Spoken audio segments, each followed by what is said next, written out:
Not receiving sound online here.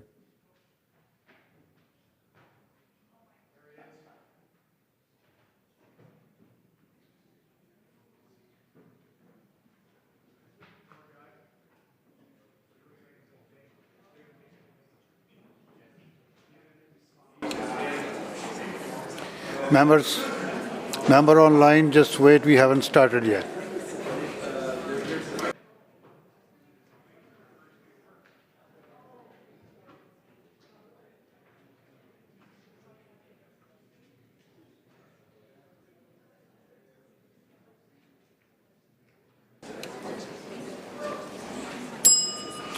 Introduction by members. Government House Leader. Thank you, Honourable Speaker. In the gallery today, visiting us here in Victoria, is His Excellency John Dizdar, the Ambassador of Turkey to Canada. He's accompanied by Mr. Hussein Emrah Kurt, Consul General from the Consulate General of the Republic of Turkey in Vancouver, and Mrs. Ilgin Su Çatalkaya Uzturk, the Second Secretary of the Embassy. Would the House please make these distinguished guests most welcome to our beautiful province?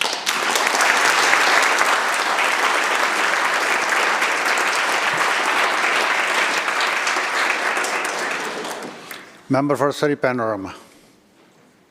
No? Sorry.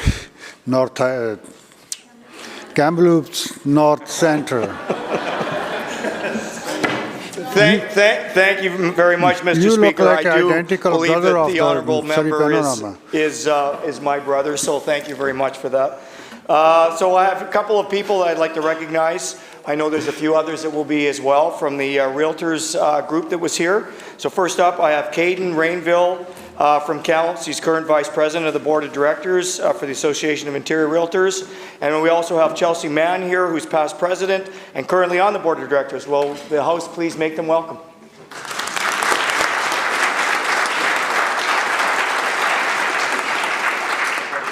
Minister for Infrastructure.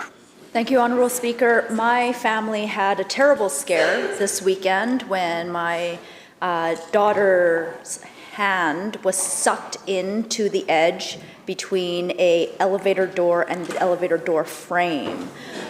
All 4 fingers were caught there. And when we finally managed to get her out screaming and in pain, and all her fingers were all blue, the first place we took her was the Urgent and Primary Care Centre across the street. And I just wanted to thank so much the incredible staff over at the James Bay Urgent and Primary Care Centre for helping us in our moment of need. She's okay, but boy, could it have been a heck of a lot worse. I know that the health authorities monitor these question periods, so I hope that they'll be able to send my personal gratitude to the team there.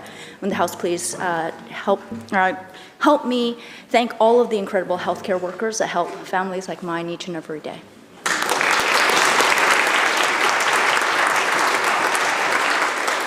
Member for Surrey North.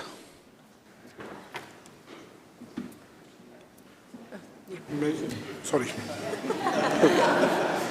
I would like to introduce Rabada Pala, a NGO from Surrey. They are dedicated to helping those in need. Rabada Pala means well-being to our community. Rabada Pala Free Aid Society has been providing food and clothing to those in need for the past 5 years, 4-day week. They serve for 18 days each month. Thank you to Harjeet Gail, Baljinder Sangha, Upkar Singh Basra, Gurdeep Singh Kaile, Santokh Singh Chandi, Manjeet Singh Tillo, Malkeet Singh Purewal, Balraj Singh Sangheda, Shingara Singh Taliwal, Ravinder Singh Pata, and Gurkeet Singh Soch. Thank you to everybody.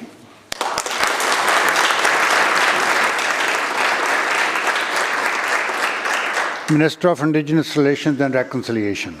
Thank you so much, Mr. Speaker. Joining us in the gallery here today is a group from the Haudenosaunee First Nation, Chief Simon John, Councillor Chrissy John, as well as Domenico Yanni Dinero, CEO and Vice Chair of Strategic Natural Resource Consultants, Rod Visser, a lead negotiator, and James Tate, Legal Counsel, and other members of their team as well. They're in Victoria today for meetings with government and their community. Ahatis is located in the Zabellis Inlet, which is on the northwest coast of Vancouver Island. Lovely to get to meet with them and to work alongside them in the really important work that they're doing. So will the House please join me in making them very welcome.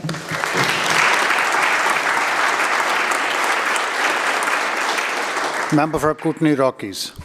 Mr. Speaker, it's my honor to introduce Katie Sharoon from Cranbrook, my hometown. I'm not sure where she's sitting here, but she's here with the Realtors. And Katie is the president of the Association of Interior Realtors, representing 2,600 members. She works with Royal LePage, East Kootenay Realty, and the Wheeldon Group. And she's been a dedicated realtor in my riding since 2012. So please join me in welcoming Katie to the House. Thank you. Member for Kelowna Centre. Thank you, Mr. Speaker. It's a privilege for me as a realtor from Kelowna and from the Okanagan to welcome some more realtors to this House. So top of the list, I want to welcome Kim Heisman, who is the current director of BCREA, as well as she was president and vice president of AIR, which we like to call the Association of Interior Realtors AIR, when I started. I also want to welcome Seth Scott, I have 2 note papers, from BCREA Advocacy as well, and Mohammed Ladak, CEO of AIR, as well as Ryan Main on the board of directors for AIR, and Daniel Cranes, Government Relations and Policy. So I abbreviated, I don't know. So please join me in welcoming them. Thank you so much.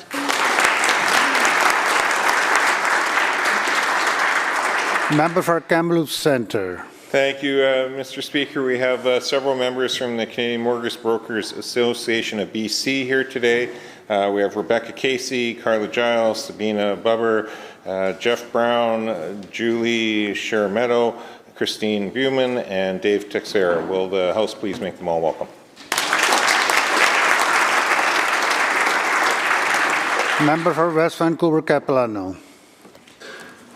Thank you, Mr. Speaker. I also would like to welcome people from the BC Real Estate Association, specifically Leon Prasetsky, Taylor Bigar, Tori Jacobson, Ray Harris, and particularly Lisa Morris, who is from my riding, West Van Capilano. And I really enjoyed their discussion this morning because I learned a lot from their expertise and experiences, which we can really, really utilize moving forward. Thank you, Mr. Speaker.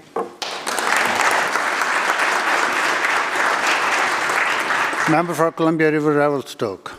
Thank you, Mr. Speaker. I have 3 members of my family here today. First of all, from beautiful Fort Steele, British Columbia, my mother-in-law, Ellen Dearden.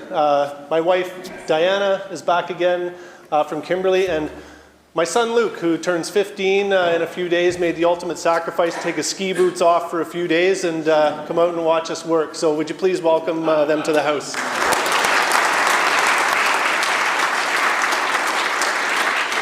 Member for Abbotsford West. Thank you, Mr. Speaker. We also had a great meeting, Fraser Valley Real Estate Board this morning, so I just want to give them a shout out. Thank you for their partnership and ongoing contributions that they do in the City of Abbotsford. Thank you so much.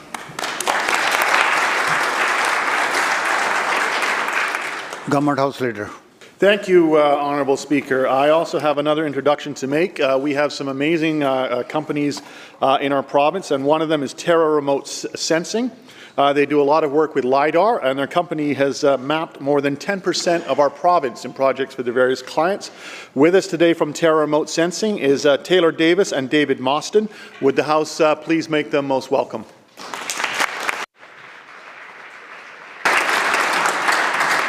Leader of the Official Opposition. Thank you, Mr. Speaker. And although he's already been introduced, I want to take an opportunity once again to welcome Harjeet Gill here from Surrey, Punjab. I remember when I was first doing some work with them, I was on his radio show numerous times, and you know, he is a great broadcaster. And so, will the House please make him welcome?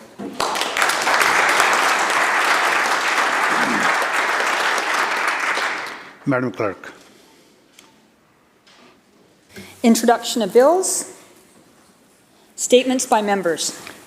Member for Wandi Fukum Malahat. Thank you, Mr. Speaker.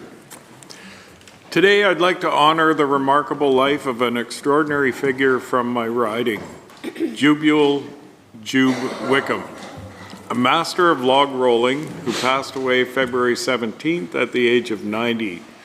Jube's journey began as the son of a Norwegian couple who homesteaded near Souk. Alongside his brothers, Maywell and Artie, he honed his skills working the log booms in Souk Basin, earning pocket money and laying the foundation for his future success. Jube was not only a world champion log roller, but also a dedicated husband, father, and grandfather. His entrepreneurial spirit led him to start several businesses, including a gravel company, a tree falling business, and a farm in Shawnigan Lake. His strong work ethic and commitment to his family were evident in every aspect of his life. Jube's achievements in log rolling are unparalleled. He won 10 world championships, a record that remains unbeaten, and claimed multiple titles in the US Open, Canadian Championship, Vancouver Island Championship. He holds the title for the most successful log roller in Canadian history, a testament to his skill and determination. His influence extended far beyond Canada. Through Wickham Timber Shows, Jube and his brother Artie showcased their talents to audiences worldwide, from Sweden to Japan, South America to North America, including a notable performance at Expo 67. Jube's contributions to logger sports were pioneering, and he was a founding member of CanLog, serving on its executive committee for years. Despite his unconventional style, Jube's mental toughness and persistence made him a fierce competitor. He set Guinness World Record for the longest log rolling match, lasting 2 hours and 40 minutes in 1956 at the Albany Timber Carnival. Yet more than his personal achievements, Jube valued sharing the history and tradition of log rolling, introducing it to new audiences, and ensuring its legacy.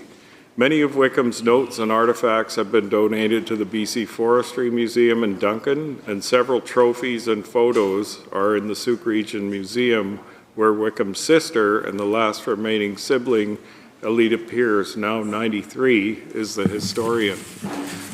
Jube was a humble storyteller who enjoyed sharing his knowledge and experiences. He didn't boast about his accomplishments, but took pride in the influence and legacy he left behind. He's survived by his wife of 67 years, Mavis, their 3 children, 9 grandchildren, and 3 great-grandchildren.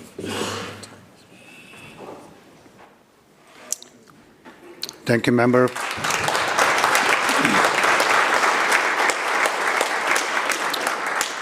Members, keep your statements within 2-minute allotment, please. Member for Richmond Centre.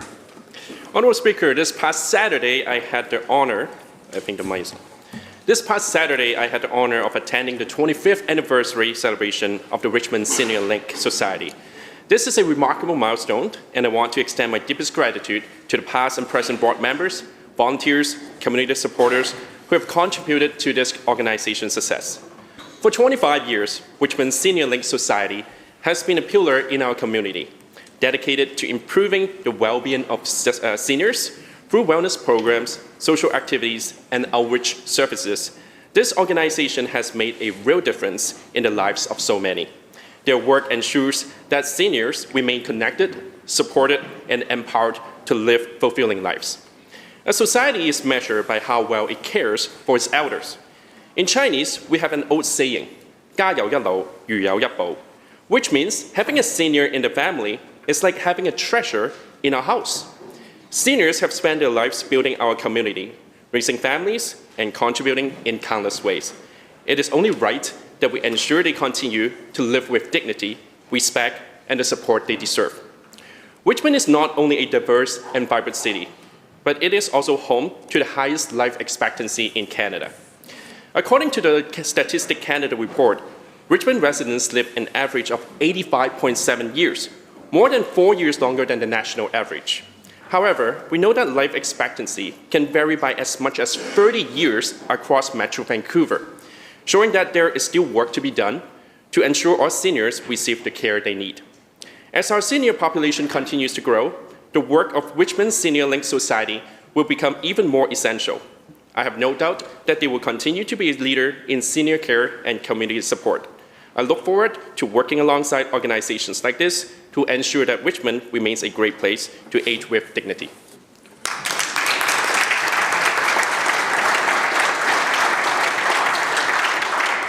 Member for Vancouver Strathcona. Thank you very much, Mr. Speaker. I want to thank the Lekwungen-speaking people through Esquimalt and Soup for the opportunity to do this work here today. I'd like to talk about the residential schools. As I understand, there has been some misinformation being spread by members of this House. After the findings on the grounds of the former residential school in Kamloops, I got a call from a friend of mine saying her dad called her crying. He told her, "I know where the bodies are buried," because they made the older children bury the young kids.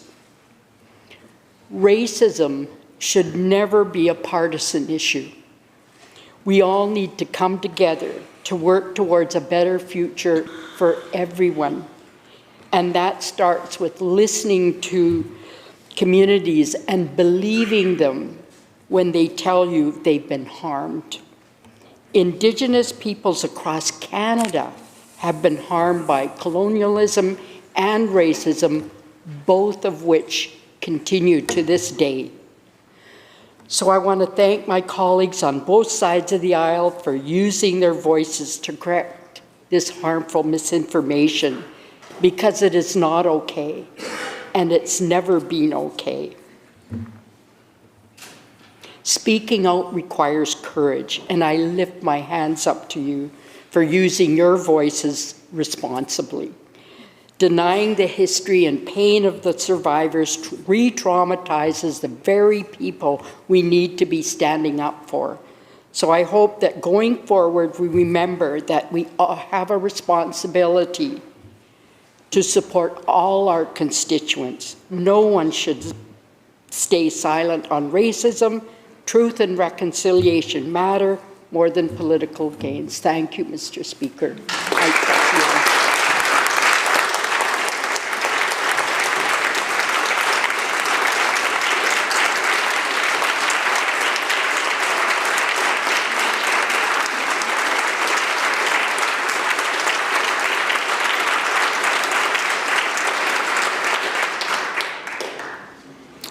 Member for Richmond Queensborough. Mr. Speaker, it's an honor to speak about the Queensborough community today and their community advocacy work for a track and turf field in recent years. Queensborough is the New Westminster part of my constituency, and Queensborough residents have come together to do something great for youth, seniors, and the whole community.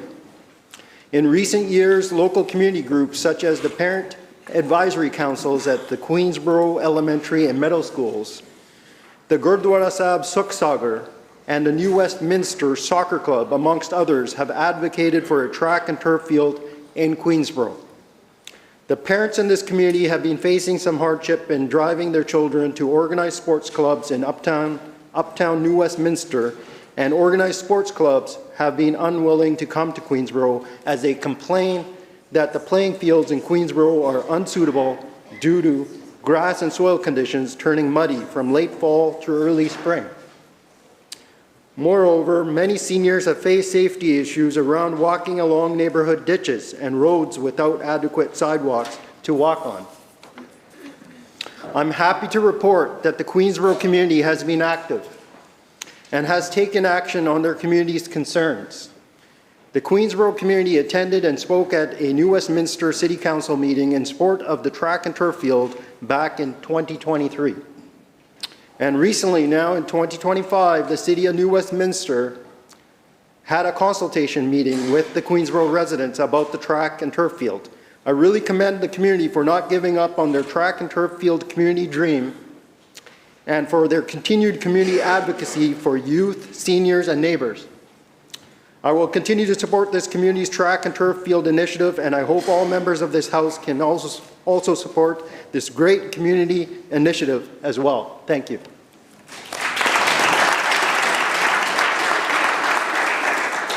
Member for Kootenay-Monashee. Thank you, Honourable Speaker. Today I am excited to shine the light on the Selkirk College Technology Access Centre, or STAC Lab. Rural colleges are economic drivers throughout the province, and they provide the programming that fits the need of their region. The STAC Lab located in Trail is an exciting place that trains people for jobs that will lead to a new and diversified economy.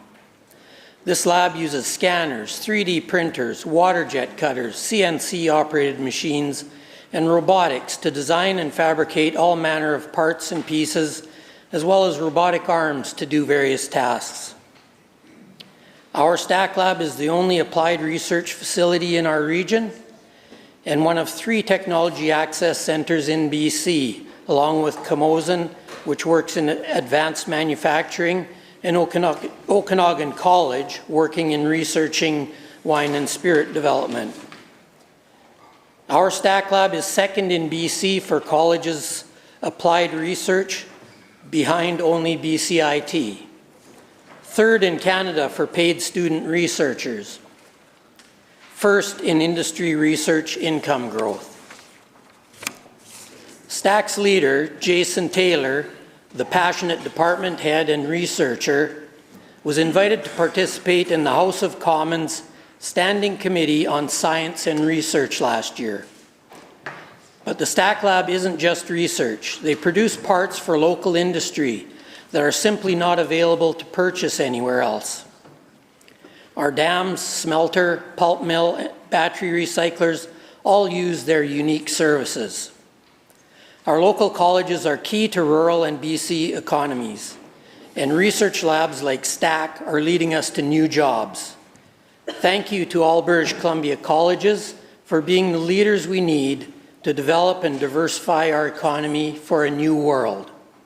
Thank you, Honourable Speaker.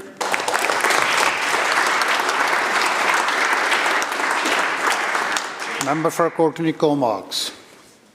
Mr. Speaker, today I rise to honour the life of Mark Ponting, a pillar of the North Island forestry industry, a devoted husband, and a loving father. Mark was a man of resilience, skill, and unwavering determination, whose impact on our community will not be forgotten. His life, however, was not without challenges, but he met each one head-on. On May 17, 2024, Mark and his family lost their float camp to a fire, a devastating blow, but they pressed on. Then, only months later, on December 27th, they faced an even greater heartbreak when Mark's son-in-law, Jared Cook, a forester himself, passed away suddenly. Still, Mark carried on. But tragedy struck again on January 4th, 2025, when he suffered a severe accident while working on his dock on Cortez Island, where he ended up in the water and was rescued by a fellow employee. It took 5 hours to get him off the island, and after initial surgery in Campbell River, he was transferred to Victoria General for a grueling 9-hour operation. 5 plates placed, 2 in his leg, 1 in his hip, and 2 in his right arm. He was transferred back to the valley, and despite the odds, Mark fought with the same strength and perseverance that defined him. On February 24th, surrounded by excellent care, he passed away in hospital. To Nancy and all who loved Mark, our hearts are with you. You are not alone. The North Island stands with you in mourning, and in gratitude for a man whose legacy will live on in the forests he worked, the people he mentored, and the family he cherished. Thank you, Mr. Speaker.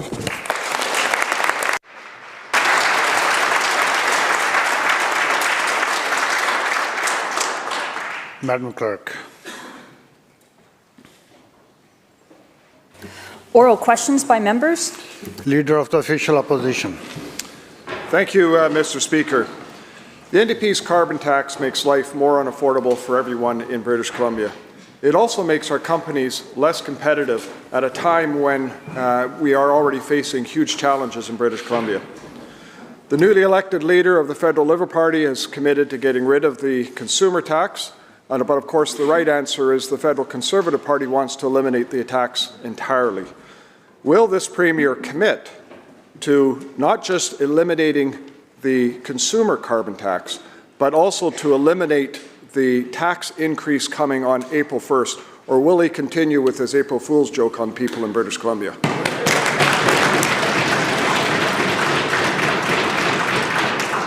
Mr. Premier. Thank you, Honourable Speaker. We've committed to British Columbians that if the federal government removes the carbon price backstop, that will remove the consumer carbon tax here in British Columbia. We're still going to make the big polluters pay to encourage them to reduce their carbon pollution here in the province. Climate change is a serious issue for people right across the country and around the world, and in British Columbia we're going to do our part to encourage reducing those emissions and moving to those technologies that will ensure a sustainable economy for generations to come. Leader of the Official Opposition, supplemental. Thank you, Honourable Chair. The reality is this. The getting rid of the consumer tax and cranking up the business tax is only going to make us less competitive. It will damage it, and ultimately it's just going to be passed on to consumers in British Columbia anyway, hiding this NDP carbon tax. This is a job killer. There's no question. It will hurt our economy. It'll make us less competitive. Businesses have already expressed their concern associated with this. So on April 1st, the most important issue is, will this Premier actually give the taxpayers in British Columbia a break and stop with the increase in the carbon tax, because clearly it's going to be eliminated in terms of the consumer tax? And will he do this without increasing the job-killing NDP carbon tax on businesses?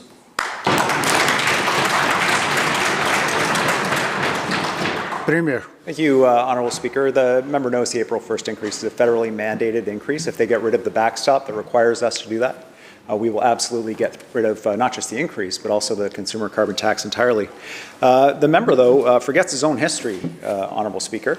I'm going to quote the member for Kamloops Centre, who sits right there with the Leader of the Opposition, who said about the Leader of the Opposition, quote, "The carbon tax, the same tax that," checks notes, "the Opposition Leader voted for 7 times and spoke to in the Legislature as well." And then the member for Kelowna Mission, who talked about the carbon tax and said, quote, "We are seeing increasing recognition across the world that carbon pricing is necessary to reduce greenhouse gas emissions. We're proud that the BC Liberal government introduced North America's first and most comprehensive carbon tax." Honourable Speaker, carbon pricing for big companies, making big polluters pay, helps encourage them to make decisions to reduce their emissions. We've grown our economy the fastest in the country last year with the carbon tax, but we're going to make sure that consumers are protected with the cost of living expenses that they're facing. We recognize that. If the feds remove the carbon tax for them, we'll do that, but we're going to still make sure that those big companies face that pressure to adopt technologies to reduce pollution.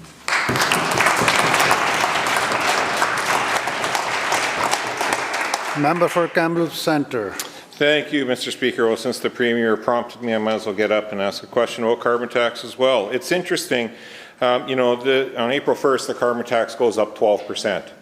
Yet in this budget, it goes up 20% in revenue. In other words, emissions keep rising under this government, and the carbon tax is turned into nothing but a cash cow.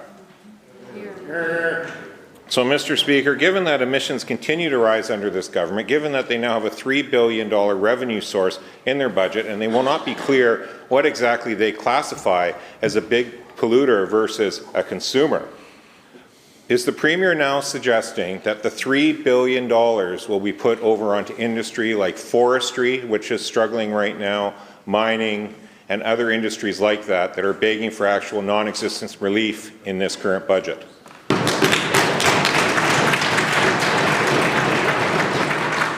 Minister of Environment.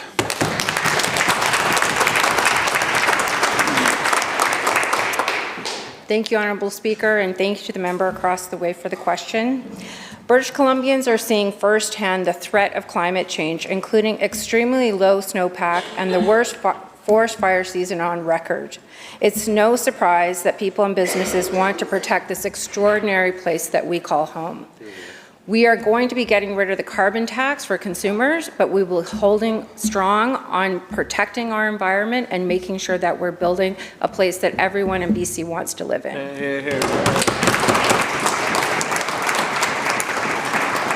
Kamloops Centre supplemental. Thank you, Mr. Speaker. Well, again, this government, propped up by a Green Party, is actually budgeting for emissions to rise, and that's how they make more money for general revenue.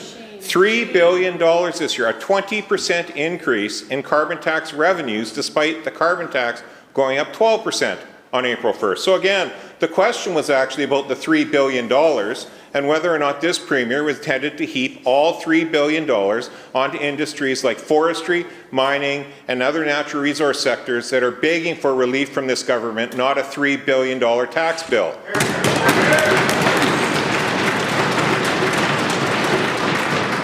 Minister. Thank you, Honourable Speaker, and thank you again to the member for this important question. I think that we really have to remember that this is just fear-mongering. We don't want to be looking at things that are going to be hurting our environment. Big business.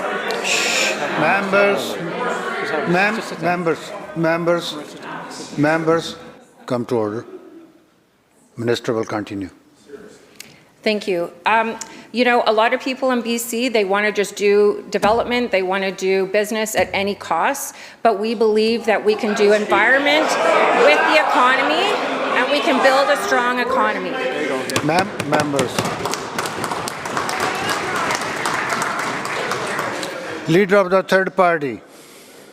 Thank you, Honourable Speaker. On the South Coast, many of us have had earthquakes on our mind these past few weeks, always wary of the possibility of the big earthquake. However, in BC's Northeast, residents have been shaken by the largest number of earthquakes ever recorded, all related to fracking for methane gas in the Montney region. Local residents are sounding the alarm, and for good reason. Fracking-induced earthquakes come with serious public safety, infrastructure, and environmental risks, and they will increase in magnitude and frequency with more and more gas extraction for export. My question is for the Premier. Will the province implement no fracking buffer zones around critical infrastructure to reduce the risk of damage caused by fracking-induced earthquakes? Minister of Energy. Thank you, Honourable Speaker. And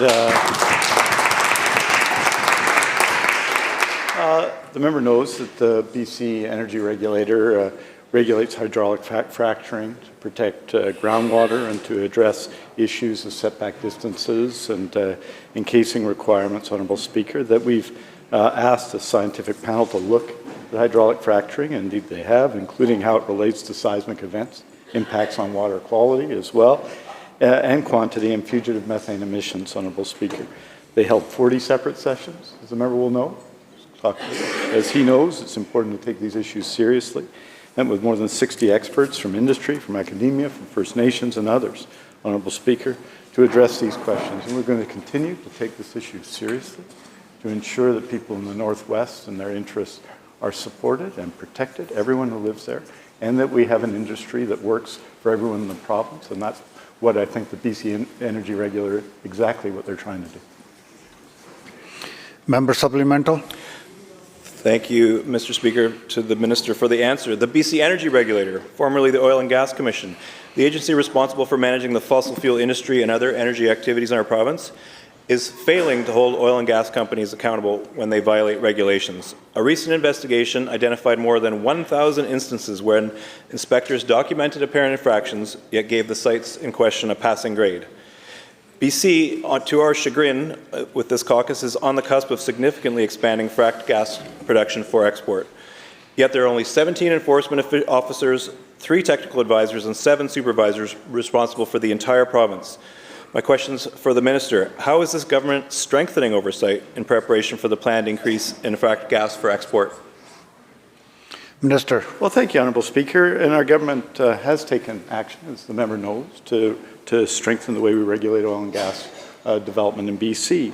We created a new process to make sure oil and gas dams have the right permits. We brought in new regulations, he knows, to regulate orphan wells, unanimously supported in the Legislature, improve monitoring of fugitive emissions, enhanced groundwater monitoring, eliminated the deep well royalty credit, Honourable Speaker.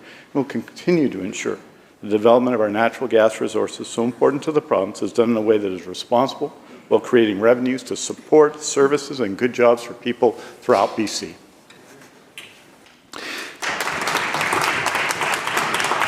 Member for Surrey Cloverdale. Thank you, Mr. Speaker. On Saturday, I was in the downtown Eastside, and I was filming a documentary with CNA Singapore about fentanyl and about the NDP's failed policies. I said it was too dangerous to walk on the sidewalk in the area, but I did agree to stand on the sidewalk and answer some questions. We were on the corner of East Hastings and Dunleavy when shouting erupted about 30 feet away. Two men wielding large chef's knives, fighting, trying to stab each other. I thought, Mr. Speaker, that I was going to be witnessing a homicide. I called 911 and thankfully VPD arrested one of the men. I don't know if the other was ever arrested. All of this was captured on video. The world is watching. When will the Premier do as he promised in 2022, take ownership and end the chaos, crime, and death in Vancouver's downtown Eastside?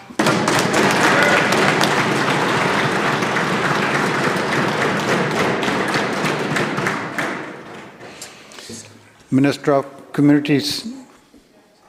Minister. Solicitor General. Mr. Speaker, thank you to the member opposite for the question. She raises an important question about the downtown East Side, which has been, for a number of years, a source of concern for us. We, as the member knows, have invested many dollars into the downtown East Side. Into drug interdiction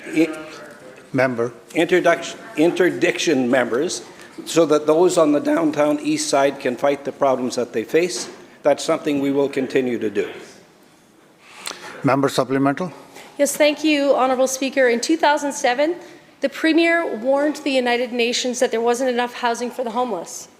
He protested the expenditures for the 2010 Vancouver Olympics, and he argued that the money would be better spent addressing homelessness, mental health, and addictions. And now the Premier is the one in charge, and he's spending $3 billion to host FIFA 2026. All this as the City of Vancouver conducts a $5 million police operation, a sweep, that doesn't include any new housing for the homeless and no services for mental health and addiction. How can the Premier look himself in the mirror knowing that he promised to take ownership of the downtown East Side and things have only gotten worse?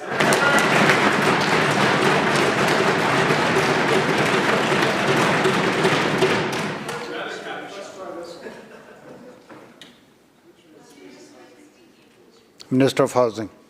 Honourable Speaker. Honourable Speaker, we have been investing millions of dollars to build hundreds of housing opportunities in the downtown East Side. The member is not correct. The member is not correct that there's been no new housing in the downtown East Side. I appreciate the member likes to go down there to film videos of homeless people, Honourable Speaker. But on this side of the House, we're making investments, we're working with people on the ground to actually help those people, Honourable Speaker, to actually find ways to get them out. It's easy, Honourable Speaker, to go down there to make movies, film them, to get some hits. It's easy for the Leader of the Opposition to go down there for campaign stops, to have homeless people in his backdrop, Honourable Speaker.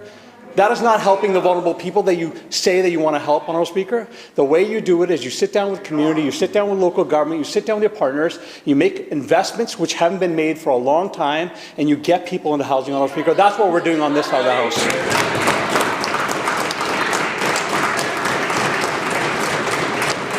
Member for Abbotsford South. Thank you very much, Mr. Speaker. You know, during the Vancouver Olympics, the then protester, now Premier, was busy making a name for himself in the downtown East Side by actively handing out a handbook on how to sue the police and security guards.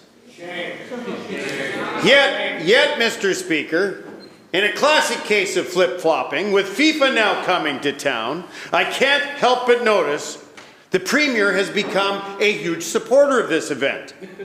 Would the Premier like to share, the Premier, like to share with this House what the budget now is to prevent the very same activists and protesters from campaigning against FIFA, Mr. Speaker.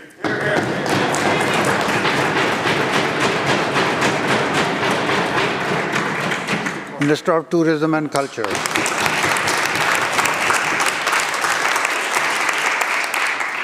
Thank you, Honourable Speaker. Well, I'm looking forward to the World Cup. In fact, it's such a positive experience for BC that we're expecting over $1 billion in visitor spending from 2026 through 2023.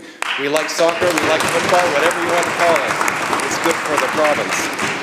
But I would ask the member, because I seem to remember he made a name for himself. Members. He made a name for himself. Members. And it'd be interesting. He says now he cares about homeless people. Well, he certainly didn't when he instructed his staff to dump manure on homeless camps in Abbotsford when he served as mayor. Thank you, Honourable Speaker.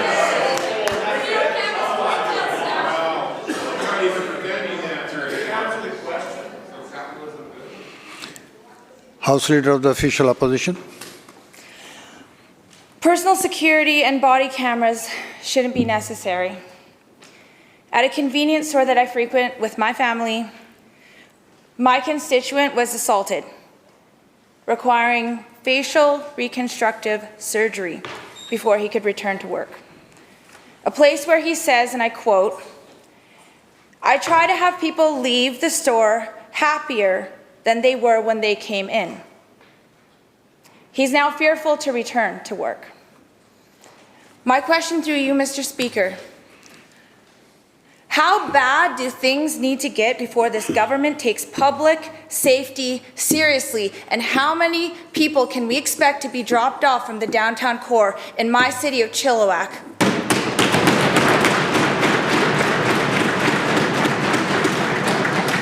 Minister of Public Safety and Solicitor General. Thank you, Mr. Speaker. Thank you to the member opposite for the question. Every British Columbian deserves to feel safe everywhere in this province. That is why we've enacted legislation, for example, of the Repeat Violent Offender Program. That is aimed and targeted at those people who have a propensity to commit crimes in the downtown core or anywhere in British Columbia.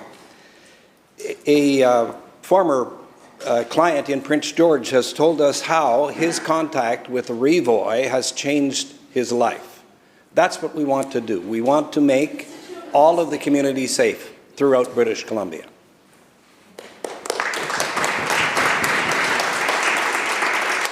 Member for Abbotsford Mission. Mr. Speaker, this government can exaggerate all at once about taking action. But the fact is sexual assault has doubled in my riding of Abbotsford Mission. All across British Columbia, people aren't safe at stores, they aren't safe in the streets, and they aren't even safe in their homes. What is it going to take for this government to do something? The Solicitor General used to be an RCMP officer. When will he act like it and make BC safe again?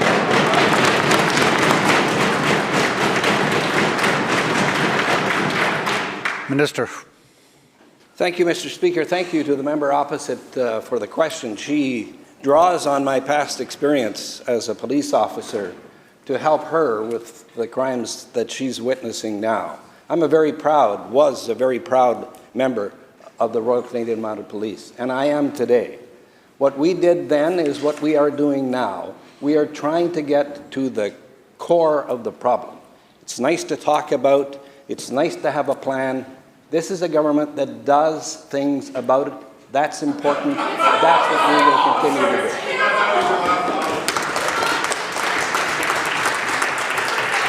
do. Member for Kelowna Mission. Thank you, Mr. Speaker. Firearm offences are up threefold in Kelowna. Sexual assaults are up threefold, too. Robberies are up 50%. My constituents in Rutland, in particular, are sick of dealing with drug-induced chaos on their streets. Will the Premier himself stand up and show up and tell the people at the Rutland Residents Association and the Uptown Rutland Business Association why he has thrown their community to the wolves?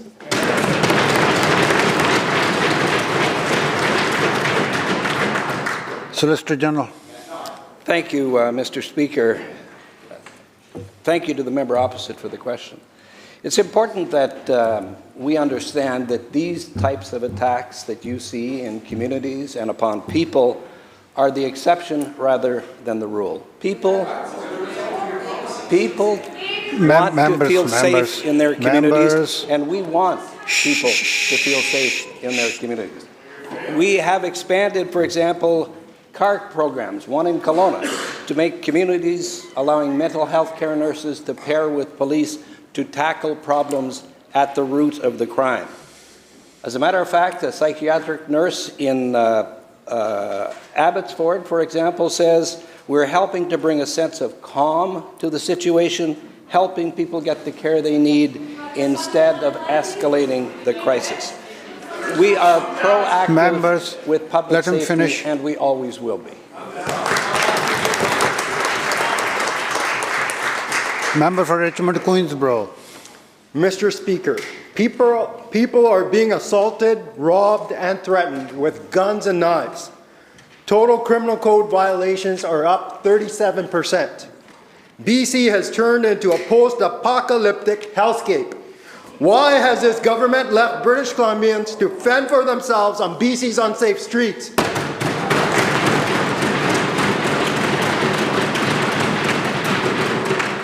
Minister. Thank you, Mr. Speaker. Thank you to the members opposite for the question. I think it's important that we bring some clarity to what you see as an emerging problem in your community. Crime rates, you say, are up, but crime rates, in fact, are down. It's safer to be in, for example, Kelowna today than it was a year ago. Kelowna has decreased for the second year in a row, and it's down from its high water mark ever. Answer. This is happening all across the province. It's alarmist of you to pick examples like you've used to paint a community.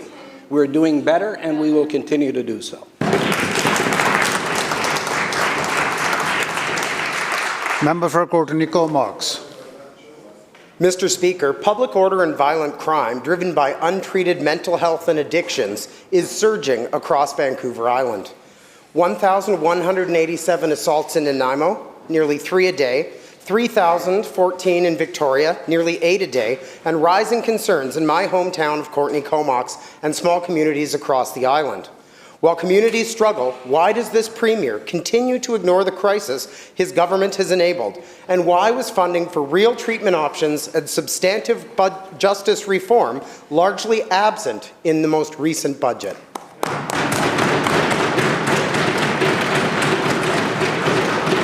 Minister of Health.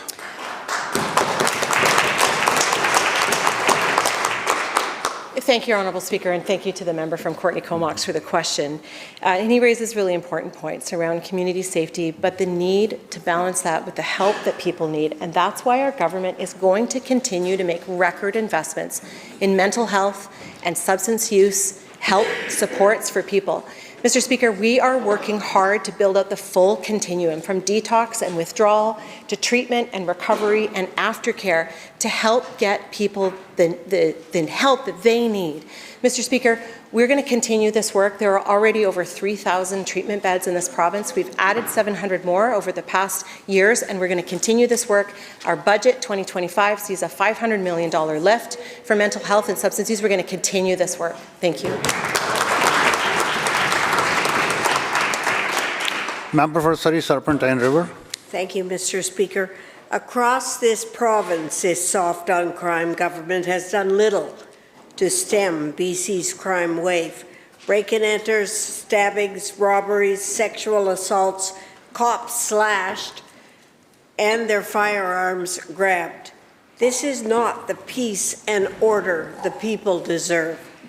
Why can't this government realize that whether it's their disgraced decriminalization program, their safe supply scandal, or how they've ruined BC's cities, that it's their entire ideological approach that has made BC the unsafe haven for crime and violence that it has certainly become?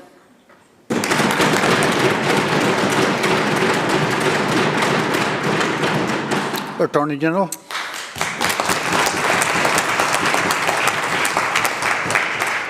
Thank you, Mr. Speaker. This side of the House takes safety very seriously. We're putting the resources and the boots on the ground to keep communities across this province safer. You know what, Mr. Speaker, I think it's important to put on the record that when the Leader of the Opposition was on this side of the House, they cut funding to sexual assault centres. Over 30 sexual assault centres in this province were left without supports for victims of sexual assault. They say they care for victims, Mr. Speaker. I don't believe it. Mr. Speaker, let's talk about gun laws. When the Leader of the Opposition was campaigning to be Premier, he said that he would instruct police to stop enforcing semi-automatic gun laws in this province. I can't understand how that's going to keep people safer in this province, Mr. Speaker. What that is American-style gun laws in our province, Mr. Speaker. What we're going to do is hold the line on safety, Mr. Speaker, and put in the resources on the ground to make communities safer across this province. Thank you.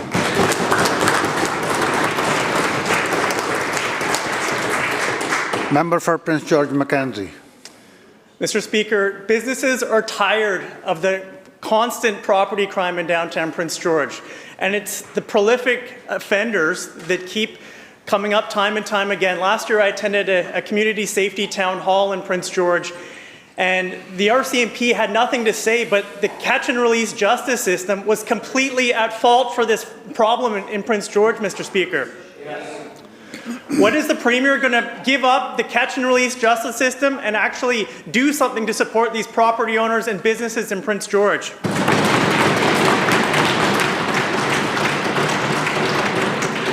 Attorney General.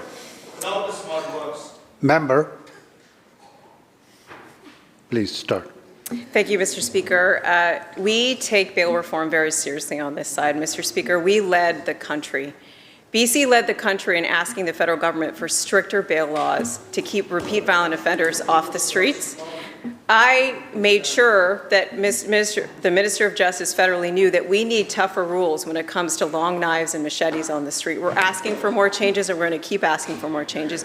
But, Mr. Speaker, we are not stopping there. We're investing in the resources that we need on the ground right now. 12 repeat violent offender hubs across this province, circled around 400 of the most prolific violent offenders to keep them off the street. More boots on the ground with the highest investment in police officers in the history of this province. We are seized with this matter, Mr. Speaker, and we'll continue to make improvements.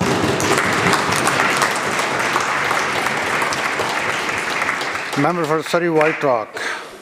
Thank you, Mr. Speaker. 2 weeks ago, middle of the night, a senior in my ridings awakened, his door kicked in, savagely attacked. Bloodied, flees to his neighbor for help. Short time after that, suspect goes to the hospital, tries to disarm the police officer, and has to be restrained by the physician that's attending him. This Premier, in the October campaign, tried desperately to talk tough on crime. Today, desperately, they try and talk tough on crime. The problem with this all is that everybody here has a story about how this government is failing on crime every single day.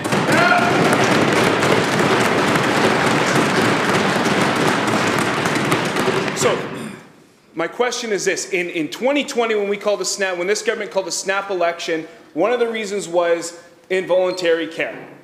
This Premier got up, campaign stop after campaign stop, and he talked about involuntary care.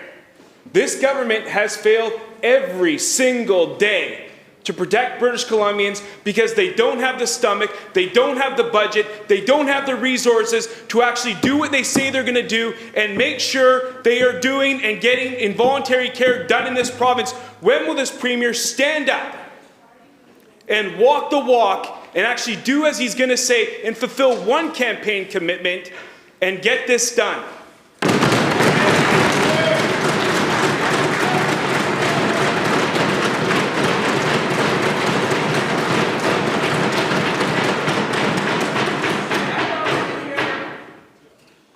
Minister of Health. Thank you, Honourable Speaker. We're launching secure care facilities in this province, with the first one in Surrey, opening later this month. The second one will open in May. The bell ends the question period. Member for Abbotsford South. Thank you very much, Mr. Speaker. I stand on a point of order. Today, in this House, the Minister of Tourism, Arts, Culture and Sports misled the House with a statement he made. I would ask that you ask him to retract and apologize, Mr. Speaker. Thank you, Member. Your question is taken under consideration and we'll respond to that, unless the Minister wants to respond now. Thank you, Honourable Speaker. If the way I stated my response was not completely accurate, as the member is suggesting here, of course I would withdraw that statement, but I would like to check the historical record, but certainly would be willing to withdraw that statement, Honourable Speaker. Thank you. Madam Clerk. Orders of the day. Government House Leader. Thank you, Honourable Speaker. In this House, I call continued debate on the budget.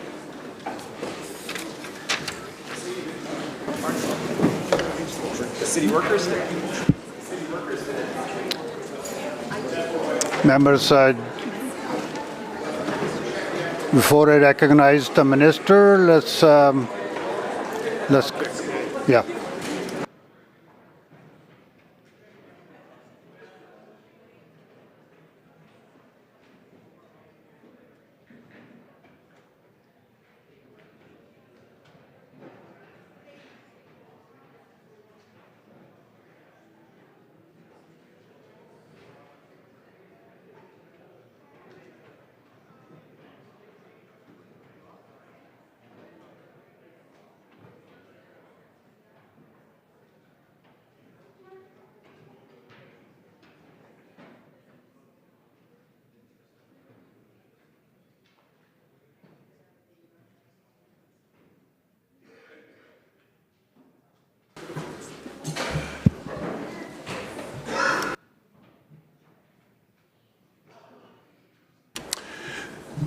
Thank you very much, members. We'll call this House back to order, and I understand that the Minister's mic may have been off. We're going to have continued debate on the budget this afternoon, and today we're going to recognize the Minister of Mining and Critical Minerals. Thank you, Honourable Speaker. It's a good start. Thank you once again, Honourable Speaker. I would like to continue my speech where I finished last week. And so I was at the right spot talking about Surrey. Honourable Speaker, you know that Surrey is the fastest growing city in the province, probably in the country. We welcome roughly about 1,500 people every month. And that has been going on for almost 20 years. And of course, our entire system, the education system, healthcare system, and transportation system, they're all under pressure. So budget 2025, Honourable Speaker, under budget, we are making significant investments, Mr. Speaker, to build the infrastructure to meet the needs of this fast-growing city. And Honourable Speaker, to address the healthcare needs throughout the province, we have $15.5 billion in capital funding that will be provided over the fiscal plan to help and upgrade hospitals, long-term care facilities, and cancer centres. Similarly, Honourable Speaker, the budget also invests $4.6 billion over the fiscal plan in capital funding to build and upgrade schools moving forward. In Surrey, Mr. Speaker, we are building the Surrey-Langley SkyTrain to move people faster and safely. This project, Honourable Speaker, will expand the SkyTrain line by 16 kilometres, primarily along Fraser Highway from King George Station in Surrey to 203 Street in the city of Langley. It will, Honourable Speaker, improve regional transportation connections and provide fast, frequent and reliable transit services to the people of the region. The project includes, Honorable Speaker, 8 new stations and 3 new transit exchanges. I'm really pleased to inform the people of Surrey Fleetwood that 3 of the 8 stations will be located in Surrey Fleetwood area to provide easy access to transit services to the people of Surrey Fleetwood. The station will be located, Honorable Speaker, at the corner of Fraser Highway and 152nd, Fraser Highway and 160, and Fraser Highway and 166. And the SkyTrain is scheduled to start providing services in 2029, Mr. Speaker. We are also, Mr. Speaker, replacing the old and unsafe Patolo Bridge with a brand new bridge, Honorable Speaker. The bridge that BC Liberals completely refused to build when they were in power for 16 years. The new toll-free bridge, Honorable Speaker, will provide important improvements for everyone using the bridge, including, Honorable Speaker, a safer crossing for all bridge users with modern, wider lanes, separated by a center median barrier. Dedicated walking and cycling lanes, Honorable Speaker, separated from traffic by a barrier on both sides of the bridge. The new bridge, Mr. Speaker, is scheduled to open this year in 2025. The state-of-the-art, Mr. Speaker, second Surrey Hospital is also under construction to improve healthcare services in the region so that everyone gets timely and high-quality health care they need. The second hospital, Honorable Speaker, in Surrey will provide 168 more hospital beds and a second emergency department for the community with 55 treatment spaces. And the new hospital is scheduled to open in 2029, Honorable Speaker. We are also, Mr. Speaker, committed to investing in Surrey schools, so we have the classrooms needed for students. Over the last 7 years, we have built and opened over 9,000 new student spaces and 6,800 more on the way. This includes 7 new schools. Honorable Speaker, if we combine the new school and the extension, Mr. Speaker, it will be equivalent to almost 20 elementary schools. And that's what we have built, Mr. Speaker, in Surrey. Our capital investment in new schools, replacement and upgrade is stronger than ever. Budget 2025 invests $4.6 billion over the 3 years in K-12 school across the province. This means more seismic replacements and upgrades and more classrooms for schools in growing communities. Since last year, Honorable Speaker, 10 new major school projects worth $1.1 billion have been approved to build good neighborhood schools for our kids, including new elementary schools for Vancouver, Richmond, and Burnaby, new middle school for Coquitlam and Langley, new secondary school for Langley, Mission, Pitt Meadow, and Prince Rupert, and an expansion for Surrey Fleetwood Park Secondary. Now, the difference, Mr. Speaker, when it comes to budget is we compare with the previous administration. They refused, Honorable Speaker, to build the SkyTrain, and we are building the SkyTrain, Mr. Speaker. They refused to build the second Surrey Hospital, Mr. Speaker. They actually sold the land, but we are building the second state-of-the-art new hospital. They refused to replace the old and unsafe Patolo Bridge, Mr. Speaker. We are replacing the unsafe and old Patolo Bridge as we speak, Mr. Speaker.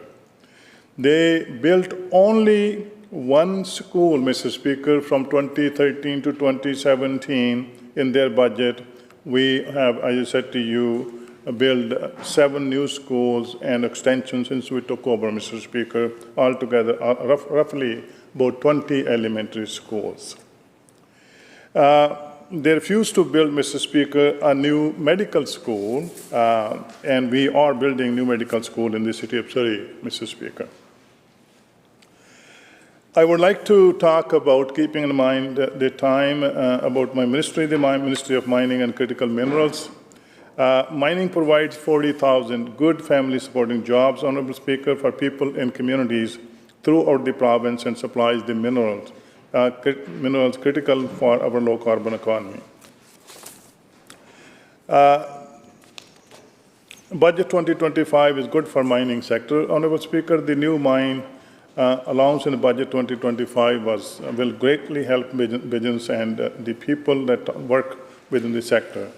This is a tax incentive, Honourable Speaker, that reduces the amount of taxes owed on the development of new mines and expansion of existing mines. This budget will extend the new mine allowance by regulation for 5 years until December 31st, 2030. On the budget day, Mr. Speaker, Jack Middleton, Vice President of AME, said, and I quote, "Budget 2025 maintains a strong fiscal framework for investing in mineral exploration. They renewed the new mine tax credit until 2030, all really positive move," end quote. The mineral exploration, Mr. Speaker, and mining sector is a foundational part of British Columbia's economy, with mineral exploration expenditure in 2024 amounting to $552.1 million, the fourth highest amount on record. And mining production value is forecasted at around $16.5 billion. Those are strong numbers, Honourable Speaker, even in the face of global economic headwinds. And we remain firmly committed to supporting and meeting the needs of the industry and our partners. And that's why the Premier has, Honourable Speaker, created a standalone Ministry of Mining and Critical Minerals. BC is geologically rich, Honourable Speaker, and is already responsibly producing some of the critical minerals and metals that are essential to fight climate change and ensure economic security. In fact, we are Canada's largest producer of copper, Honourable Speaker, and only producer of molybdenum. In total, Honourable Speaker, BC hosts at least 19 of the critical minerals identified on Canada's critical mineral list. In 2023, Honourable Speaker, we exported approximately $3.6 billion worth of copper and $1.2 billion worth of aluminum and $1 billion worth of zinc. And these critical minerals are vital for low-carbon technology, electronics, and key component for military applications, including aircraft and vehicles. The smelter in Trail, Honourable Speaker, is a major contributor to the world's germanium supply, a key mineral for microchip manufacturing, and is the primary supplier to the United States. And Trump tariffs, Honourable Speaker, could impact this smelter operations significantly in this situation. And that's why it's important for us to diversify our trade to other nations and other markets. And with the current geopolitical situation with China, Honourable Speaker, we see BC as an important partner with our ally globally to be a key supplier of these critical minerals. So we have 3 significant mine expansions, Honourable Speaker, that will come forward this year, and I look forward to sharing the news on those with you as it comes to reality. There are also, Honourable Speaker, 17 critical mineral projects at varying stages of readiness that could help BC realize our critical mineral potential.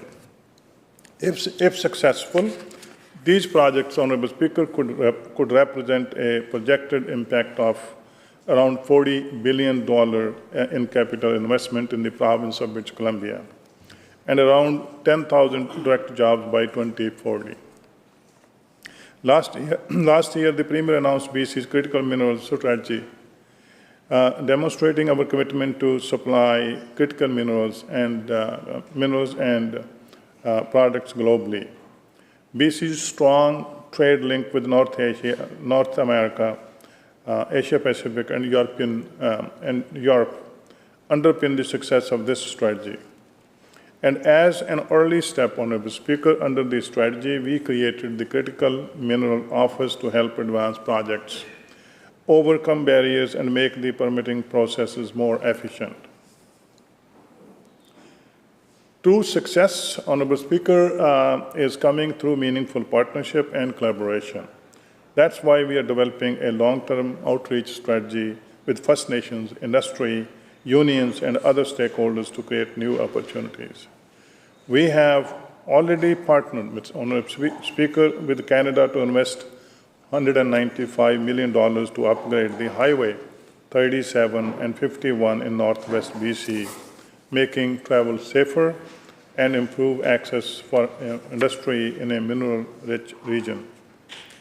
And we will continue to work closely with the federal government, First Nations, and international partners to promote and enable projects throughout the province.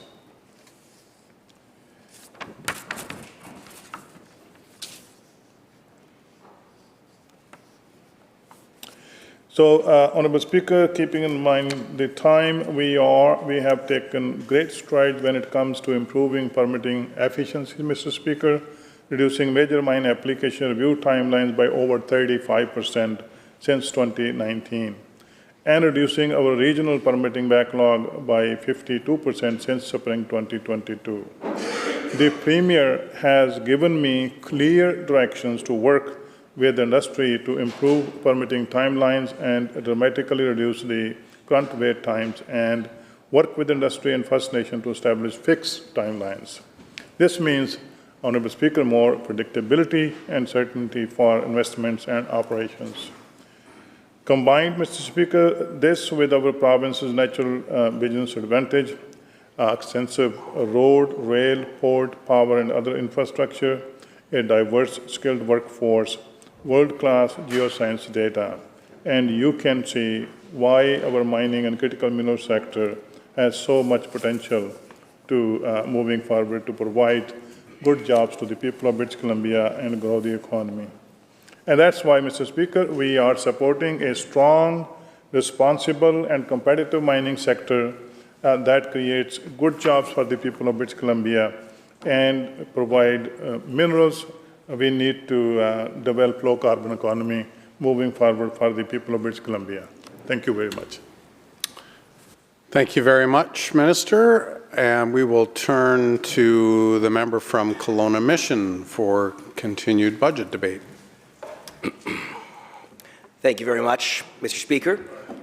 This is both a budget response and a maiden speech, so as I begin, I hope you will indulge me as I take a trip down memory lane to acknowledge the long, winding, and unlikely road that led me to this place, and to express my gratitude for the people and experiences that have shaped my reasons for being here, my motivation to build a better BC for people and families, and my frustration with the actions and inactions of this government in their almost 8 years in power. Let's start at the very beginning. Some people want to be Prime Minister when they're 10. I did not. And I had no rational reason to believe that the role I now fill was within reach or something that I would ever do. My family never talked about politics at the dinner table, and I didn't know how my parents voted.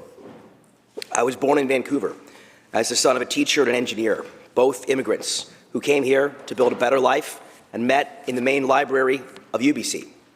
Mining put food on our table. As the son of a hydrotechnical engineer, my first unofficial job was filing and photocopying at the downtown office where my father worked. The fact that we are still opening mines I remember the names of from 30 years ago in a file room says a lot about the state of mining in our province. My first official job was at Pet Cetera in Richmond. I eventually moved up to bagging fish and running cash, but it was my time mopping up other people's abandoned dog poo that really prepared me for a life in politics. That and my time delivering pizza, which prepared me well for door knocking on campaigns. When you don't control the pizza recipe and you don't control the traffic, how you connect at a stranger's door makes a big difference. People who know me only as a reasonably clean-cut business guy and dad would be surprised to know that I spent my teenage years playing in industrial metal and punk bands, raging hard against the machine.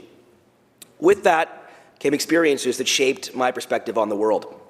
It was the meaning and belonging and purpose that came from my love of rugby and heavy metal that took me in a different direction in grade 10 or 11 when my best friend became a meth addict living on the street, and I didn't.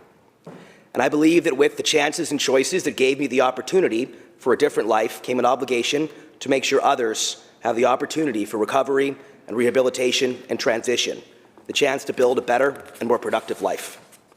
It was also that love of music that introduced me to both leadership and business. When as a UBC student in my early 20s, I had the opportunity to turn around Arts County Fair, a 15,000-person student-run charity rock concert with a massive structural deficit. That, in turn, led me into an executive role at UBC's student government, where I was elected in 2005 to represent tens of thousands of students and to stabilize and turn around an organization that had been let off a cliff by radicals. It was in that role that I first learned the importance of having a seat at the table, not just yelling in the hallways. I learned the importance of shaping policy based not on what is desirable in an imaginary world, but what is possible in a world of scarce resources and hard decisions. For example, our team of early 20s student leaders wrestled with tuition hikes, which were the end result of the NDP government of the 1990s freezing tuition, but failing to account for a little thing called inflation. That resulted in a systematic real dollar defunding of our post-secondary institutions by the same people who claimed to be standing up for students. And in fairness, they probably earnestly believed they were, just as the members opposite earnestly and sincerely feel that they are doing what is right for BC. But it turns out math doesn't care about our feelings.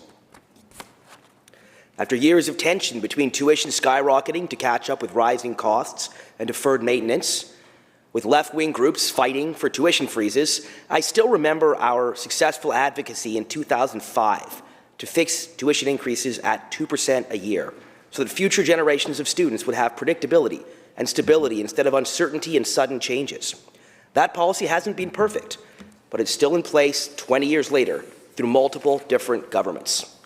As we wrestle with today's complex and challenging times, I'm thankful for the formative opportunity at a young age to wrestle with the real-world implications of policy and politics, and to come to the strong belief that elected officials, stakeholders, and political advocates must look for stable and durable policy solutions that address underlying issues and not just short-term political fixes. I'm also deeply thankful for a core memory in a bar in the UBC Student Union building on the last day of my time as a student leader almost 20 years ago.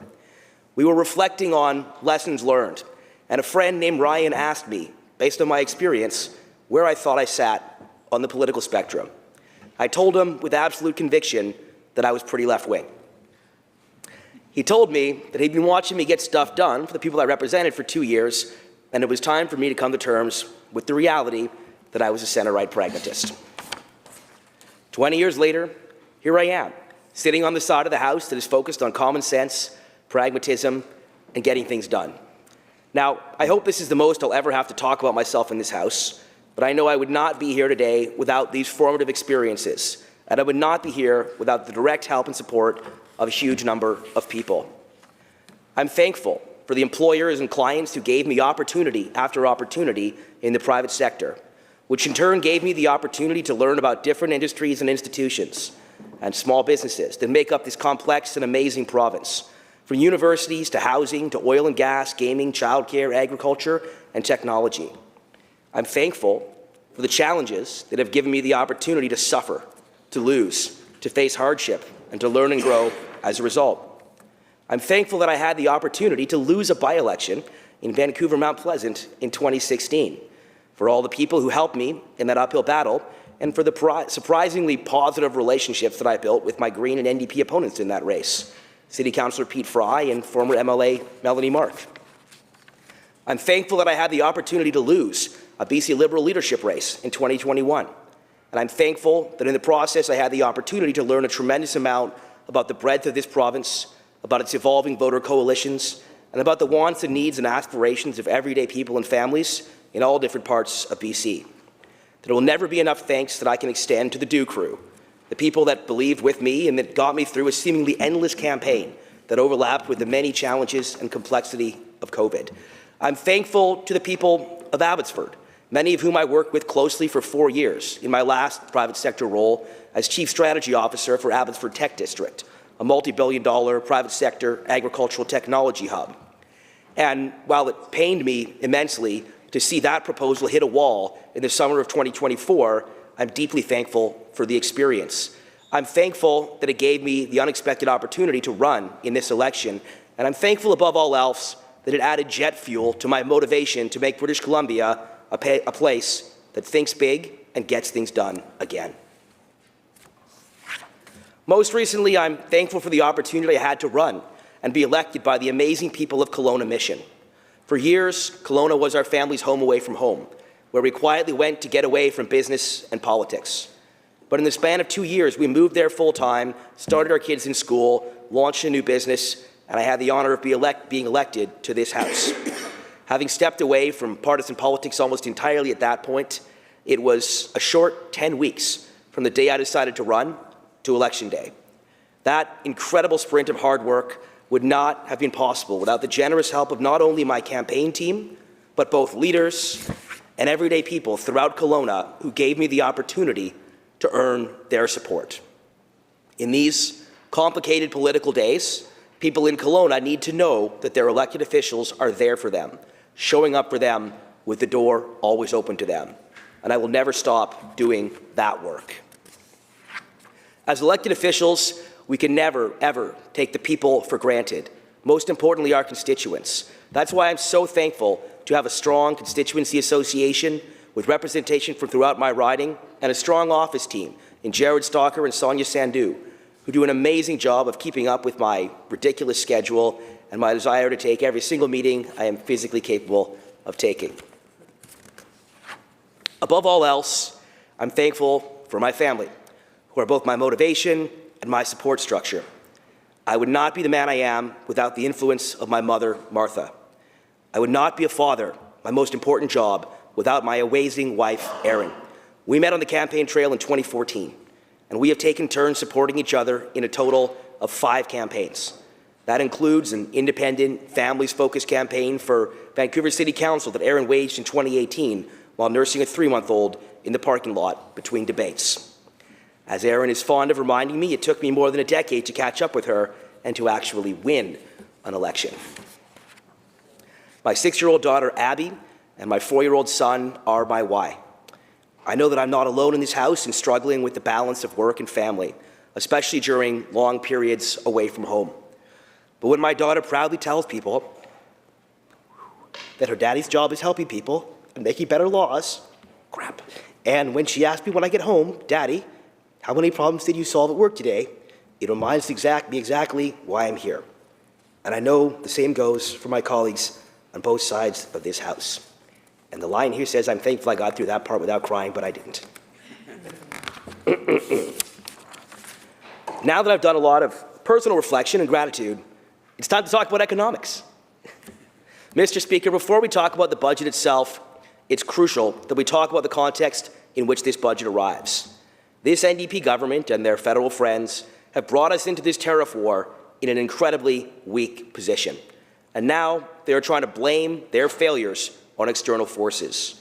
On this side of the House, we will not let them get away with that. Let's talk about where things really stand, starting at the national level. Canada has had the 3rd weakest GDP per capita growth out of the 38 OECD countries over the last decade. In fact, the OECD projects Canada will have the slowest per capita economic growth among advanced economies for 2020 to 2030 and 2030 to 2060. That's not good news. Government spending per person has grown by 11% since 2014, nearly 3 times the rate of household spending, which was 4%. Exports per person have shrunk by 3%, and business capital investment has fallen by 23% since 2014. Monthly food bank visits in Canada reached 2.1 million in March 2024, which was a 90% increase from 2019, and which has continued to grow. And right here in BC, food bank visits hit 226,000 in March of 2024, an 81% increase from 2019. This Saturday night, I was proud to be at a fundraiser for the Central Okanagan Food Bank, and the stories were incredibly emotional and touching, especially recognizing that the growing cohort visiting food banks are stable families with 2 parents, 2 jobs, and kids. Let's talk about BC. BC's GDP growth has been below its long-term average, but has still outperformed other provinces primarily due to major capital projects that this NDP government fought, like Trans Mountain and Site C. But the hopper of major capital projects has been running dry, and the NDP's efforts to pick winners and losers does not actually create long-term, stable, predictable conditions for investment where people will start thinking about the next tranche of major projects and major investments in this province. Private sector hiring has stagnated since 2019, remaining at 1.8 million employees, while overall public sector employment has increased by 36% to 600,000. In 2017, when this NDP government came to power, there were 34,367 full-time equivalent positions across the BC government and government agencies. This year, the NDP are forecasting 48,386 full-time staff.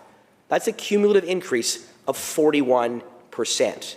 That means that you have a bigger and bigger public sector perched on the back of an anemic economy that has been stunted and prevented from growing by the policies of this government. Those policies include the highest combined marginal effective tax rate on investment in Canada at 25.6%, compared to the national average of 15.6% and Alberta's 12.1%. No wonder people are leaving. 81% of machinery and equipment spending is taxed under BC's PSD, compared to only 7% in HST provinces. BC's top marginal personal income tax rate is 53.5%. That is the 4th highest among 60 Canadian provinces and U.S. states. Those aren't foundations for success, for economic growth. Not at all. Now let's talk about the budget itself. Mr. Speaker, the EB-NDP's latest budget fails British Columbians on every front. Higher taxes, a record-breaking deficit, and no plan to address the biggest challenges facing our economy.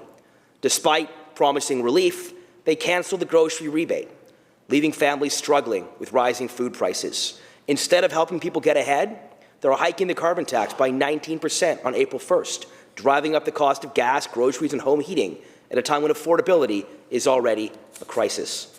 This is a government that takes more and delivers less. After years of reckless spending and economic mismanagement, BC is now facing a $10.9 billion deficit, and the province's debt is projected to hit $208 billion, a record high that will cost taxpayers $5 billion a year in interest alone. That's money that could have gone into healthcare, education, or wildfire prevention, but instead, it will be spent paying down the NDP's financial mismanagement. Corporate tax revenue has plunged 24.8%, a clear sign that businesses are losing confidence in BC's economy. In fact, we have the lowest business confidence by far across every single province in Canada, according to the CFIB Business Barometer. That's nothing to be proud of. At the same time, housing starts have dropped 9.2% after the NDP's full-court press on housing, making the affordability crisis even worse. This budget does virtually nothing to address these serious economic challenges, leaving British Columbians and their children and grandchildren paying the price for the NDP's failure. This NDP's budget also breaks key promises they made when they were pandering to voters in Kelowna Centre.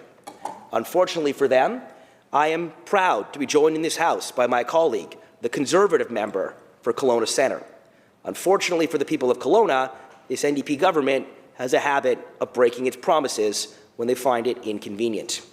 So we will be watching for them to deliver on key City of Kelowna priorities, like a new transit operations centre, support for the Highway 33 Clement multimodal corridor, and a regional redfish healing centre, offering compassionate, mandatory care. People in neighborhoods all over Kelowna are bearing the burden of this government's failed approach to mental health and addictions, but nobody is bearing a heavier burden than the proud people of Rutland, good folks that I am proud to represent.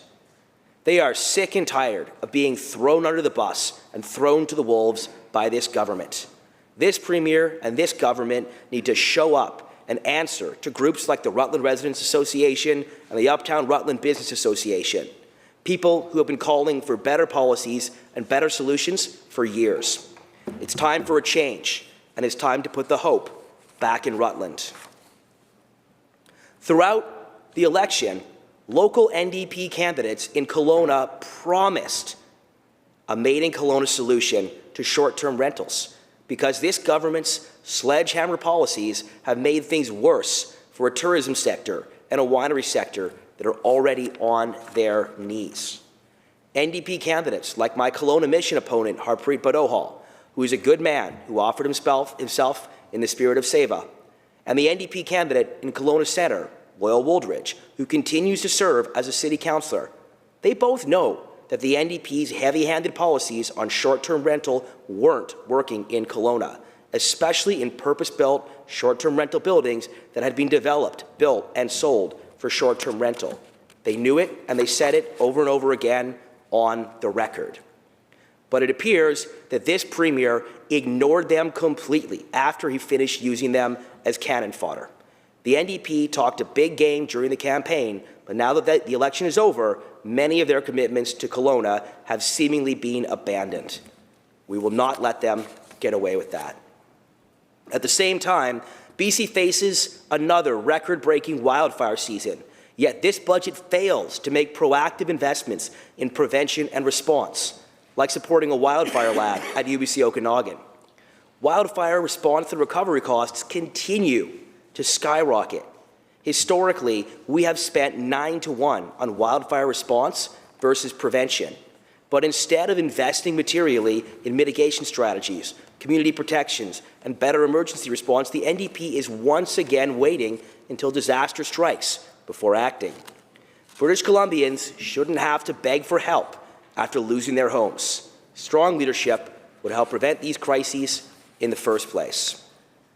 More broadly, this government also shows that the NDP has little or no serious plan to protect BC businesses from U.S. tariffs. With BC's exports to the U.S. already down 5.5%, this government should be aggressively defending our industries. Instead, there is no serious funding, no strategy, and no action to deal with trade threats that will cost BC workers their jobs. Just a bunch of political posturing and American wedge politics.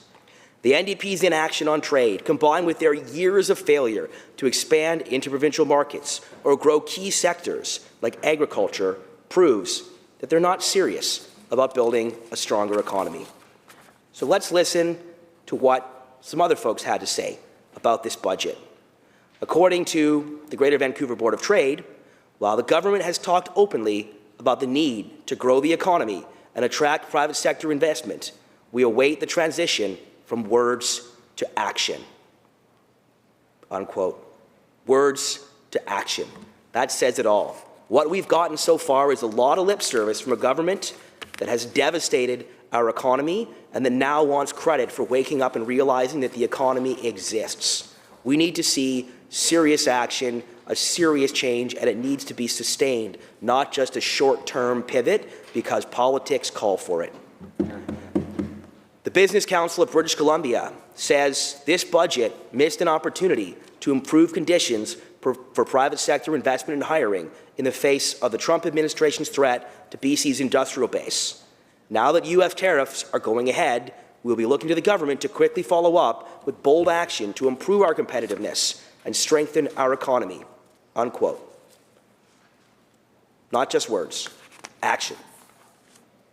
According to the Surrey Board of Trade, this budget needed to support the economy, but it missed the mark. We were hoping to see tangible investments to help businesses pivot in the face of tariffs implemented by the United States President, but they were absent from this budget. according to Jesrup Gosal, spokesperson of the Surrey Board of Trade. Well, it's not just business organizations that think this budget is empty, vacuous words. Let's listen to our friends from the Greens. Let's listen to MLA, whose riding I can't remember right now. Well, what riding is Mr. Butterell from? Right here? Saanich Northern. There we go. No, let's listen to the Greens. No, North Side, North Island. Thank you very much. Saanich North of the Islands. Let's listen to what the BC Greens have to say about the budget.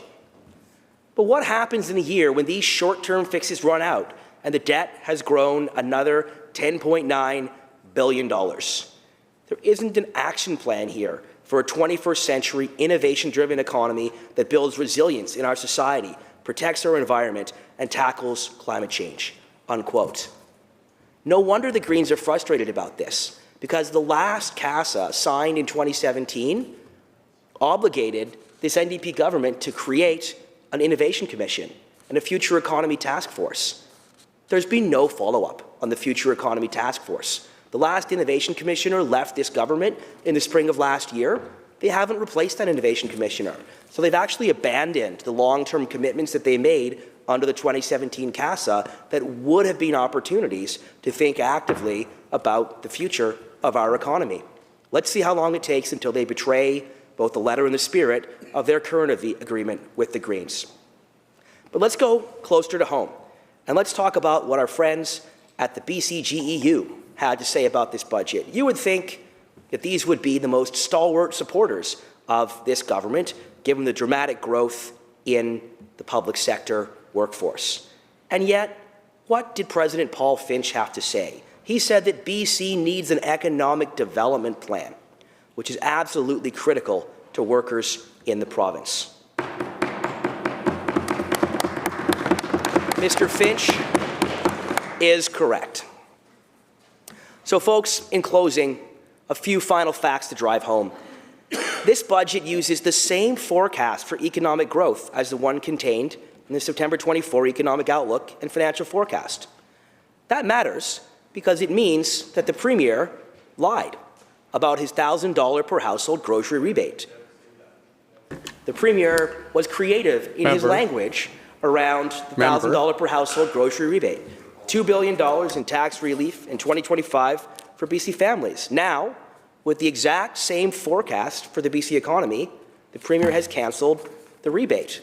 I know the members opposite are upset about the language, but that is also the mathematical reality. Just one moment, please.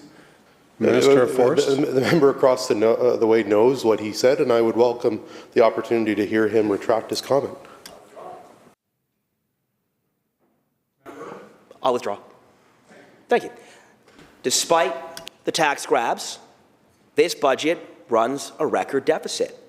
The forecast deficit for 2025 to 2026, as you know, is $10.9 billion, the largest in history.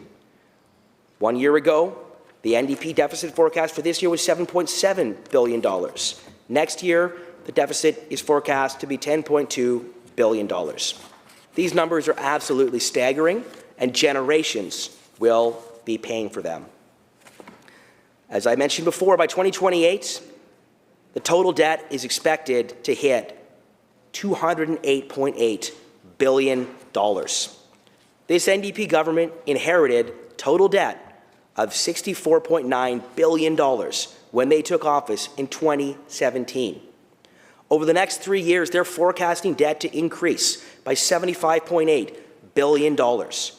That's more than all the debt accumulated since British Columbia joined Confederation 153 years ago.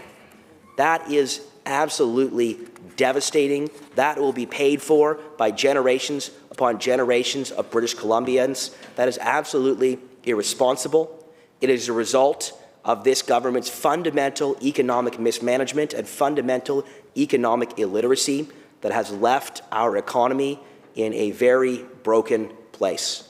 There is incredibly difficult work ahead in order to rebuild, and it will require much more than lip service from a government that has suddenly awoken to the existence of the economy and has spent all of their time fixated on political posturing at the expense of practical solutions.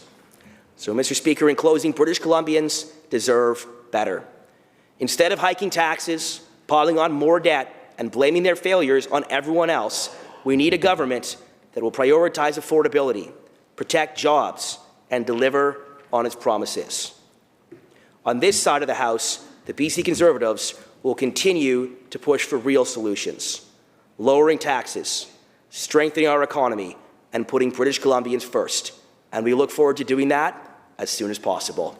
Thank you, Mr. Speaker.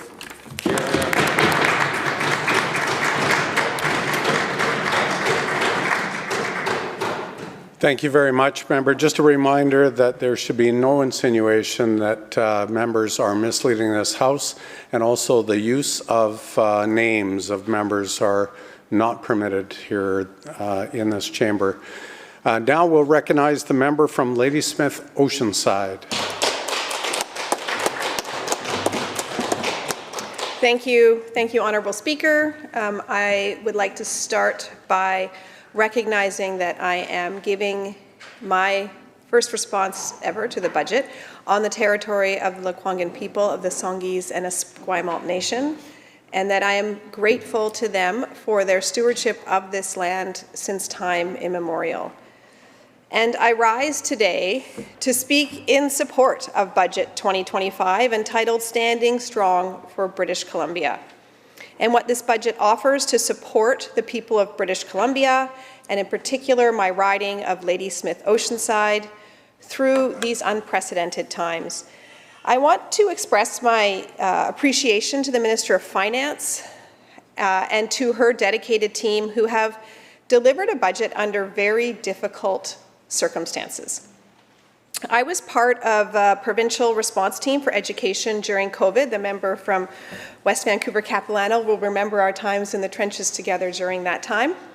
And during that time, we used the term unprecedented a lot as well. But somehow, in reflection, that time feels more stable than what we are experiencing right now. During that time, provincial health had experts in population medicine that had education, training, and experience in pandemic response. Public health had guiding principles that are designed for use during a public health emergency that helped guide the decisions that we had to make.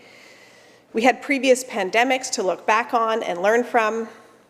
My dad was a child during the polio epidemic. Both he and my uncle contracted polio and both spent months in iron lungs. My dad consistently reminded me during that time that we had done this before and that we would do it again. We had a precedence for navigating pandemics. But this current threat, the one that has us once again using this term unprecedented, is giving new meaning to the term. And I want to point out that during both of these unprecedented times, it was the NDP that was in government.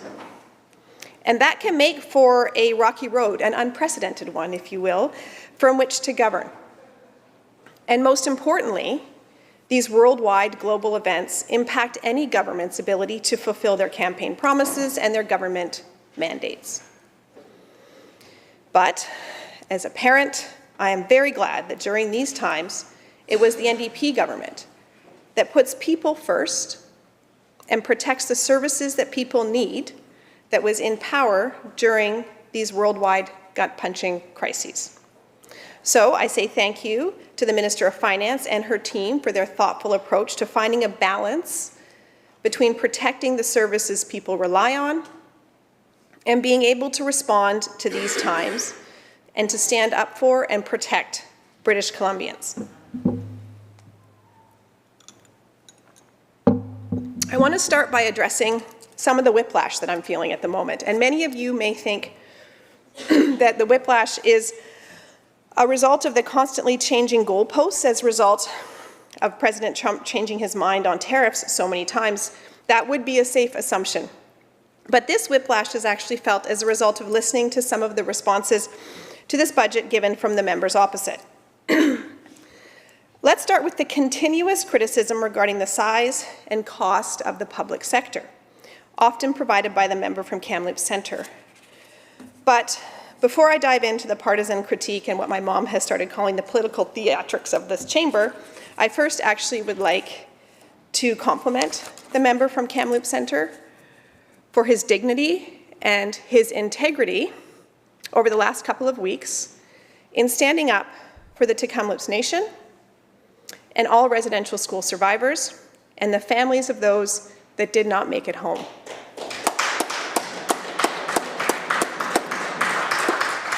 Integrity matters in these chambers, and no matter what side of the aisle we are from, we must stand united to reject residential school denialism.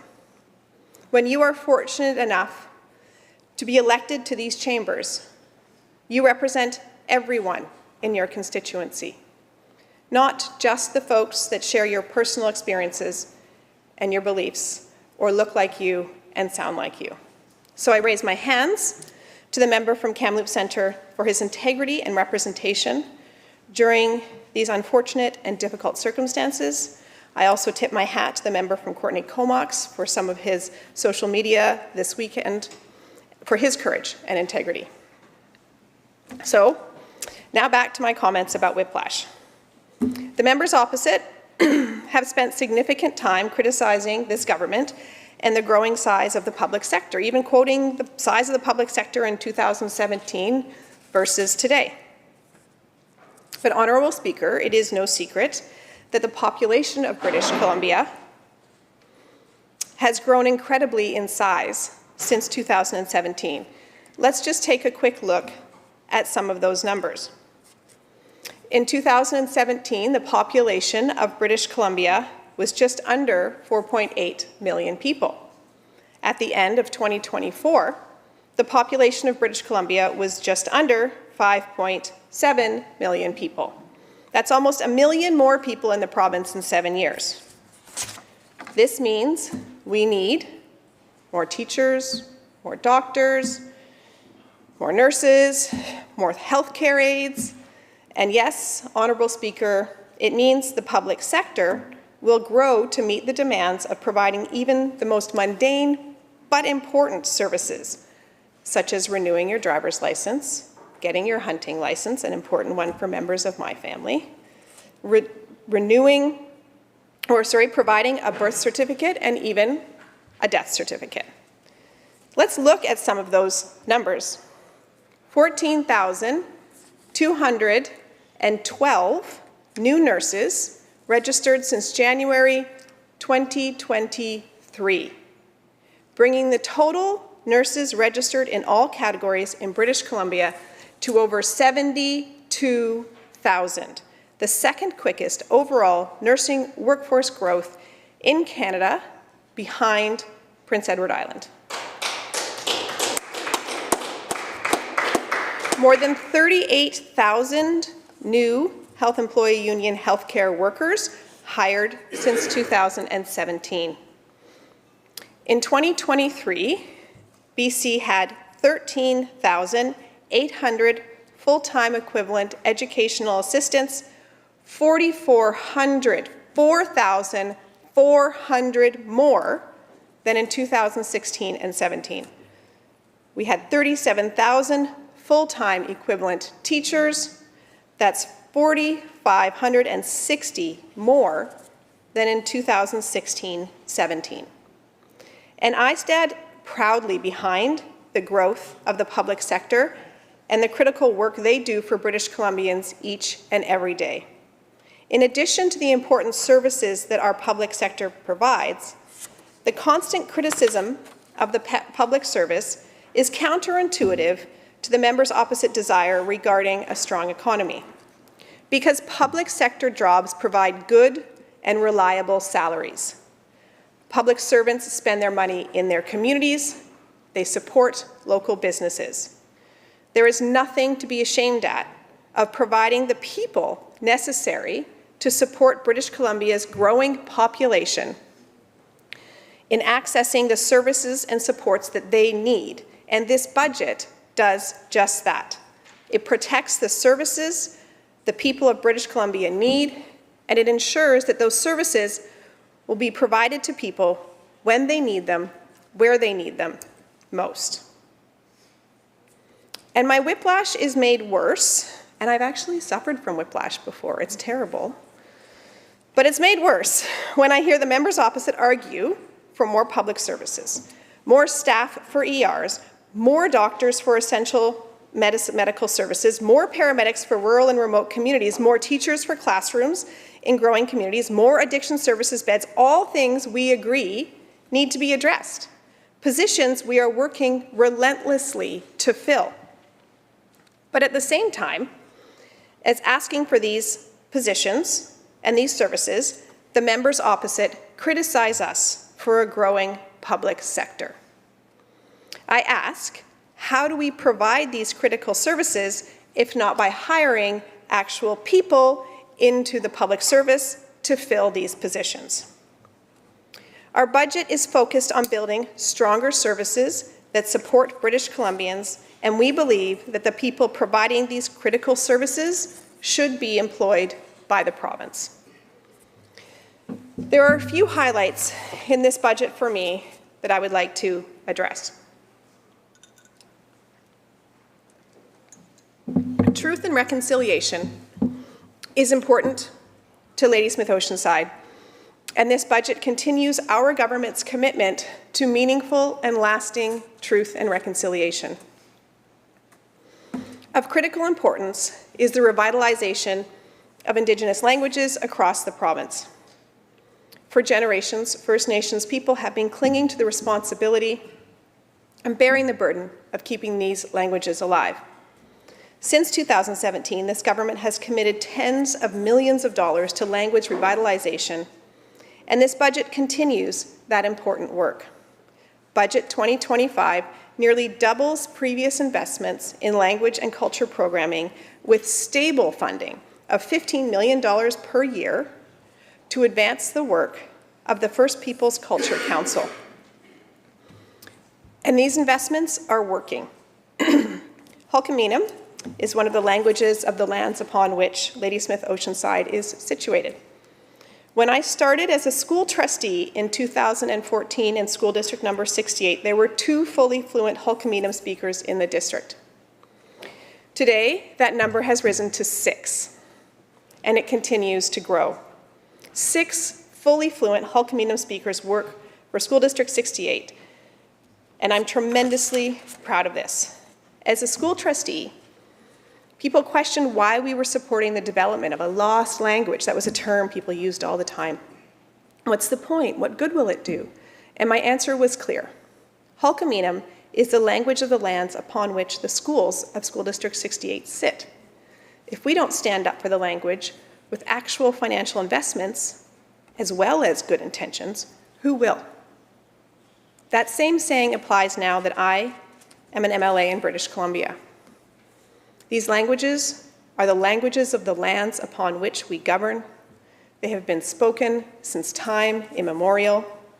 If we don't support the reincarnation of these languages, who will? And this budget does just that.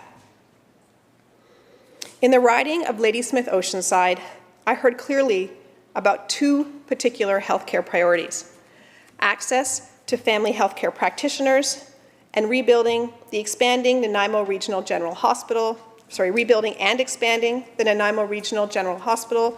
so that people of the Central Island region can have access to critical health care they need, when they need it, where they live. And this budget continues to prioritize strengthening health care with actions underway to expand access to family doctors and nurse practitioners and recruit and train more healthcare practitioners. This includes $443 million over the fiscal plan to support our primary care strategy, to continue progress on connecting people with a family doctor or a nurse practitioner, and to deliver quality primary care services. And we are finally starting to see those results in Ladysmith Oceanside. In Oceanside alone, over 3,400 people have been attached to a primary healthcare practitioner in the last 12 months. Every day, I'm getting emails from constituents who are getting attached to family healthcare practitioners thanking us for the work we are doing trying to solve this problem. This budget continues to fund critical upgrades to the Nanaimo Regional General Hospital to the tune of $500 million. It includes construction on a new cancer care centre at Nanaimo Regional General Hospital, a new ICU, a new high acuity wing, which means that the ICU in Nanaimo will go from 8 beds in 2017 to 24 beds when it opens this summer. And I know many folks in the Central Island region were watching with bated breath for the funding commitment to the much-needed hospital tower at the Nanaimo Regional General Hospital. And I can tell you that our government is working closely with the local hospital board to help move this project forward. On budget day, the chair of the Nanaimo Regional General Hospital, the Nanaimo Regional Hospital District Board was my guest in the gallery. My fellow Central MLAs from Nanaimo Gabriola and Nanaimo Lanceville met with the Minister of Infrastructure to discuss next steps in this project. The hospital board is a willing, creative, and collaborative partner, and we are all working hard to move this project forward. Making sure people can find good quality housing that they can afford is always going to be one of our top priorities. Ladysmith Oceanside has benefited from numerous investments in the riding in affordable and supportive housing. One such example is the purchase of Molliette Manor by the BC Rent Bank last summer. Over half the residents in that building are over 75. Thanks to the investment from this government, these folks now have long-term, stable housing. And without this investment, the building would have been sold, most likely torn down, made room for condos, displacing these residents. The budget continues to prioritize access to affordable housing across the spectrum. Budget 2025 injects an additional $318 million over 3 years to the BC Builds as part of the province's goal of delivering thousands of rental homes for middle-income people. We're making sure that people, not speculators, can find affordable housing by increasing the speculation and vacancy tax to 3% for foreign and untaxed worldwide owners and 1% for Canadian citizens and permanent residents. And all of that money is being invested back into the housing in the regions where the tax is applied. More than 99% of property owners who live in BC are exempt from the tax. And this remains a top priority for the residents of Ladysmith Oceanside, because we know that the expansion of the speculation and vacancy tax areas will help ensure that the families that work and support our communities can live in those communities. Since the introduction of the speculation and vacancy tax, we have seen so many homes that used to be short-term rentals switched over to long-term stable housing for the families of Ladysmith Oceanside. During the campaign, I had one woman walk right out onto the doorstep and point to houses on the street and say to me, that used to be short-term rental, that used to be short-term rental, that used to be short-term rental. They're now all filled, either purchased or have long-term renters in them, families who live and work in the community. Another family that told me a story about being displaced by a fire when they were looking for a place to live. All the rentals were short-term rentals. And now that the rules have changed, when they look online, they see those same rentals being advertised for long-term rent for families who live in the communities. The tax is working, and it's time to do more. The speculation and vacancy tax recently expanded into my own community this year, and I'd like to say that the process for declaring the exemption was actually very quick and easy. There are 59 communities in BC that this tax applies to, including 13 declaring for the first time in 2025. The rate increase is expected to bring $47 million in 2026-27. The speculation tax is playing a critical role in turning empty units into homes for people in communities across the province. I myself am renting an apartment here in Victoria as an MLA that used to be a short-term rental and is now available for long-term rentals because of the change of rules. When you live in a rural area, when you have rural areas in your riding, you become familiar with the tangled jurisdictional web of encampments.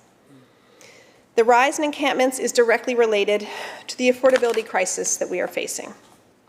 And with these encampments, people experiencing homelessness are living in unsafe conditions in encampments throughout multiple communities in British Columbia. And it is such a complex issue because the people who have encampments outside their properties also deserve to feel safe in their communities. In my riding of Ladysmith Oceanside, we have large rural networks, and these encampments can often be found right outside people's driveways, on the edge of their properties, straddling roadways, creating a maze of jurisdictional hot potatoes. It's a complex problem to solve the root cause of this, and you can't just say, tow away the vehicles, because people are living in these vehicles. If you tow away the vehicles, you displace people, and the problem just continues. And we're working very hard to address these challenges. And BC Housing is working with partners to provide people living outdoors and in encampments with better access to a range of support services, new shelters, housing options through new programs funded by the province under the Belonging in BC Homelessness Plan. With compassion at the center of solving this issue, this budget has $90 million to get people out of encampments and off the streets by providing more services, shelters, and homes through the Heart and Hearth programs. Homelessness Encampment Action Response Team, HEART, and Homelessness Encampment Action Response Temporary Housing, HEARTH. And I witnessed firsthand last week as I attended a multi-jurisdictional response team planning meeting regarding one of the growing encampments in my riding. As a small business owner, paying close attention to finances is important to me. On the previously mentioned theme of whiplash, I consistently hear the members opposite using their question period to simultaneously demand more services while criticizing the provincial deficit. This budget demonstrates that we are focusing on supporting and growing the economy and carefully managing our finances to protect the services people rely on today. And while we have work to do, we do have one of the lowest debt to GDP ratios in the country. But it's more important than ever to strengthen the province's fiscal position so the government can respond to changing needs in these uncertain times. And despite these unstable times, government is taking the first steps to building a path to balance of our budget over the long term. Reviewing all government programs to ensure that every dollar we are spending is delivering results for British Columbians. We've put a temporary pause on hiring in the BC Public Service, separate from the public sector, with the exception of critical roles. And Budget 2025 also includes expenditure management targets around cutting administration costs as part of a multi-year approach to balance budgets over time by growing the economy and carefully managing our spending. In conclusion, during these very challenging times, I am grateful to the Minister of Finance and her team for delivering a budget that protects British Columbians, protects the core services that we all rely on, and supports our businesses through investments in trade diversification at a time when we need it most. I thank the Honourable Speaker for allowing me to speak in support of Budget 2025, Standing Strong for BC, that is focused on building a stronger economy that works for all British Columbians, not just some, that strengthens healthcare and the services people rely on, and builds BC's critical infrastructure. And I want to end with a message I received recently from a constituent who's not a traditional NDP supporter, but I managed to kind of convince them during this campaign to vote for me. They said, "I'm impressed with the Premier. Thoughtful, emotional, realistic, and rightly untrusting of Trump, even channeling a bit of John Horgan. I am confident that BC is in capable hands." Thank you, Mr. Speaker.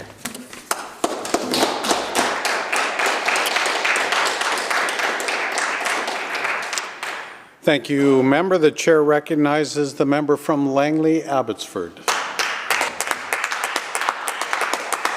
Mr. Speaker, I rise today in this chamber with immense gratitude, knowing that I stand here because of the incredible volunteers who believed in the Conservative vision for British Columbia. This election was historic, not just for Langley, Abbotsford, but for the entire province. And it was made possible by the dedication of those who gave their time, energy, and determination to bring real change. I'm a trucker, My family came here for a better life to this country. My mom and dad worked tirelessly to provide that life. I lost my father 8 years ago, but not a day goes by that I don't think of him, and I know he's watching me down in this chamber here today. I also like to thank my wife, who's been instrumental in even letting me allow to pursue this journey. Having 2 young kids at home, I know how hard it is for all the members here, the hardships we face with our families and everything else, the sacrifices that they make for us to take part in this. And I also want to thank my campaign manager, Andre Roberg, Joe Latham, and there's several others, Reach and Air, a good friend of mine from high school, that all stepped up to the plate and helped me achieve this. And without my wife, Courtney, it would be really impossible. I want to thank her again. She's been a rock for me. I also want to thank my friend Brittany, who hopped on a car, made the travel across in a ferry, drove down to Langley, Abbotsford, and a bunch of ridings to help us achieve this mission. To the door knockers who braved the braved elements to have conversations that mattered, you made a difference. You listened to the concerns of our neighbors, shared our message, and showed that Conservative movement is about people first. To those who helped me put up signs, rain or shine, thank you. Every sign was a symbol of hope for those who wanted a better future. You worked tirelessly, early mornings, late nights, ensuring that every street, every neighborhood saw that there was a choice on Election Day. To the drivers who made sure the volunteers could reach every part of our riding. And to those who spent hours making phone calls, connecting with voters, answering questions, and encouraging people to get out there and vote, your efforts did not go unnoticed. This victory was not mine alone. It belongs to every person who gave their time to make sure Langley Abbotsford's voice was heard, and I promise that as your representative, I will fight every day to ensure that your hard work was not in vain. Mr. Speaker, the great township of Langley is one of British Columbia's most historic places. In 1824, renowned explorer James McMillan was sent by the governor of the Hudson's Bay Company to explore the lower Fraser River. He did and his party portaged their canoes through what is now called Langley Township to avoid the rapids near Kanaka Creek. He recommended establishment of a fort on the banks of the river there. The rest is history. Today, giant greenhouse operations are located on the site of the original Hudson's Bay Farm. The reconstructed fort can be found at the National Historic Site in Fort Langley. It was there in 1858 that Governor James Douglas proclaimed the creation of the colony of British Columbia. The township of Langley was the first district municipality incorporated in British Columbia on April 26, 1873, the same day that Chilliwack was incorporated as a city. Only 2 cities in British Columbia are older than the township: New Westminster and Victoria, whose incorporation predates the entry of British Columbia into the Confederation in 1871. The Abbotsford portion of our riding has rich history, deeply rooted in both Indigenous heritage and the contributions of European settlers. The name Matsqui comes from the Halkomelem language, meaning easy portage or easy traveling, reflecting on the region's historical significance for the Stolo people who lived along the Fraser River for thousands of years. Scandinavian settlers later shaped Matsqui village, leaving their mark with institutions like Matsqui Evangelical Lutheran Church, built in 1903. Matsqui was incorporated as a district in 1892 and later merged with Abbotsford in 1995. One of the Matsqui's well-known political figures, Harry De Jong, a dedicated public servant who served as mayor from 1975 to 1987. Both representing the area as an MLA and serving as Minister for Agriculture and Fisheries. Just west of Matsqui lies Bradner, a community founded in 1895 by Thomas Bradner, who celebrated for his deep agricultural roots. Since 1928, the Bradner Flower Show has been a cherished tradition, showcasing over 400 daffodils varieties each spring. This year's show is themed Springtime in Paris, will be held in April, continuing the legacy of a community built on hard work, culture, and connection to the land. I stand on the shoulders of giants, some of the most constructive, influential political leaders in British Columbian history. Rich Coleman led a team of volunteers who built Abbotsford Kinsman Community Centre in 1980s. With their own donated materials, labor, he went on to represent the township in the legislature for 24 years, during which time he served as opposition whip, as interim leader of the official opposition, and in government as Minister of Public Safety, Minister of Forests and Minister of Housing, Minister of Energy and Mines, Minister of Natural Gas Development, and Deputy Premier of British Columbia. This NDP government can be thankful to Rich Coleman when they examine the revenue side of their terrible deficit-ridden budget. Were it not for his work developing our natural resources, their enormous deficit would be even larger. Before Rich Coleman, Bob McClellan was one of the key ministers in the social credit government of Bill Bennett, serving 14 years in this place, representing Langley. At the time, he served Minister of Health, Minister of Energy, Mines and Petroleum Resources, Minister of Labour, and Minister of Industry and Small Business. Bob McClellan was a visionary, decades before his time. As a health minister, he led Drive to provide involuntary care for heroin addicts. His pioneering legislation for involuntary care was struck down by progressive judges, just like we're seeing today. In a way, these progressive judges were instrumental in thousands and thousands of untimely, unnecessarily drug-cost overdose deaths. We can only hope that our current Premier is successful in fulfilling McClellan's vision. Over 40 years ago, and begins to bring an end to the death and the suffering. Mr. Speaker, I can't forget to honour the contributions of local leaders who helped make the township a great place it is today.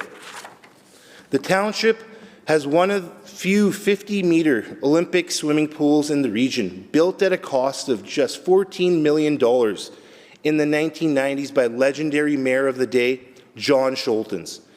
Several talented young Langley swimmers have gone on to compete in the Olympics and World Juniors, and the pool hosts one of the top swimming programs in Canada.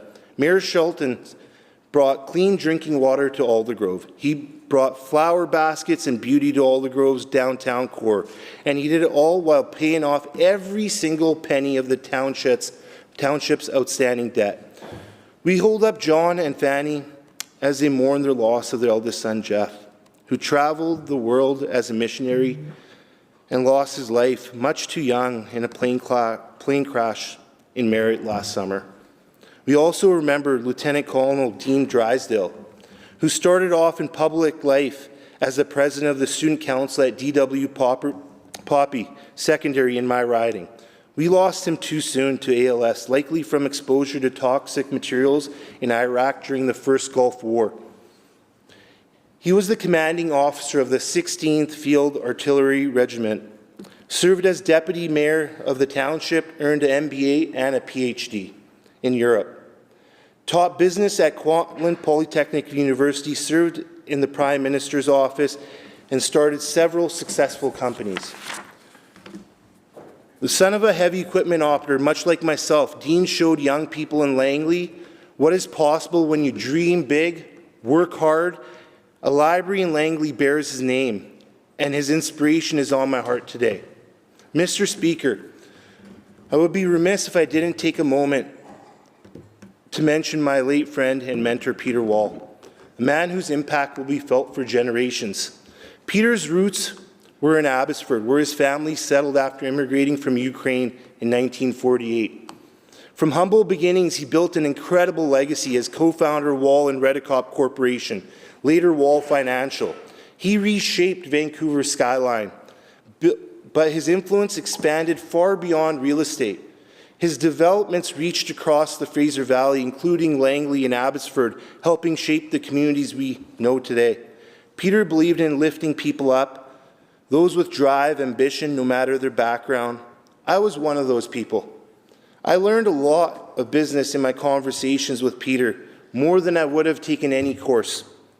He saw potential, gave opportunities, and changed lives. His generosity was unmatched. His $15 million donation to UBC in 1991 was the university's largest at the time, just one of many contributions, healthcare and community initiatives. People like Peter simply don't leave us. His presence is etched into the communities, in the lives he changed, and in the spirit of those he inspired. His legacy will live on forever. Mr. Speaker, I stand in this historic chamber.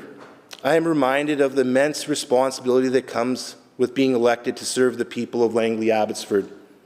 This is not a job to be taken lightly, nor is it a title to be worn without duty. It's a calling, a commitment, and for me, it's a deeply personal mission. I did not get into politics for prestige. I did not step forward when the path was easy, nor did I seek the safe route. When I ran first under the Conservative banner in Surrey South, our party barely registered in the polls. People told me, "You're wasting your time." The British Columbians weren't ready for a real Conservative alternative, but I knew better. I knew that the people, especially in the communities like Langley Abbotsford, were tired of broken promises, tired of being ignored, and tired of watching their hard work go unrewarded. So I put my name on the ballot and we fought. We didn't just show up, we made an impact. We took a party polling under 2% and provided that the change was possible. We sent a clear message. Conservatives weren't here to play petty politics. We were here to fight for the future of this province. And that fight led me here today, representing the people of Langley Abbotsford. Langley Abbotsford is home to hardworking families, small business owners, and tradespeople who wake up every morning, work long hours, sacrifice to build a better life. My father was a trucker, a provider, a hard worker, a man who never backed down from a challenge. He worked long hours, made sacrifices, and taught me the values of integrity and perseverance. He taught me that no matter how tough things get, you don't give up. You stand up, you push forward, and this is exactly what I bring to the chamber. I am here to fight for families in Langley Abbotsford who work tirelessly just to keep up with the rising cost of living. I am here to fight for truckers, farmers, small business owners who keep this community and this province moving. People who are ignored by this government, a government that only seems to care when it's politically convenient. I am here to fight for everyday British Columbians who has been left behind by a government who chooses ideology over common sense. I did not come to warm a seat. I came here to fight. And let me be clear, I will not stand by while this province and my riding continues down a path where families can't afford their homes, businesses can't afford to stay open, and our children can't seem to see a future for themselves here. This is not the British Columbia I believe in. This is not the British Columbia that Langley Abbotsford, my constituents, deserve. Mr. Speaker, Langley Abbotsford is more than just a riding. It's a thriving economic agricultural powerhouse that represents the best of British Columbia. It is home to families, farmers, business owners, and workers who believe in hard work, innovation, and community. Agriculture is the backbone of our region. Our world-class berry farms, greenhouse, and agricultural businesses not only feed British Columbians, but also contribute to our economy. Farms like Tamara Jansen's greenhouse exemplify the entrepreneurial spirit that drives our province forward.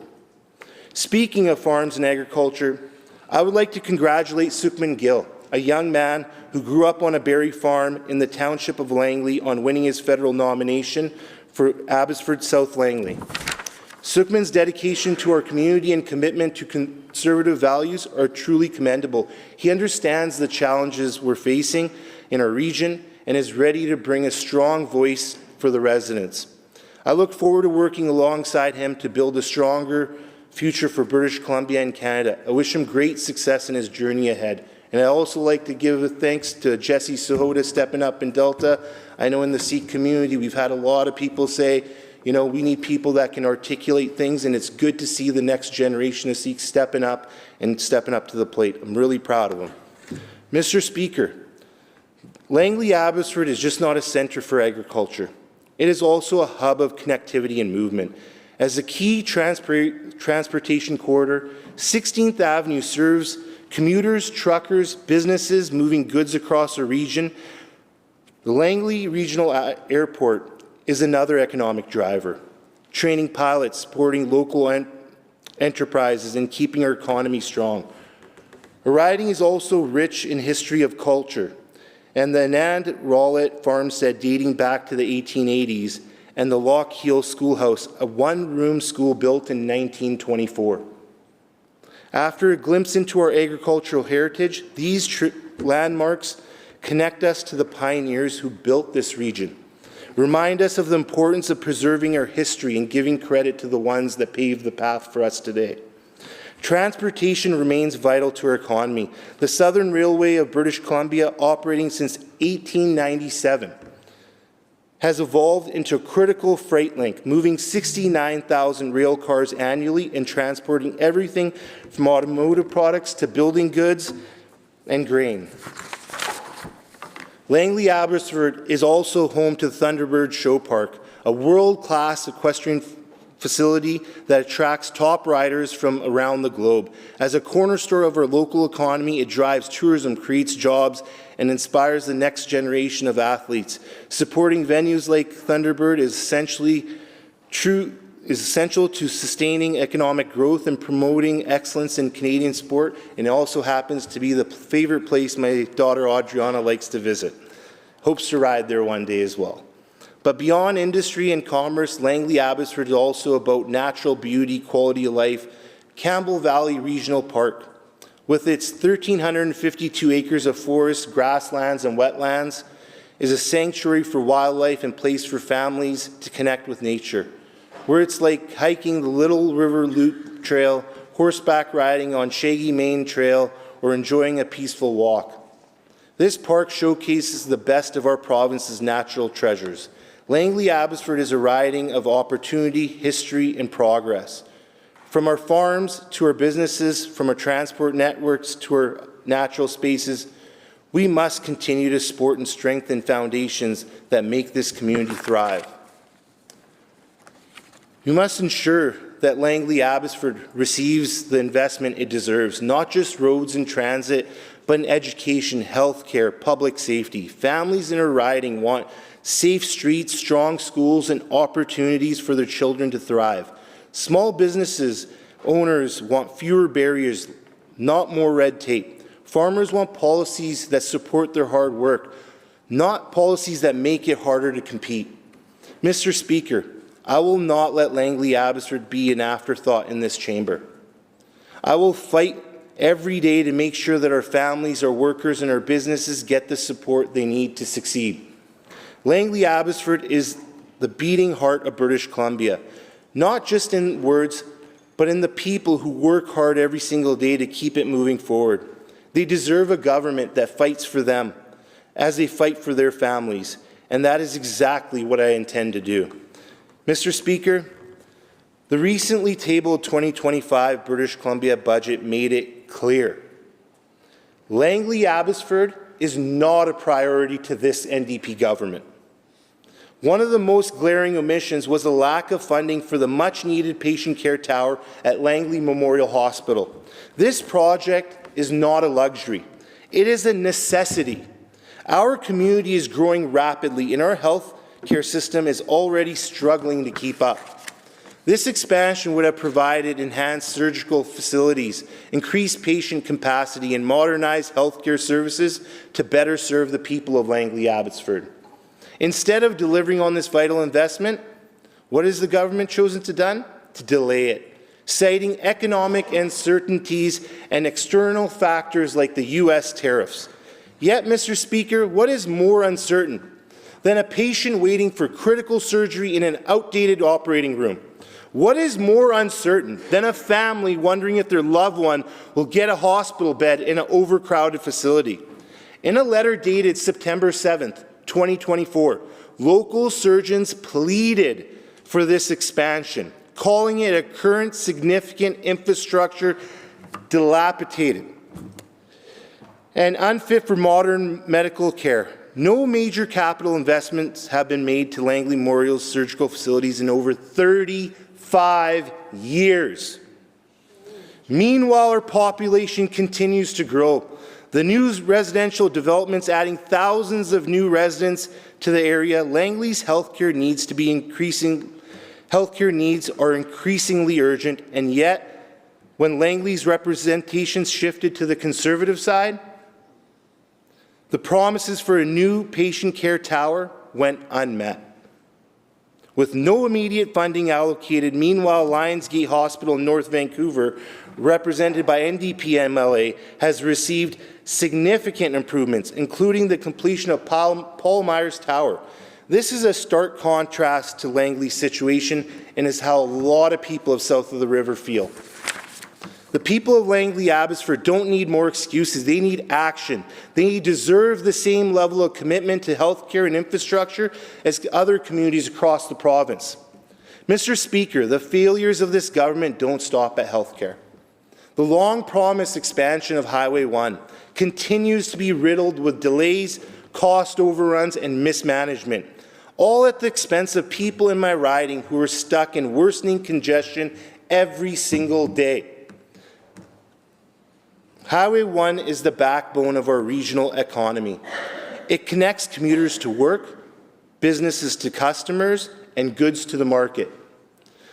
But for years, residents of Langley Abbotsford have been forced to sit in traffic, losing valuable times with their families because this government refuses to get the job done.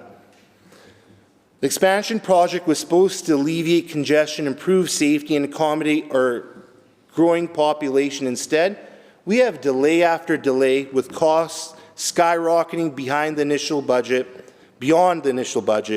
and yet there is still no clear timeline for completion. The reality is, for far too many families in Langley Abbotsford, what should be a 20-minute drive turns into an hour-long crawl. Small business owners struggle with delays. Truckers, like my father once was, are forced to waste precious hours sitting in gridlock instead of doing what they do best, keeping our economy going. And who pays the price? Hard-working British Columbians who are simply trying to travel to get to work, to get their kids to school, to live their lives. Mr. Speaker, the people of Langley Abbotsford deserve better. They deserve infrastructure projects that are completed on time and on budget.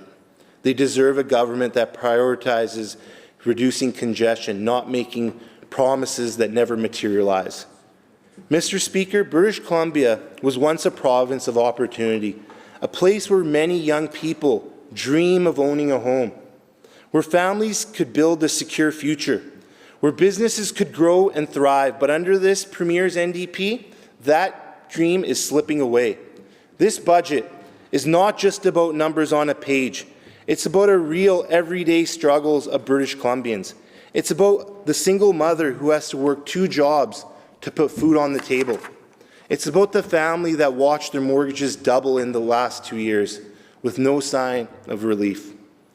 It's about the young couple, both with good jobs, wonder if they will ever afford a home in the province they grew up in. And more, it's about the thousands of people who are leaving BC altogether, packing up, selling their homes, and heading to Alberta, Saskatchewan, and beyond, because they can no longer afford to stay here. British Columbians are tired of broken promises. They're tired of watching their tax dollars wasted on government mismanagement. They're tired of a premier who refuses to take responsibility for the damage he has done. This budget should have been a chance to fix those mistakes. Instead, it's proof that this government has no plan to make life better for British Columbians. Mr. Speaker, the NDP's reckless spending has created an economic crisis, one that they refuse to acknowledge. Every year, they promise British Columbians responsible budgeting, and every year, they fail to deliver. Let's take a look at the numbers. In 2017, the actual government expenditure was $49 billion. Reasonable, sustainable, and within expectations. But since the NDP took office, spending has spiraled out of control. By 2020, they're projected spending was $51.6 billion, but actual spending shot up to nearly $58 billion, a full $6 billion more than expected. Then came the pandemic, and yes, governments had to spend, but under the NDP, that spending never stopped. By 2022, spending had ballooned to $68 billion, a massive jump from the $61 billion they originally projected, and it didn't stop there. In 2023, they told British Columbians they would spend $63.5 billion. Then they quietly revised that to $71 billion. The actual number, Mr. Speaker, almost $80 billion. The NDP originally projected that they would spend $68.9 billion this year. Then they raised it to $81 billion. The actual number, $84.6 billion and climbing.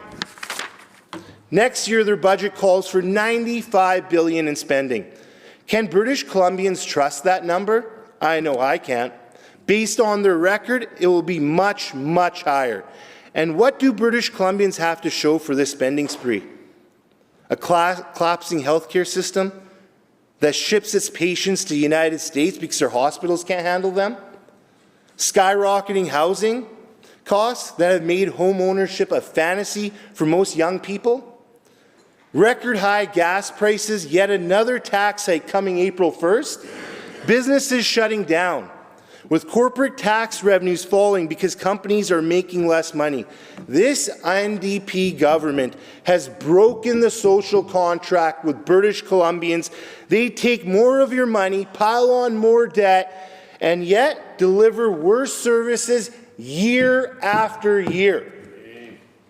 This is not a sustainable path. When the Premier stood in front of British Columbians last year, promised a $1,000 per household rebate, people believed him. They counted on that relief. And why wouldn't they? Food prices are at record high. Families are being forced to make impossible choices, whether to cut back on groceries, skip meals, or delay paying bills to afford just the basics. But now, with the exact same economic forecast as before, the Premier has cancelled the rebate. Just like that. He claims it's due to the tariffs, but he offered no apology. Just another broken promise from a government that has made an art of misleading the public. Instead of helping struggling families, this NDP government is raising the cost of living even further. On April 1st, gas prices will rise another 3.3 cents per litre, thanks to the Premier's 19% hike on carbon tax. This isn't just about paying more at the pump. It's about higher costs for everything. Every trucker that delivers food, every farmer that produces crops, every small business trying to stay afloat, they will pay more due to this NDP government. And British Columbians are already feeling the pain. BC has the highest gas prices in North America. The cost of groceries have risen by more than 20% in the past 3 years. Families are now paying $800 more for groceries than they were in 2021. Yet, instead offering no relief, this NDP government is doubling down on policies that make life even harder. Despite these tax hikes, this budget forecasts $10.9 billion deficit, the largest in BC history. To put that in perspective, 1 year ago, the BC NDP said the deficit would be $7.7 billion. That number has exploded, and next year's deficit is expected to hit $10.2 billion, nearly double what the NDP forecasted. As mentioned, the BC NDP inherited a provincial debt of $64.9 billion in 2017, but Mr. Speaker, by 2028, this is expected to rise to $208.8 billion. The more new debt in just 10 years British Columbia has accumulated than the previous 153 years combined. And what does this mean for British Columbians? It means every single person in this province is on the hook for thousands of dollars in government debt. In 2018... Member, thank you very much.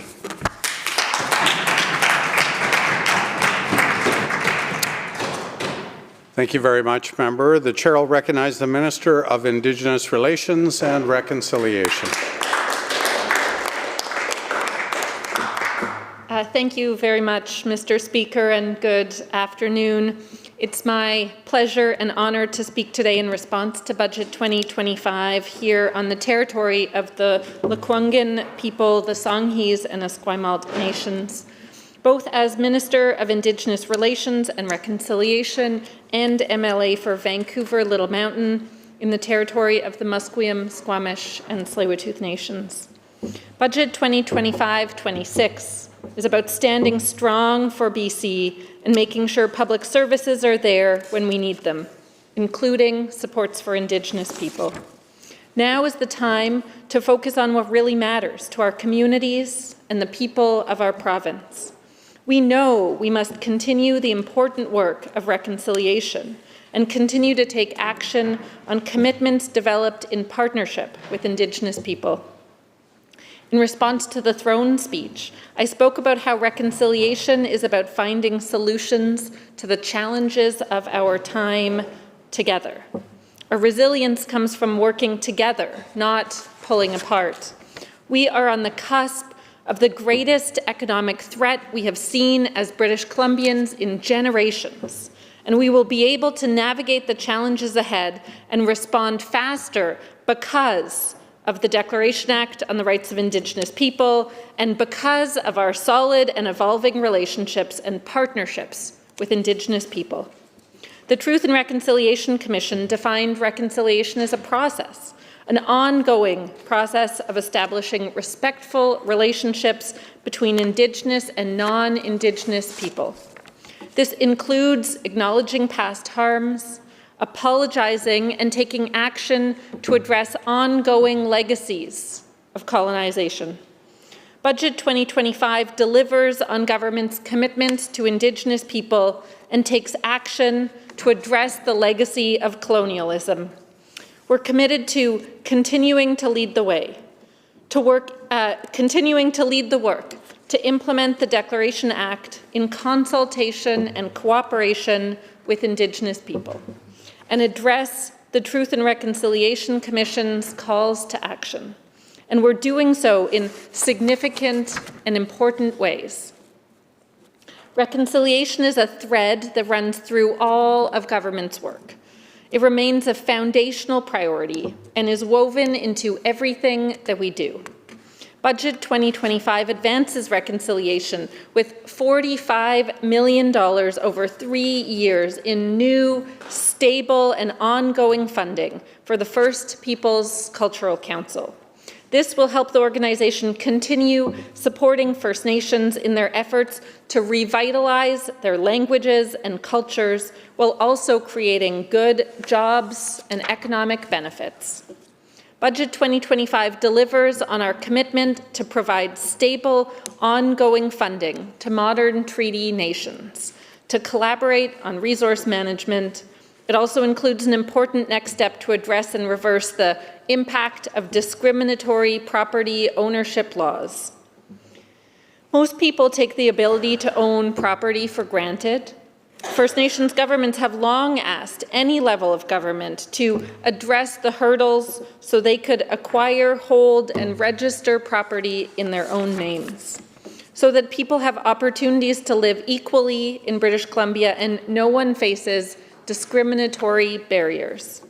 We took that action last year by passing Bill 13, the Land, Title, and Property Law Amendment Act, which came into effect May 21st, 2024.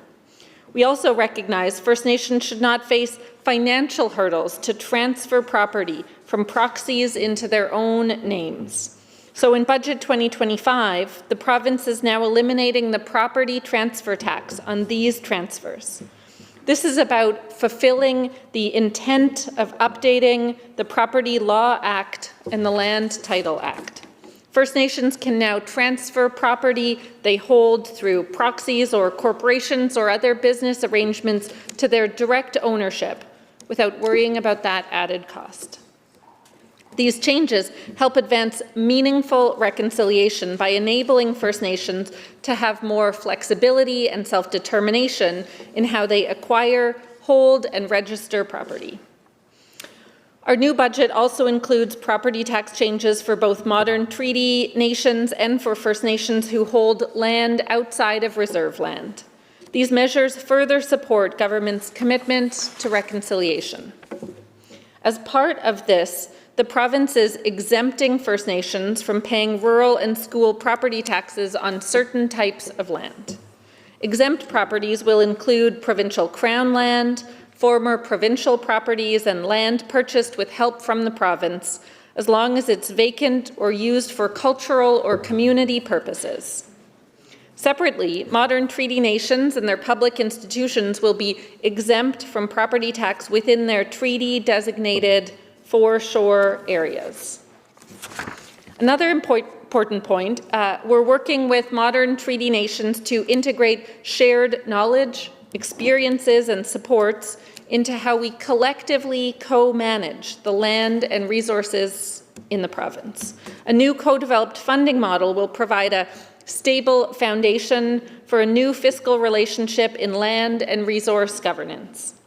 Together, we're creating new pathways for modern treaty nations to meaningfully exercise their rights and responsibilities to care for their people and their land.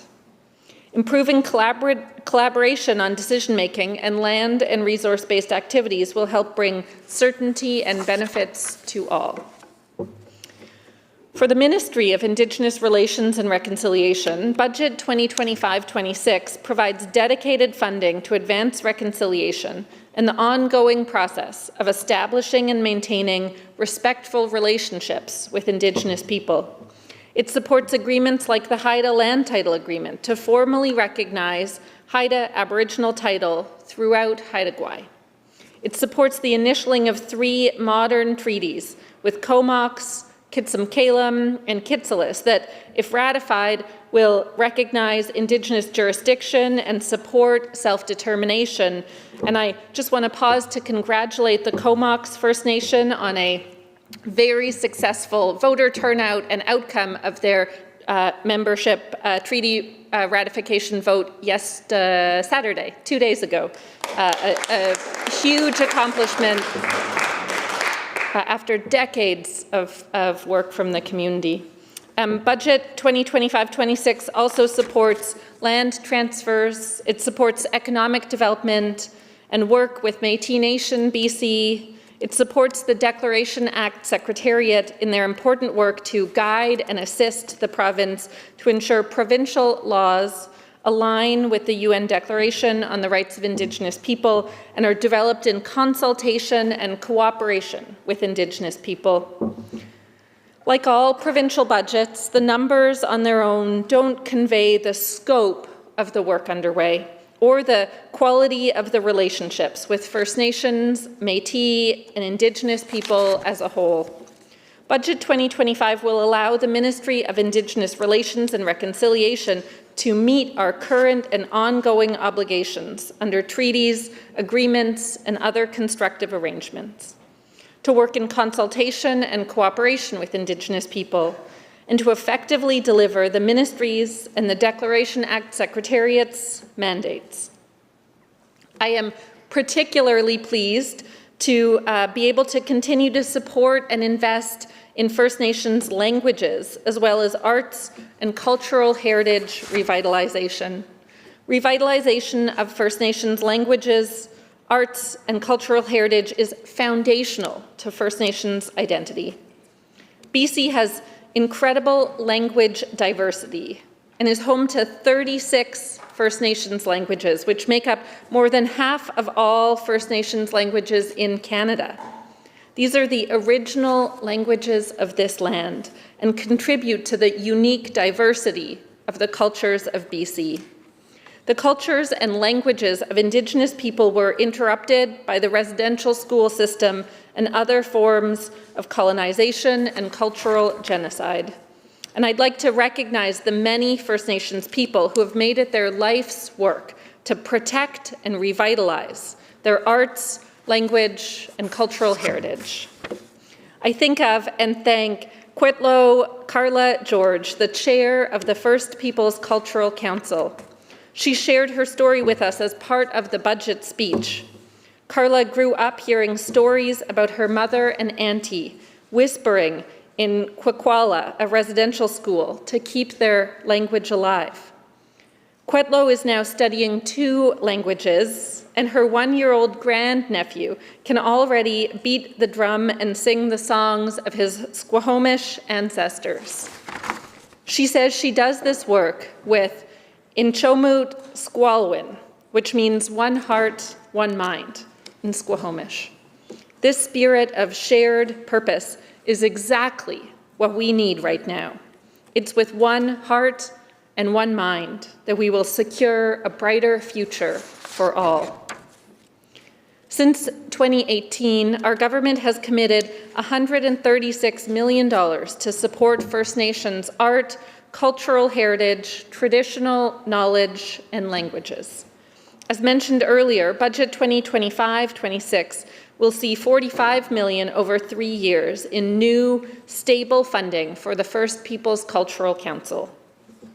Recent research shows that people are benefiting from provincial investments in cultural revitalization, which supports BC's economic commitments to build a sustainable economy with good-paying jobs. Whether it's families sharing stories around the kitchen table or children immersed in learning language with their elders, these community-led efforts are making a real difference in people's lives. There are more language learners than ever. According to the most recent data, there are more than 17,000 First Nations language learners in the province. Communities are developing language revitalization plans, have trained staff, and are implementing programs that make a difference by documenting the language and supporting new speakers. In Bella Bella, with funding support through the First Peoples Cultural Council, Heiltsuk language revitalization programs have grown from 1 staff member to over 50. Heiltsuk programming now includes immersion learning through a preschool language nest, adult language classes, mentor, apprentice opportunities, and curriculum development. The Heiltsuk language is being documented through recordings, archiving, and digitization. Some language learners are now teachers with careers in language revitalization in their own remote communities. Mr. Speaker, language and culture make us all stronger. This is healing work. We remain committed to supporting First Nations across BC to fully exercise their distinct rights related to cultural heritage, traditional knowledge, and languages. I hope to share many more experiences like these with the House as this great work continues. I want to speak a bit about tariff response as well, because deepening partnerships with First Nations will help the province respond to the significant challenges in front of all of us. The uncertainty around our relations and trade with our biggest trade partner in the United States has made discussions with First Nations leaders even more urgent. The BC First Nations Leadership Council, BC Assembly of First Nations Summit, and the Union of BC Indian Chiefs are a part of the BC Trade and Economic Security Task Force. This task force includes Premier Eby, ministers, and a variety of business and union representatives. As Premier Eby has said, the provinces, First Nations, and the federal government— I'll just warn against using names, Oh, please. yes. I apologize. Thank you. As the Premier has said, thank you, as I learned this specific rule, as the Premier has said, the provinces, First Nations, and the federal government need to be aligned and stick together to defend jobs and economic activity at this time. It's important that First Nations governments be at the table as we build our collective response, and that nations know how tariffs will impact Indigenous interests so they can provide input and develop positions as the situation evolves. These are uncertain times and there will be challenges, but I'm confident that we will get through them. We know that a healthy, sustainable economy requires meaningful involvement and equitable opportunity for First Nations. Budget 2025 measures build on ongoing work, such as BC Hydro's most recent call for power, which will require a minimum 25% equity ownership by First Nations, and the Budget 2024 announcement of a First Nations equity financing framework to support First Nations participation in major industrial projects. As part of implementing the UN Declaration, the province has been working toward a future where First Nations can fulfill their responsibilities, care for their people, and manage their territories in ways that reflect their values. Values I am proud that we share. Values that respect the human rights of Indigenous people, that advance reconciliation, and that protect our environment and our economy. Budget 2025 forecasts that more than $680 million over 3 years will be shared with First Nations through natural resource revenue sharing, as the benefits of economic activity are returned directly to the community. First Nations are also expected to receive $300 million through gaming revenue to support self-government and self-determination, strong, healthy communities, and services that make life better for families. We're working with First Nations and the business sector to develop strong economic partnerships through the development of a provincial First Nations equity financing framework. Our vision is one where First Nations are not just engaged during the environmental assessment process, which is both important and necessary, but they also have the opportunity to participate as partners in projects in terms of being investors in projects in their own territory. The main focus of the equity financing framework is to support First Nations equity participation in new or expanded projects in their territories in energy, natural resources, and other related sectors. These are projects that bring economic growth, jobs, new revenue, and other benefits to both First Nations and all British Columbians. This framework is helping to support immediate capacity needs for those First Nations actively considering equity participation in priority projects. The Ministry of Finance worked with First Nations organizations, industry, and the federal government regarding its recently announced National Indigenous Loan Guarantee Program, and we are close to finalizing the program, and I look forward to sharing more about it. In the meantime, work is already underway to assess eligibility of some potential large projects. Government mandate letters have a clear focus: to bring tangible improvements to the quality of life for people across British Columbia, including for Indigenous people, First Nations, and Métis. My focus as Minister of Indigenous Relations and Reconciliation and Minister responsible for the Declaration Act Secretariat is to work in partnership to create tangible benefits for Indigenous people by continuing to implement the Declaration Act, by reviewing the Declaration Act Action Plan, by working with the Attorney General to continue to align new and existing laws with the UN Declaration, and working with Parliamentary Secretary Jesse Sooner, Parliamentary Secretary for Anti-Racism Initiatives, to address anti-Indigenous racism in BC. We will also continue implementing treaties, agreements, and other constructive arrangements that make life better for everyone. This includes working with my colleague at the Minister of Water, Lands and Resource Stewardship to accelerate existing land transfers. And I'm dedicated to bringing local government, agencies, interest holders, and the public along on the reconciliation journey. Coming from local government into this position, I know the importance of bringing them and other stakeholders into the conversation as we move this work forward across our province.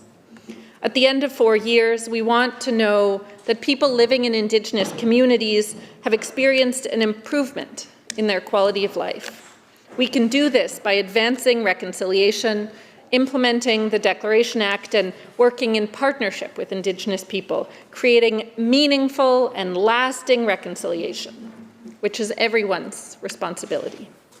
And I believe we can move forward together in all areas of Indigenous relations to build clarity and predictability and a better province for all of us. On November 29th, 2019, British Columbia became the first province in Canada to affirm the human rights of Indigenous people in provincial law. It was survivors and intergenerational survivors of the residential school system who, during the Truth and Reconciliation Commission hearings, called on all levels of government to embrace the United Nations Declaration on the Rights of Indigenous People as the minimum standards for the survival, dignity, and well-being of Indigenous people. That's what the Declaration Act legislation does. The Declaration Act has set a strong foundation for the province and set an example for the country and the world. We may have been the first jurisdiction in Canada to affirm the application of the UN Declaration on the Rights of Indigenous Peoples, but I'm proud to say that we have certainly not been the last. We're still leading the way, making tangible changes that align with the Declaration Act Action Plan, which are tracked and shared with the public every year in the Declaration Act Annual Report. Through the Declaration Act Secretariat, BC is at the forefront of jurisdictions undertaking the systemic work to align new and existing laws with the rights of Indigenous people and support a whole-of-government effort to align provincial laws, policies, and regulations with the UN Declaration. We are eliminating laws and policies that deny equal opportunity for Indigenous people and introducing new legislation to address racism in public policies and services. In April 2023, the province announced the $200 million Declaration Act Engagement Fund, a direct response to calls from First Nations for support to increase participation in the development and alignment of provincial laws, including in implementation of the Declaration Act Action Plan. This one-time 4-year funding is creating flexibility to First Nations to engage with the province on areas of interest in ways that respond to their unique needs and priorities. As of January 2025, 95% of eligible First Nations in BC have been approved for funding through the fund in its second year. Last year, government released detailed reporting for 60 of the 89 actions found within the Declaration Act Action Plan. This includes actions on housing and infrastructure, economic development and job creation, and new ways of achieving certainty, especially related to the sustainable development of natural resources, as well as the ongoing work across government to align provincial laws with the UN Declaration. We are fundamentally shifting our approach to how we both develop and implement provincial laws, which is resulting in an increased number of legislative reforms. Acts that support Indigenous people in exercising their jurisdiction over child and family services through the Child, Family and Community Services Act. Acts that uphold First Nations jurisdiction over education, which include enabling First Nations to certify and regulate teachers in their own schools. And acts that added Indigenous identity as a protected ground under the BC Human Rights Code, which will help us all to combat anti-Indigenous racism and protect Indigenous people from discrimination. Details in the annual report show that reconciliation is truly a cross-government priority. It reflects the tremendous efforts being made to put our collective words into action. BC has made great progress in a short amount of time. Together with Indigenous people, we're working to undo 150 years of colonial harms that continue to be felt today. And I look forward to sharing more information on the review of the Declaration Act Action Plan in the near future. Before I'm out of time, Honourable Speaker, I also want to speak about the impact of this budget on my constituents in Vancouver Little Mountain. Making sure constituents in Vancouver Little Mountain can find good quality housing that they can afford is always going to be one of my priorities. This includes actions such as the development of the Little Mountain lands into affordable housing after years of inaction by the BC Liberals during a growing housing crisis, and an announcement last year in partnership with Musqueam, Squamish and Tsleil-Waututh, which will see approximately 2,600 homes being built, allowing thousands of home buyers an opportunity to purchase a home below market value.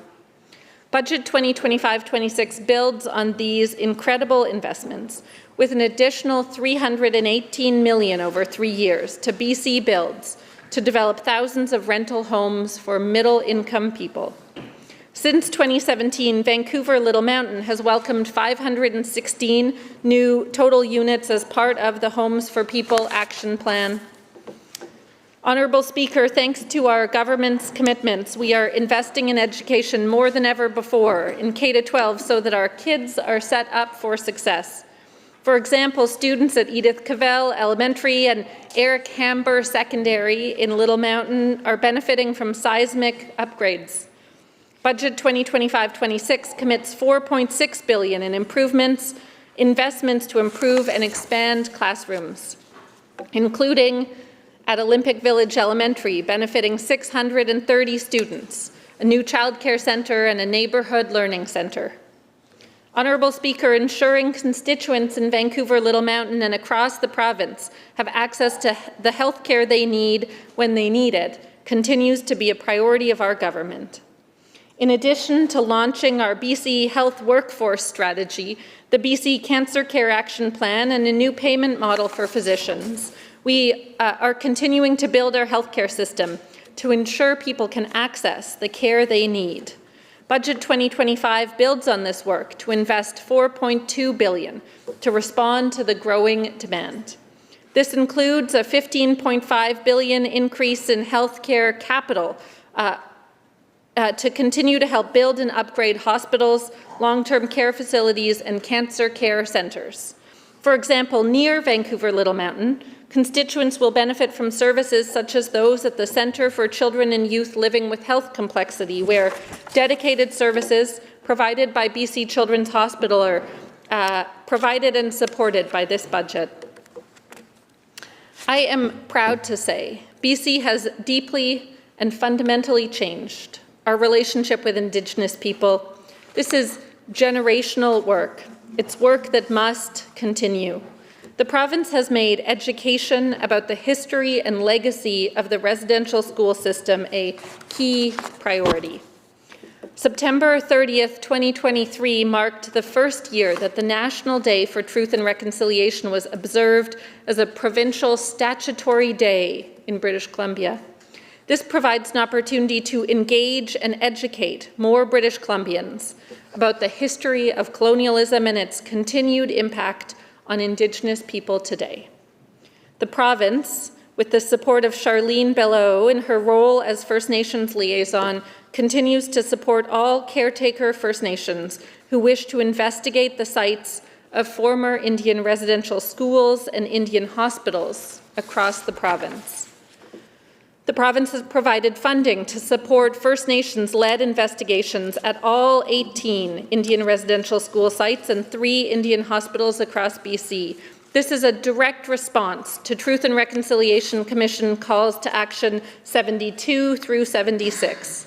And last June, for the first time, all British Columbia students graduating with a Dogwood diploma did so after taking mandatory coursework to learn the truths about Indigenous culture and history. And I believe we will start to see a better future. Future MLAs will be better equipped to understand our shared history and the imperative of reconciliation in British Columbia and Canada. As Murray Sinclair, chair of the Truth and Reconciliation Commission, said, "Education got us into this mess, and education will get us out of it." I'm proud of the work of the Secretariat, the Ministry, and whole of government to advance reconciliation. Through our actions, we are demonstrating a deep and resolute commitment to shared economic prosperity and to progress through partnership.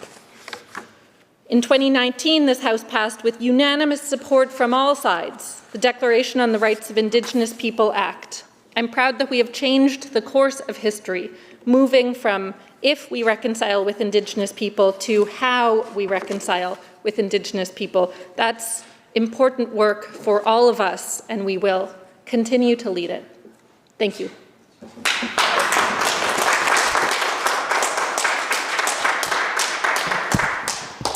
Thank you, Minister. Recognizing the member from Columbia Revelstoke. Thank you, Honourable Speaker.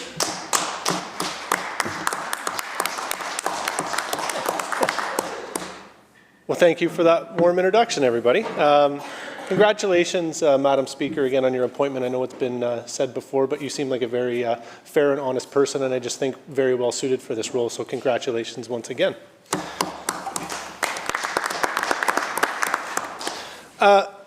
Thank you, fellow members. For a guy that's lived in small towns for most of my life, I can't really begin to describe what a tremendous honor it is to sit here in this beautiful building and to speak with you today. I want just to take a moment to congratulate all the members of the House who were also elected to represent your individual constituents. So congratulations to all of you. This victory for me is not mine alone. It belongs to every single person who knocked on doors, made the phone calls, put up signs, and shared our message of hope and hard work. To my incredible campaign team, your dedication, very, very long hours, and relentless spirit made this moment possible for all of us. I truly could not have done this without you. To my wife and son, Diana and Luke, this campaign has not been easy on our family.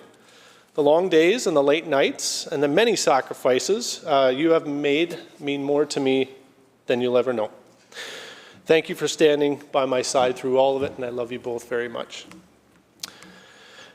Thank you very much to the young social media crew, former students of mine who helped me cement a following online throughout my campaign. Davin McMurray, Chris Dehart, and the man, Adrian Moody. Also thanks to Angela Symes, who will actually be in the House tomorrow, from Kimberley, for your unwavering support throughout the campaign, coming to all the events, no matter what, putting your life on hold to be my #1 volunteer supporter. I couldn't thank you enough. To my amazing CAs, Siobhan Staplin in Kimberley and Chelsea Muhlendyke in Revelstoke, you guys are rock stars. You know, you keep the ship afloat for Columbia River Revelstoke, especially when I'm here in Victoria. So I thank you both, and I know you're both watching today. For everybody in all the communities throughout my riding, which is bigger than Switzerland, it takes about 6 hours to drive from one end to the other at highway speeds. Thank you for all your work, especially for those of you who put up signs and knocked on doors. There are way too many of you to thank individually, and I don't want to miss anybody, so please know that I'm extremely grateful for your support throughout the campaign. I also want to express my sincere gratitude to the Conservative Party of British Columbia and my fellow caucus members for welcoming me with open arms. Your support and belief in me reaffirmed my commitment to standing up for the values we collectively share: hard work, accountability, and a deep love for this province. To Doug Klovechock, former member for Columbia River Revelstoke, your guidance, wisdom, and unwavering support for me from day one of this tumultuous campaign at times meant the world to me. You've been in my corner through thick and thin, and I will do everything I can to honor your legacy of the service you put into this riding and into this House. Thank you. Also, another big thank you to a very well-known retired member of this House, former Cabinet Member Bill Bennett from Kootenay East, who also guided me with advice along the way. So Bill, thank you very much. Lastly, big thanks to my sister Amy, who was my financial agent and did an amazing job. To my father Rob, who was the Kimberley sign captain, really appreciate your help. Thanks to my mom, who's my biggest fan, and to my brothers Jason and Dan, and my wonderful nieces and nephews. Thank you to the great Legislature staff You guys looked after us in a very first-class way. I'm very grateful for you, and I really appreciate your support in making us feel very comfortable here in this wonderful chamber. Madam Speaker, I cannot support this budget. I'm here solely to represent my riding and my home in rural BC. This budget offers nothing in the way of support in the East Kootenays. People in my riding feel forgotten in this province. I'm the 5th consecutive serving term member in opposition from my riding, and we feel neglected from Revelstoke to New Lake. My conservative values are deeply rooted in smart fiscal management, and this budget certainly leaves me terrified for my son's generation. Madam Speaker, today I stand in firm opposition to the 2025 budget put forward by this NDP government. This budget is not just disappointing, I feel it's downright irresponsible. The numbers speak for themselves. An $11 billion deficit. More debt piled onto future generations. And for what? Not for rural BC, that's for sure. Once again, our communities have been left behind.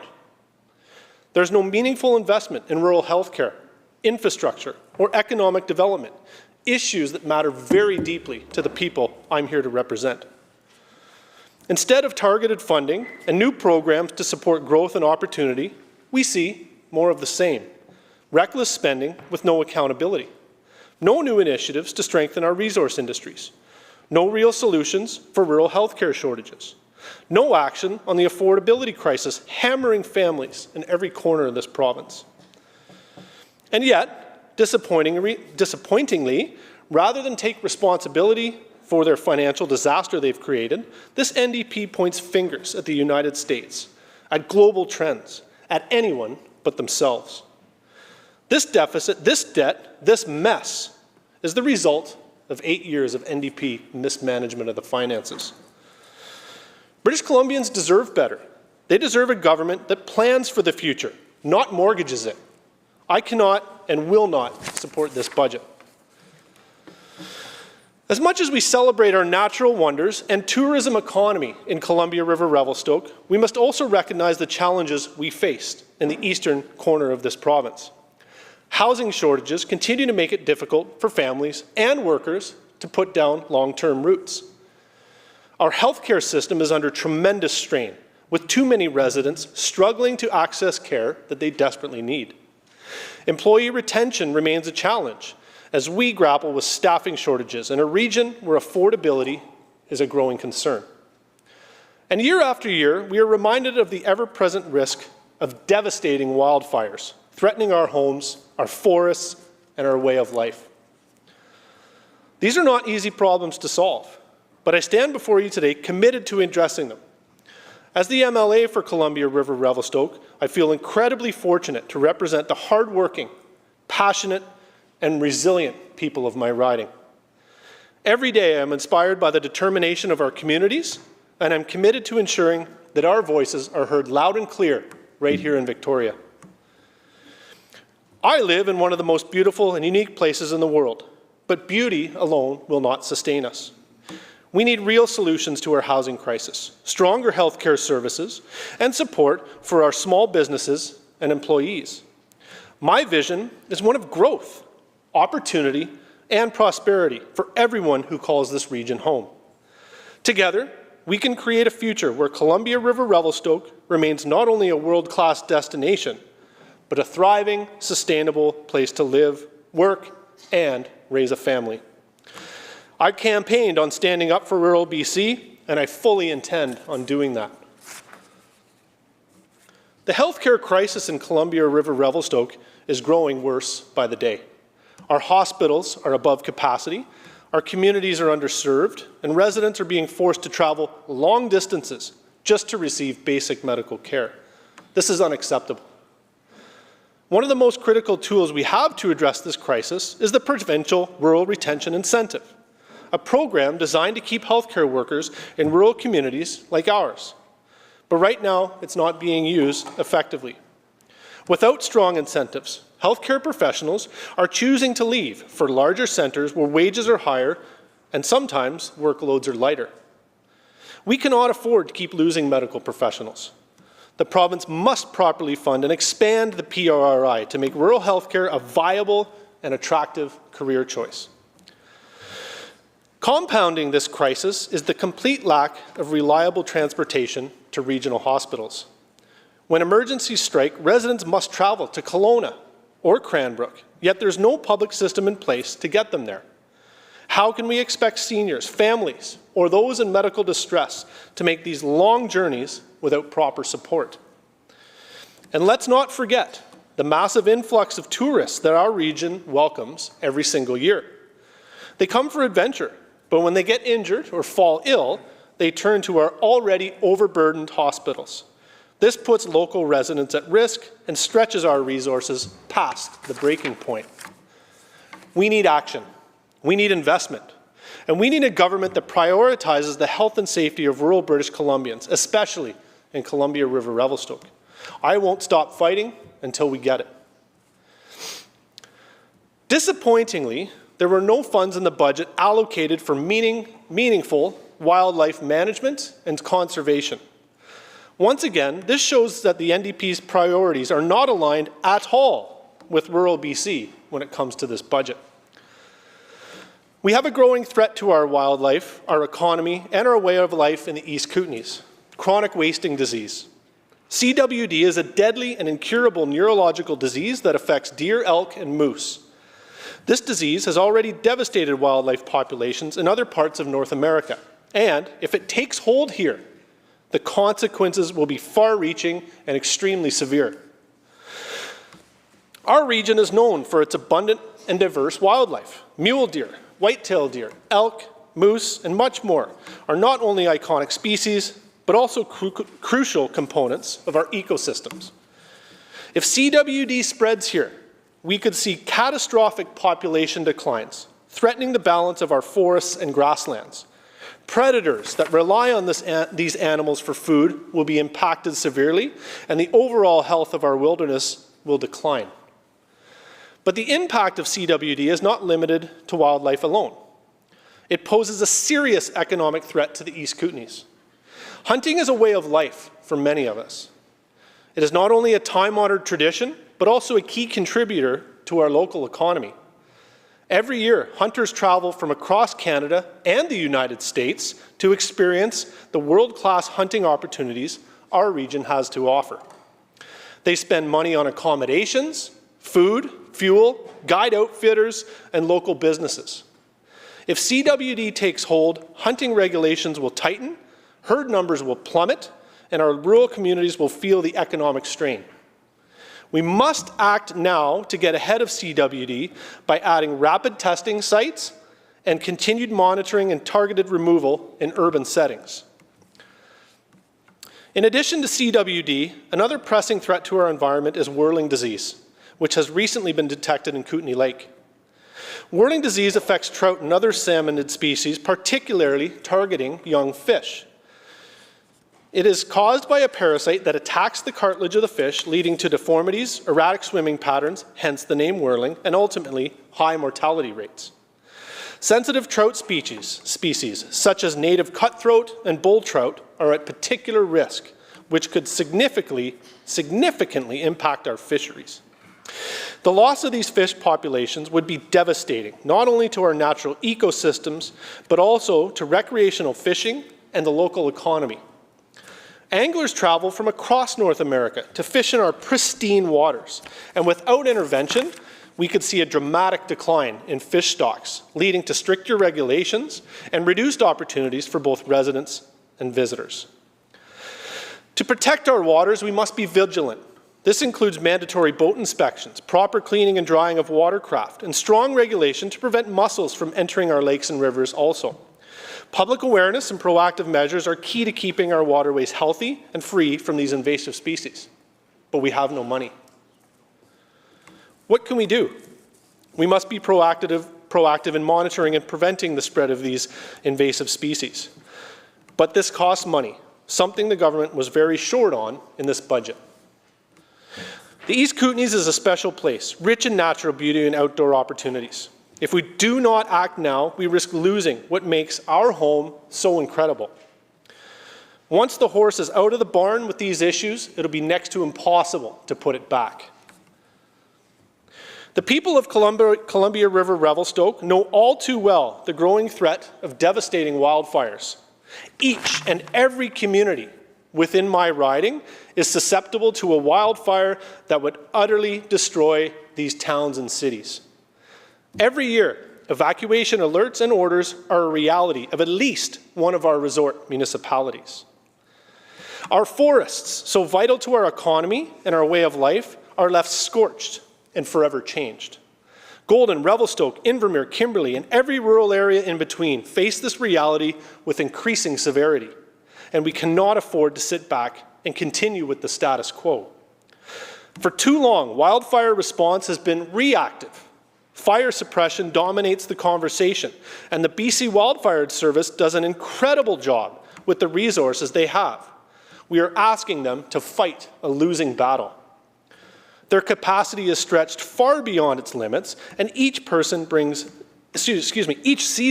new record-breaking fires. Simply put, we cannot outfight fire. We must outthink it. The solution must be fire mitigation first, fire suppression second. We must invest in community forests, which I'm happy to see the Minister of Forests had in his mandate letter as a priority. By enhancing active forest management strategies, selective logging, fuel reduction, and prescribed burns, we can lower the intensity of wildfires before they reach our towns. We must empower local forestry professionals and Indigenous leaders to manage our forests with fire resilience as a priority. We must plant more fire-resilient trees and build fire guards around these communities before it's too late. Forests filled with coniferous trees burn like matchsticks in extreme conditions. We need to prioritize planting more deciduous trees like aspen and birch, which are far less flammable and act as natural fire breaks. We also must fund proactive mitigation over reactive suppression. For every dollar spent on fire suppression, we could have spent a fraction of that on preventing fires in the first place. Investing in forest thinning, controlled burns, and fire-smart land management saves money, homes, and lives in the long run.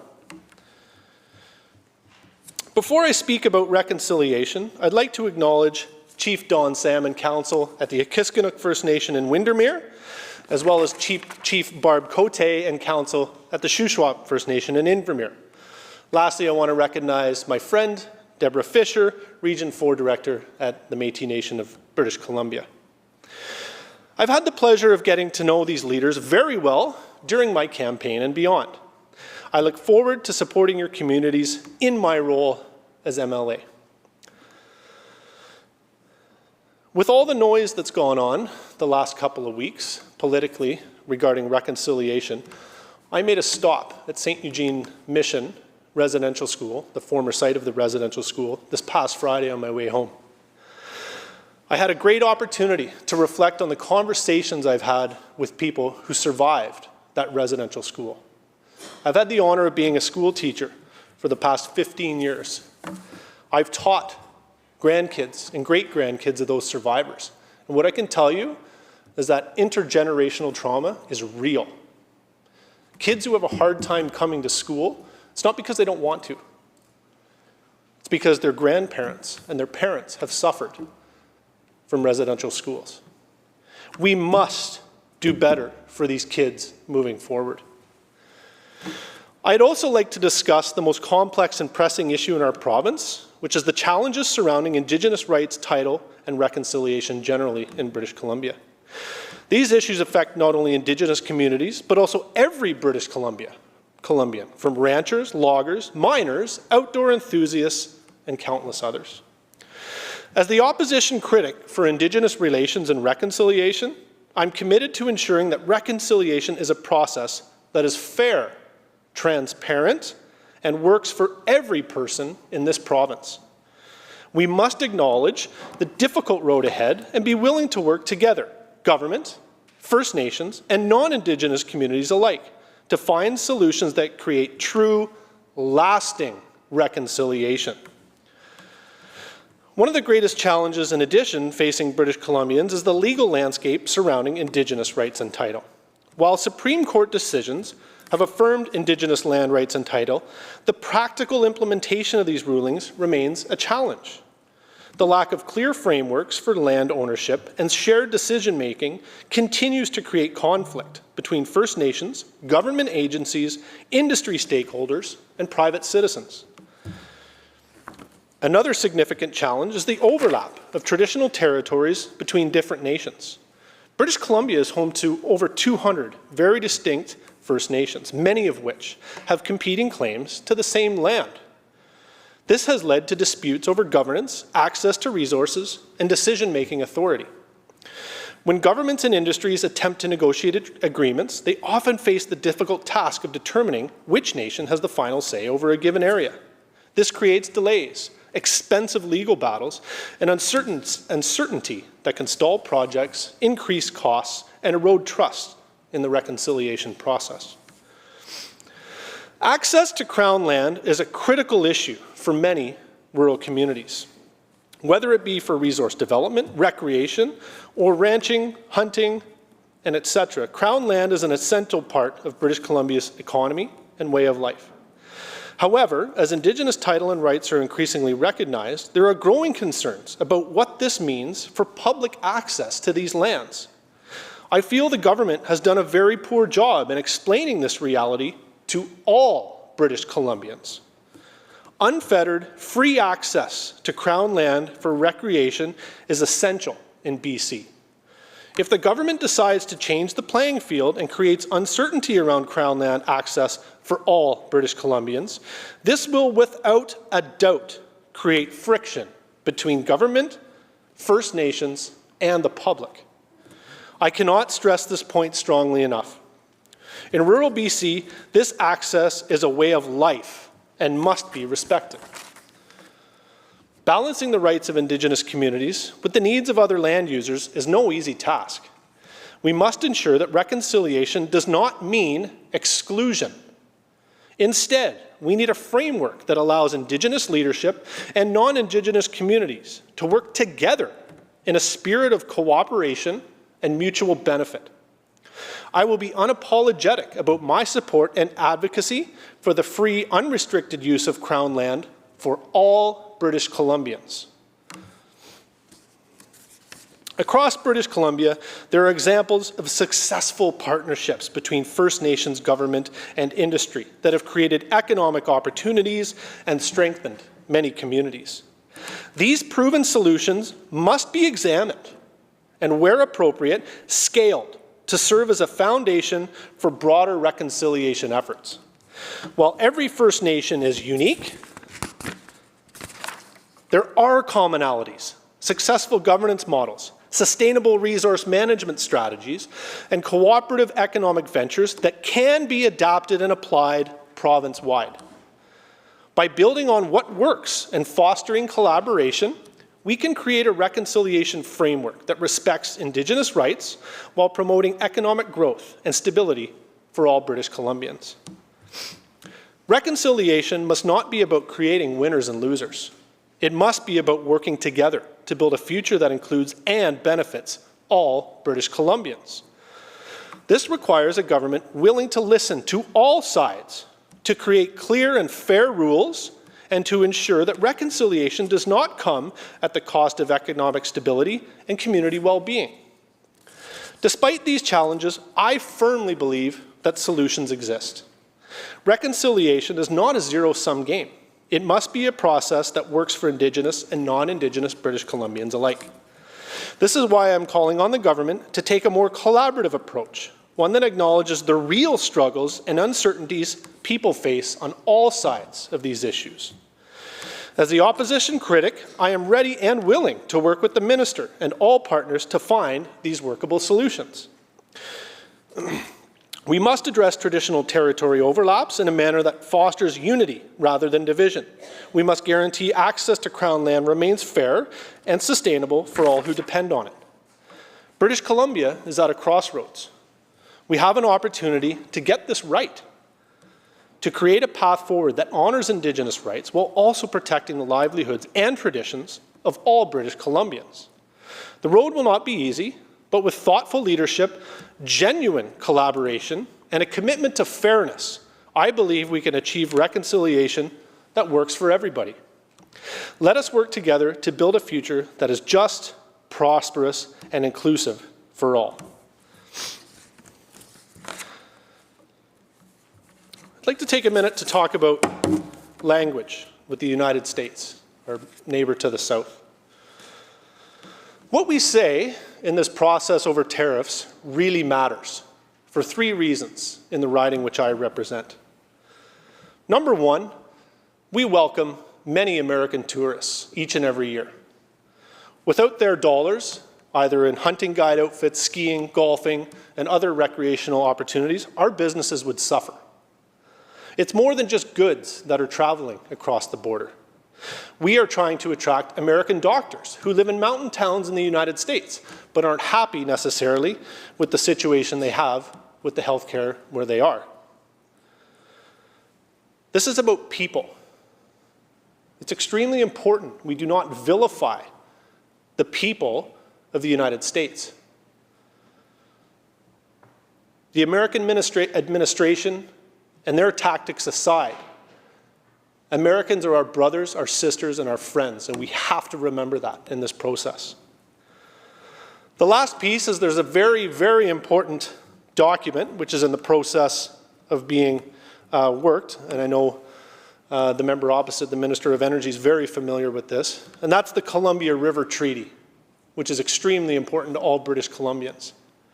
I fear that if the rhetoric gets too strong, the American administration will rip that up and start over. That would be devastating for British Columbia.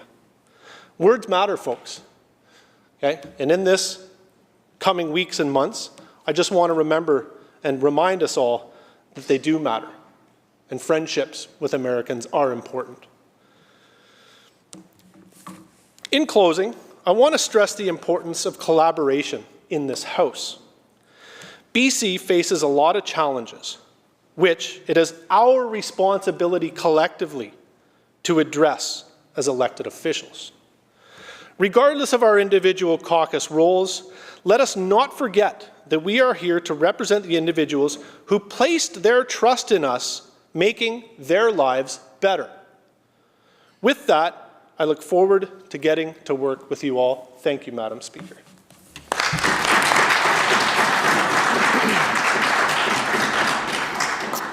Thank you, member. Recognizing the member from Vancouver-Langara. Thank you, Madam Speaker. I'm grateful to stand in the House today on the traditional territory of the Lekwungen-speaking people and Songhees and Esquimalt nations. It's an honor to speak in support of Budget 2025 as the Parliamentary Secretary for International Credentials for the Ministry of Post-Secondary Education and Future Skills. Budget 2025 is about making sure that we are defending BC against impact of US tariffs and protecting jobs and services people rely on while growing the economy, improving healthcare and education, delivering more homes people can afford, and improving public safety. BC is a beautiful place and diverse place to live and work with great opportunities. It's no surprise that we have seen rapid population growth in recent years. This year's throne speech outlined our government's plan to secure a stronger future for the province and to defend British Columbians from the economic impacts of the US administration. We will take the steps necessary to grow a more self-reliant economy here at home, one that delivers good-paying jobs. As our population and our economy grow, we need workers in all sectors to secure this stronger future. Over the next decade, we expect over 1 million job openings in British Columbia. Of these openings, 60% represent people leaving the workforce mostly through retirement. With an aging population, we need the skills and contributions of newcomers to fill gaps in the labor market and help grow BC's workforce. We need skilled professionals, including doctors, nurses, veterinarians, engineers, teachers, technology specialists, and many other talented professionals. New immigrants are projected to supply 46% of the workforce from 2024 to 2034. Given the tight labor market, it's certain that we will need the skills and contributions of international professionals. From my previous experience, I know that international professionals are eager to work and willing to contribute to a better and stronger BC. And we want to provide not only job opportunities, but a genuine sense of belonging, where the skills and contributions of the newcomers are valued and appreciated. For our government, it's a question of fairness. Our goal is to support skilled professionals in continuing their chosen careers here in BC. Before I move on to discussing my parliamentary secretary portfolio, I would like to acknowledge an important investment this budget has made for my community. The population in Vancouver is aging. As I mentioned before, we need skilled immigrants to fill the positions of our residents that are retiring. That being said, we also need to have available housing and supports for our seniors. St. Vincent Langara has served my community of Vancouver Langara for over 30 years and has provided the necessary care for seniors and adult mental health clients. While St. Vincent Langara has almost 200 beds for seniors, with rising aging population, my community needs more support. In Budget 2025, the government recognized this need and has set aside an investment for building a new seniors care home located just outside of my riding.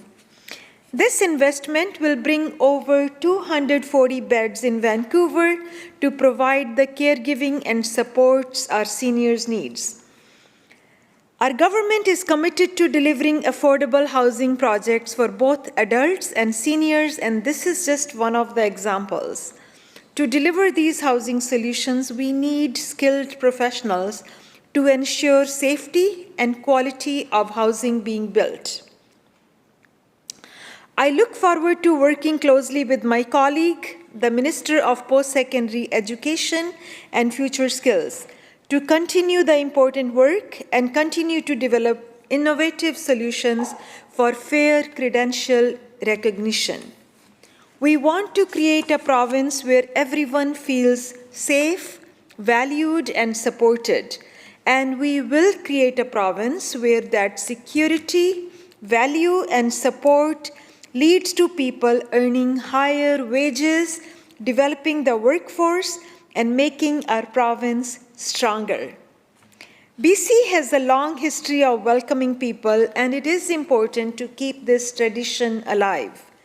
With immigrants making up about 30% of our population, we are the most diverse province in Canada.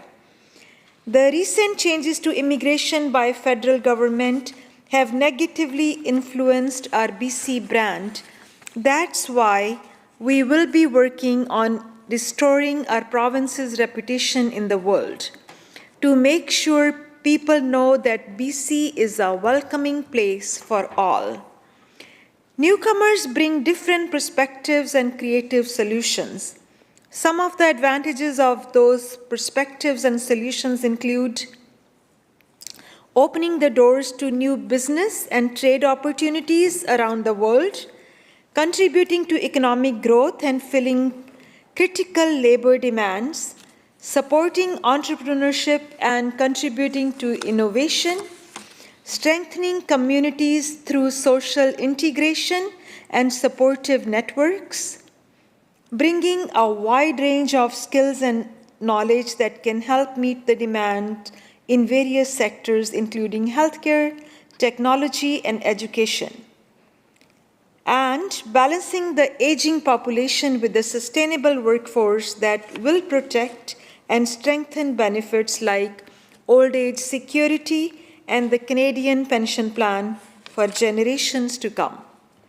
For many years, BC has been successful in attracting international professionals to work and settle here through the BC Provincial Nominee Program, also known as BCPNP. The BCPNP provides a pathway for international workers and entrepreneurs to become permanent residents, build their lives, and contribute to BC's economy. Through the BCPNP, we are helping to build more homes faster by focusing on jobs that are crucial for the construction industry. We are improving healthcare and other essential services by selecting workers in areas like healthcare, childcare, and veterinary care that BC residents rely on. And we are building a stronger, more sustainable economy by choosing workers for jobs where there aren't enough people in BC to fill the demand. We are laser-focused on building the best workforce in the world. In 2023, the BCPNP nominated a record 8,200 people for permanent residency. This includes 779 new healthcare workers, an increase of 160% compared to 2022, and 842 new early childhood educators, a 97% increase from the previous year. Here in BC, more than 90% of people nominated through this program are already here in the province doing the work. In November 2023, our government added construction as a priority sector to address the growing need for housing and infrastructure in BC. The BCPNP program has helped many internationally trained professionals find jobs in their areas of expertise and create the life they want to live in our province. However, the federal government's recent decision to reduce immigration targets and restrict study permits for international students undermines our workforce development efforts. The lower immigration targets and international student cap will have a significant impact on both the post-secondary education sector and skilled workforce. We know that these are challenging times. The province is acting quickly to address these changes and mitigate the impacts of federal policies on our post-secondary education and training system. We will continue to advocate for BC's priorities and work together with universities, colleges, institutes, and industries and Indigenous partners to steer through these headwinds. I understand firsthand the challenges and barriers of moving to a new country and building a life. Professionals trained in other countries often end up working in unrelated, lower-wage jobs, while their skills are wasted and critical jobs remain unfilled. Many internationally trained professionals face significant challenges in having their qualifications recognized in Canada. For too long, the credentials recognition process has been long and difficult, and international professionals take years to have their credentials recognized. Due to the lengthy credential recognition process, many of them become frustrated and often choose to return to their home country, feeling that they were misled by Canada's promise and that they were not given the opportunity to build the life they dreamed of in BC. This reminds me of a story of a teacher who, after a lengthy process, had her credentials recognized in New Brunswick. After working there for a short time, she was relocated to BC.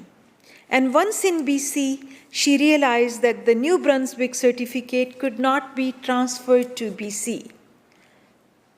Due to the complexity of the process and length of the assessment, she decided not to go ahead with another recognition. This is unacceptable. I'm glad that ministers are working with their national counterparts to see that this doesn't happen in our country. While there is no interprovincial recognition yet for teachers in BC, the International Credential Recognition Act, ICRA, is the first step towards eliminating stories like this one and making sure that internationally trained professionals can be recognized in BC. We don't want to lose international talent in fields that are in demand here. Many of these professionals are highly qualified with years of professional experience and advanced backgrounds. Losing these professionals means losing valuable talent that could contribute significantly to our communities and economy. We want to keep these professionals and will keep these professionals by making the international credential recognition process fairer, easier, and faster. That's why in 2024, we passed the International Credentials Recognition Act. This new legislation removes unfair barriers, increases transparency, and makes international credential recognition faster and easier for 18 professions and 29 occupations. These occupations align with BC's economic priorities and have a direct impact on high-demand sectors like healthcare, education, construction, and housing. So many professionals could fill the gap in these sectors and play a key role in making life better in BC. These people are the ones who build roads, housing, and public spaces, creating thriving and well-connected communities. The ones who will take care of our loved ones, reducing waiting times for medical treatment throughout the province. We need teachers, childcare educators, veterinarians, architects, engineers, and health professionals to join our workforce and grow our economy. People deserve to work in the careers they choose if their skills meet or exceed the requirements of their fields here. And the new act will help these professionals have the life they want in BC. Let's talk about some of the practical ways the act will help. Many international professionals who came to BC before the new legislation were required to have domestic work experience before they could start working. This created a terrible cycle of gatekeeping. They couldn't gain experience without credentials, but to get the credentials, they needed experience. The new legislation will eliminate that.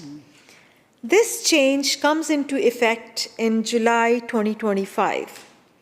Most regulators have replaced these requirements with more common sense frameworks to assess international credentials, such as competency-based evaluations. So internationally trained professionals will be able to start working faster in some fields. We are also eliminating redundant English language testing requirements. To start working in BC, international professionals meet English language requirements through official language tests. However, in the past, they were required to retake the English language tests even if they had already passed it. Now we are prohibiting regulators from requiring applicants to produce numerous English language tests if they have already submitted valid results. In addition, The fees to get the credentials assessed were significantly higher for international professionals compared to domestic applicants. With the new act, we are requiring regulators to charge similar fees to both international and domestic applicants. The new act will also help ensure transparency. Regulators are required to publish all information about their credential assessment processes online. And by doing this, the applicants will have the information they need to obtain professional certification and training required to start working, ensuring that determinations are made within a reasonable time frame. We also introduced new reporting requirements to promote international credential recognition, oversee regulatory authority performance, and enforce compliance with the new legislation. We are taking action to make credential recognition smoother and fairer so people can get to work faster, fill in-demand jobs, and provide important services to people in BC. Individuals facing delays in the credential recognition process, as well as those who apply in the future, will experience shorter processing times. I'm confident that with the right support, internationally trained professionals can continue to grow in their careers and make valuable contributions to our economy and community.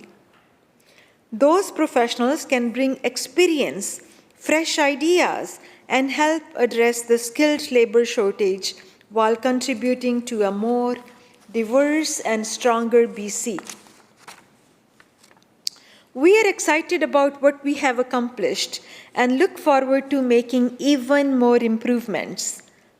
Apart from the International Credential Recognition Act, the Ministry also has other initiatives to support internationally trained professionals.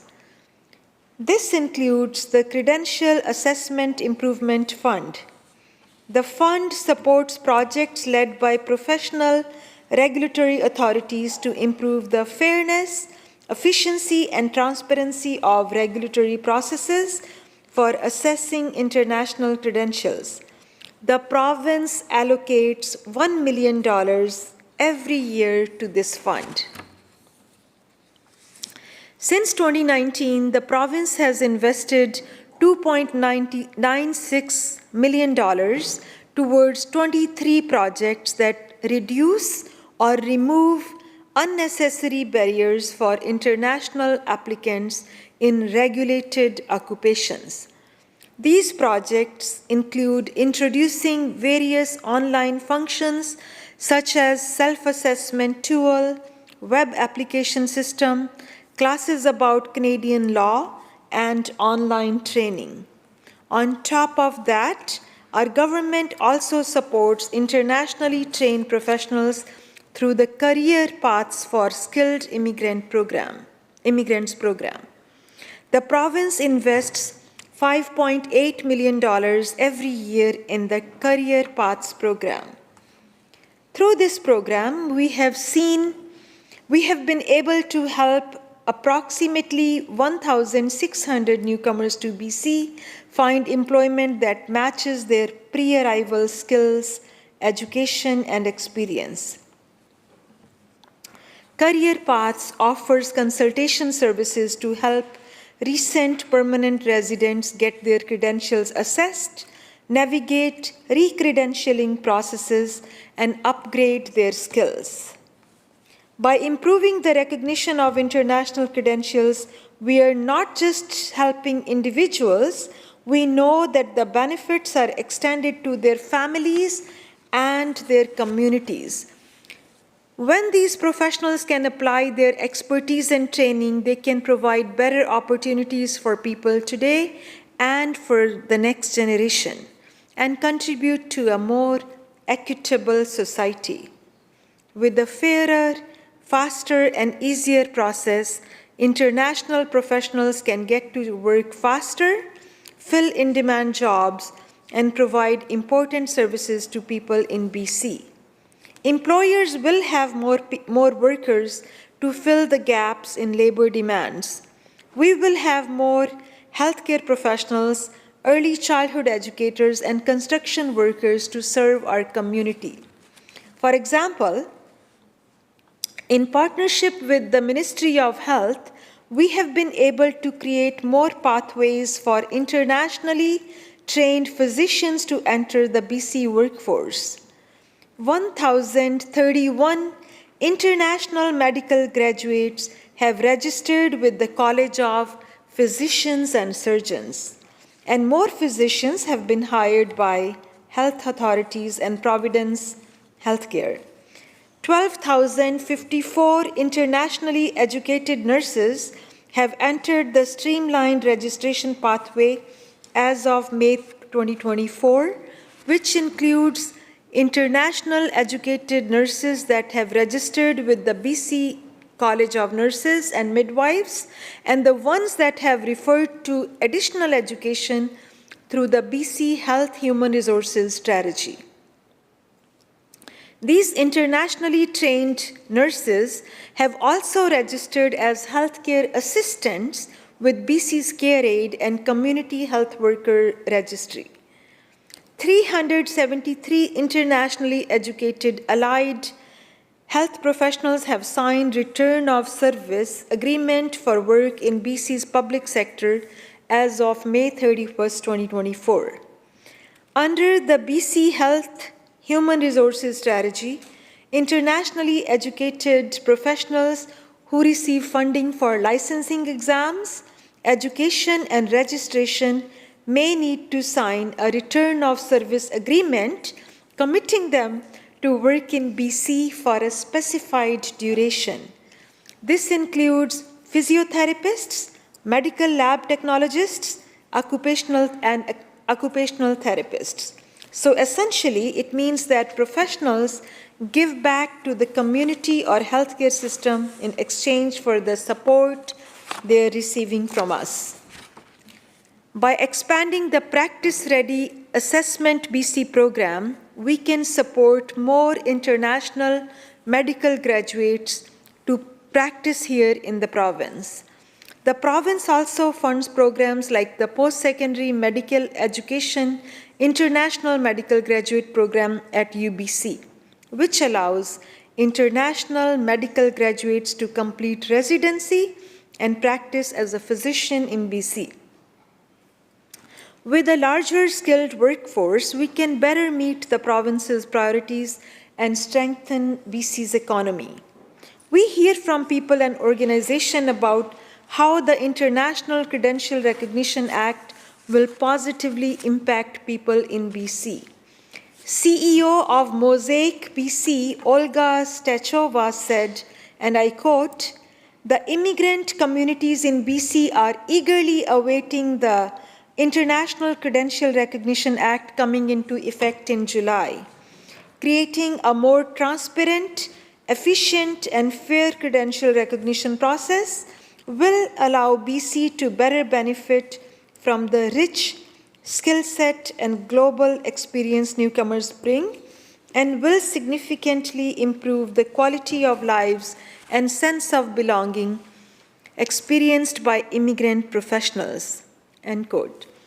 CEO of Diversity, Neelam Sahota, echoes this by saying, and I quote, "It is time to do a reset of how we envision an inclusive and prosperous economy that benefits everyone. The International Credential Recognition Act is an important milestone for our province as it seeks to further eliminate barriers in various past models through thoughtful consultations and provides a renewed optimism, and when we work collectively together, we can indeed forge a path forward for the betterment of all British Columbians." End quote. We are optimistic that the positive effects of this legislation will continue to benefit the people of British Columbia. I'm looking forward to working with my fellow ministers and continuing the great work that has been done to help BC grow. To conclude, Madam Speaker, I would like to recognize the progress we have made so far and acknowledge that there is a lot of work ahead. Budget 2025 aims to improve the quality of life of everyone in British Columbia, creating a brighter and more inclusive future for all. We will continue supporting international professionals in settling here and building the life they want in BC. We want them to succeed while strengthening our communities and improving the lives of all British Columbians. Doctors, nurses, engineers, educators, and skilled workers from all around the world are ready to contribute and work together to address the challenges we face in British Columbia. By recognizing their skills and supporting their integration, we can strengthen our workforce and improve public services, ensuring that everyone benefits more quickly and more effectively. Working together with my fellow ministers, post-secondary institutions, industry leaders, and Indigenous partners, I am committed to addressing the priorities of our province and contributing to the growth of a stronger, more prosperous BC. Finally, let's remember that all the effort we put in today will shape a better future for everyone, for our students, our communities, and all of British Columbia. We are building a province where everyone feels included, has the opportunity to succeed, and no one is left behind. Thank you, Madam Speaker.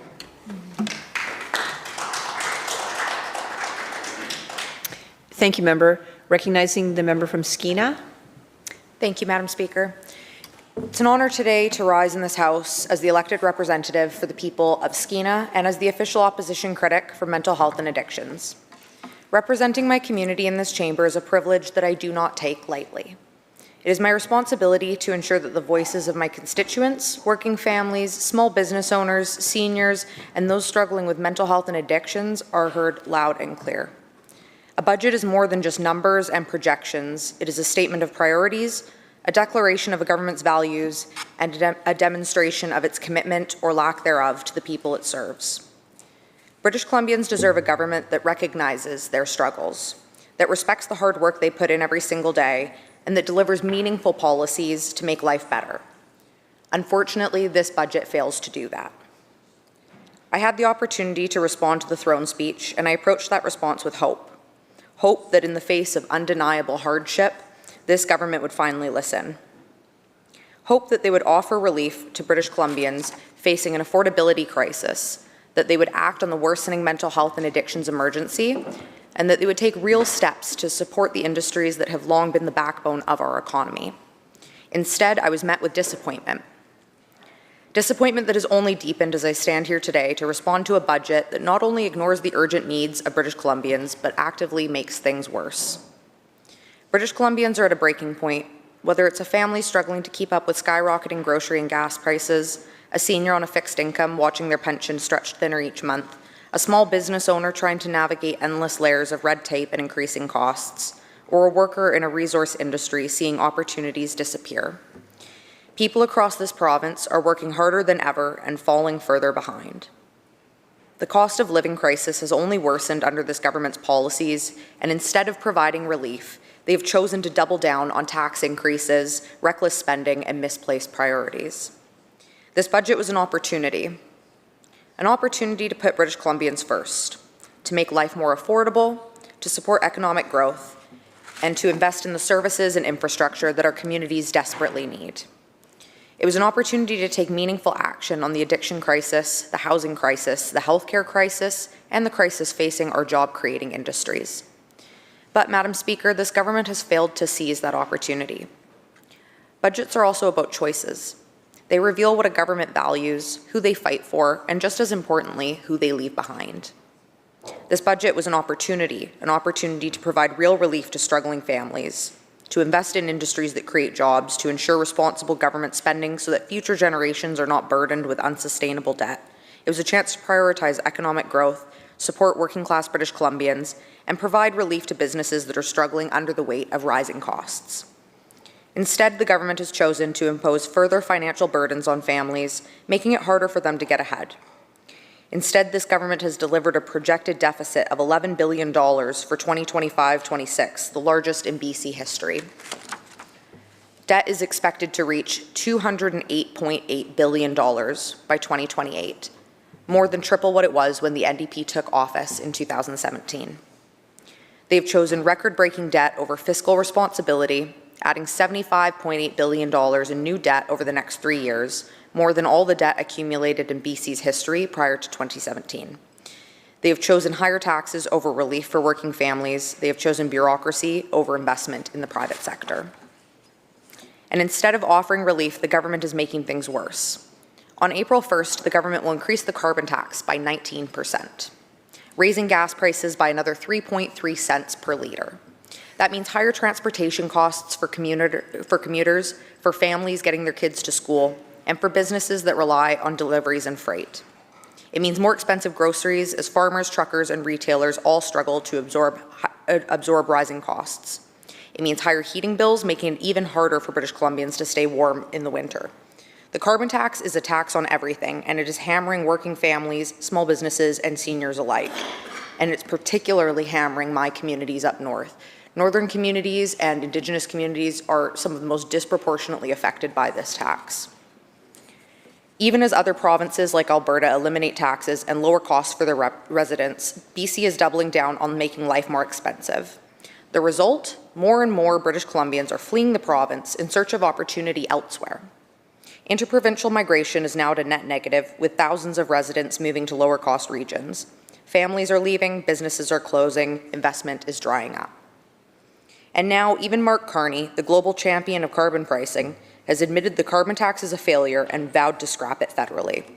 If the father of the carbon tax is ready to admit it isn't working, why is the Premier still refusing to listen? Why is he continuing to punish British Columbians while the rest of the country moves on? The Premier must immediately scrap this failed tax before BC becomes the only province in Canada still suffering under its weight. But instead of providing real relief, the NDP is already signaling that they may try to shift the burden, scrapping the tax on consumers while increasing costs on industry. Let's be clear, raising the so-called industrial carbon tax isn't a solution. It's just another way to make life more expensive. I'm a business owner, and I know when businesses are hit with higher costs, those costs don't just disappear. They get passed down to consumers, or those businesses are forced to close. That means higher prices at the grocery store, the gas pump, and on home heating bills. It means making it even harder for families to afford basic necessities. And British Columbians won't be fooled. Hidden taxes are still taxes, and as the Leader of the official opposition has made clear, a Conservative government would scrap the carbon tax completely. On consumers, on businesses, and on industry, no tricks, gimmicks, no shifting the burden. Enough is enough. The people of British Columbia cannot afford this tax. They need real relief, not more excuses. This is a government that boasts about fiscal management while running the largest deficit in BC history, talks about affordability while making everything more expensive, and promises to prioritize key industries, yet abandons forestry, agriculture, small businesses, and trades. This is not a budget for prosperity. This is a budget for higher costs, more bureaucracy, and fewer opportunities for British Columbians. Let's talk about one of the most devastating crises facing British Columbia today. Every day, families in BC are burying their loved ones. Communities in northern BC are watching their friends and neighbours fall through the cracks. In 2023 alone, at least 458 unhoused people died in British Columbia, a 23% increase from the previous year, and nearly 3 times the number recorded in 2020. Between 2016 and 2023, a staggering 1,940 people experiencing homelessness lost their lives in our province. This is not just a crisis, it is a failure of government. Every day, this government pats itself on the back and tells British Columbians they are investing in solutions. But let's look at the facts. On page 9 of the budget, the government proudly states, Government continues to support the ongoing operations of over 3,600 treatment and recovery beds at over 300 health authority and community care facilities. Budget 2025 provides more than $500 million over the fiscal plan to support and sustain addictions treatment and recovery programs established through previous budgets. Notice support and sustain established through previous budgets. Let's be clear, this budget does not add a single new treatment bed, not a single one. How is that acceptable? Of the 458 deaths recorded among unhoused individuals in 2023, 86% were due to accidental drug toxicity. Nearly half of those who died were unsheltered men. The government claims to be addressing this crisis, yet there is beds and no funding for long-term recovery programs. Their failure to act is costing lives. This year alone, BC is set to spend $30 million on homeless encampment response teams, double the amount allocated for small business tax relief. The government is prioritizing bureaucracy over economic recovery while ignoring the root causes of homelessness and addiction. In Terrace, we have one of the highest overdose rates in the province, and Indigenous people in the north are nearly 6 times more likely to die from an overdose. And yet this government continues to say that they're going to keep doing what they're doing because it's working according to them. It is not enough.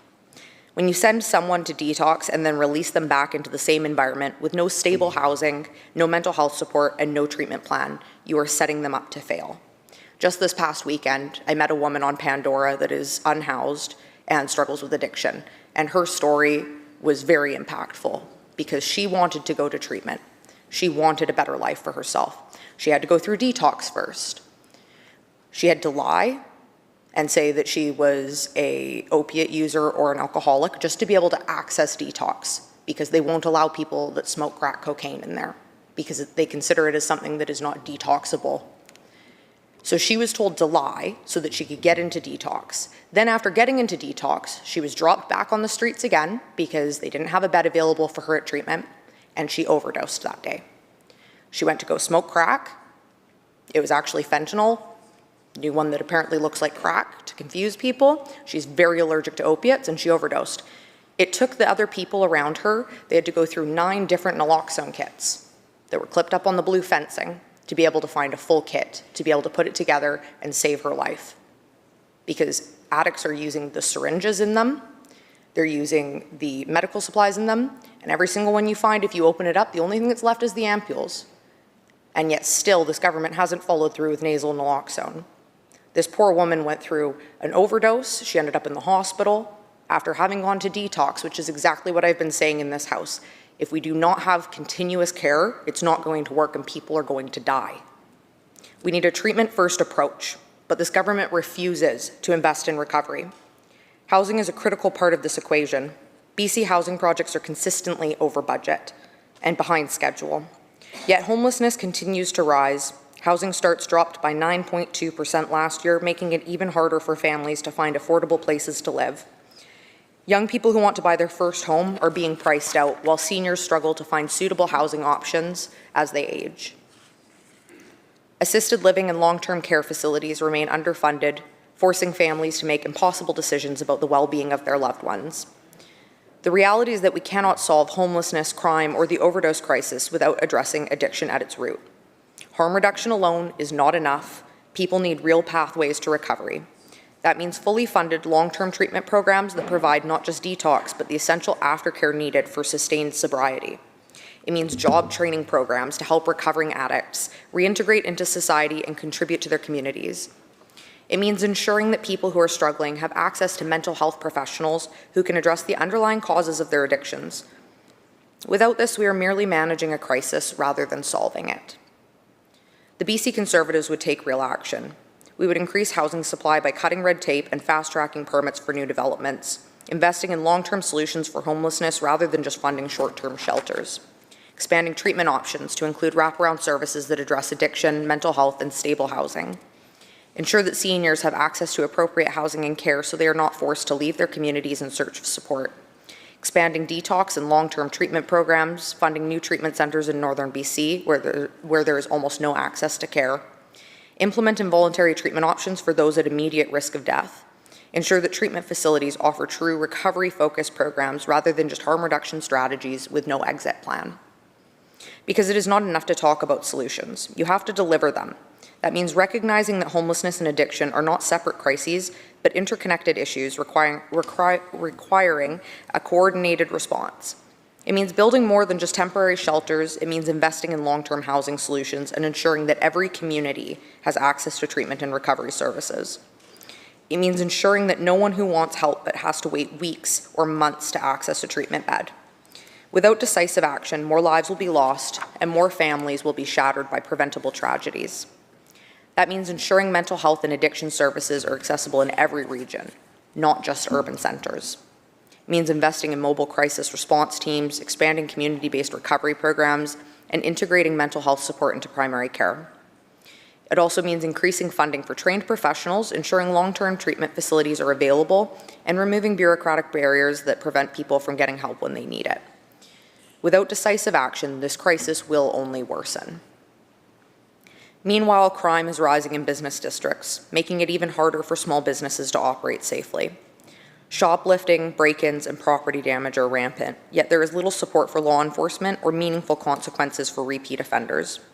The hardworking people of this province, store owners, workers, and residents, are paying the price for a government that refuses to take public safety seriously.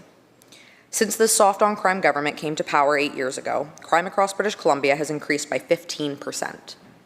Businesses are being forced to install extra security cameras, reinforce their storefronts, and absorb thousands of dollars in losses due to theft and vandalism, all while trying to survive under rising taxes and inflation.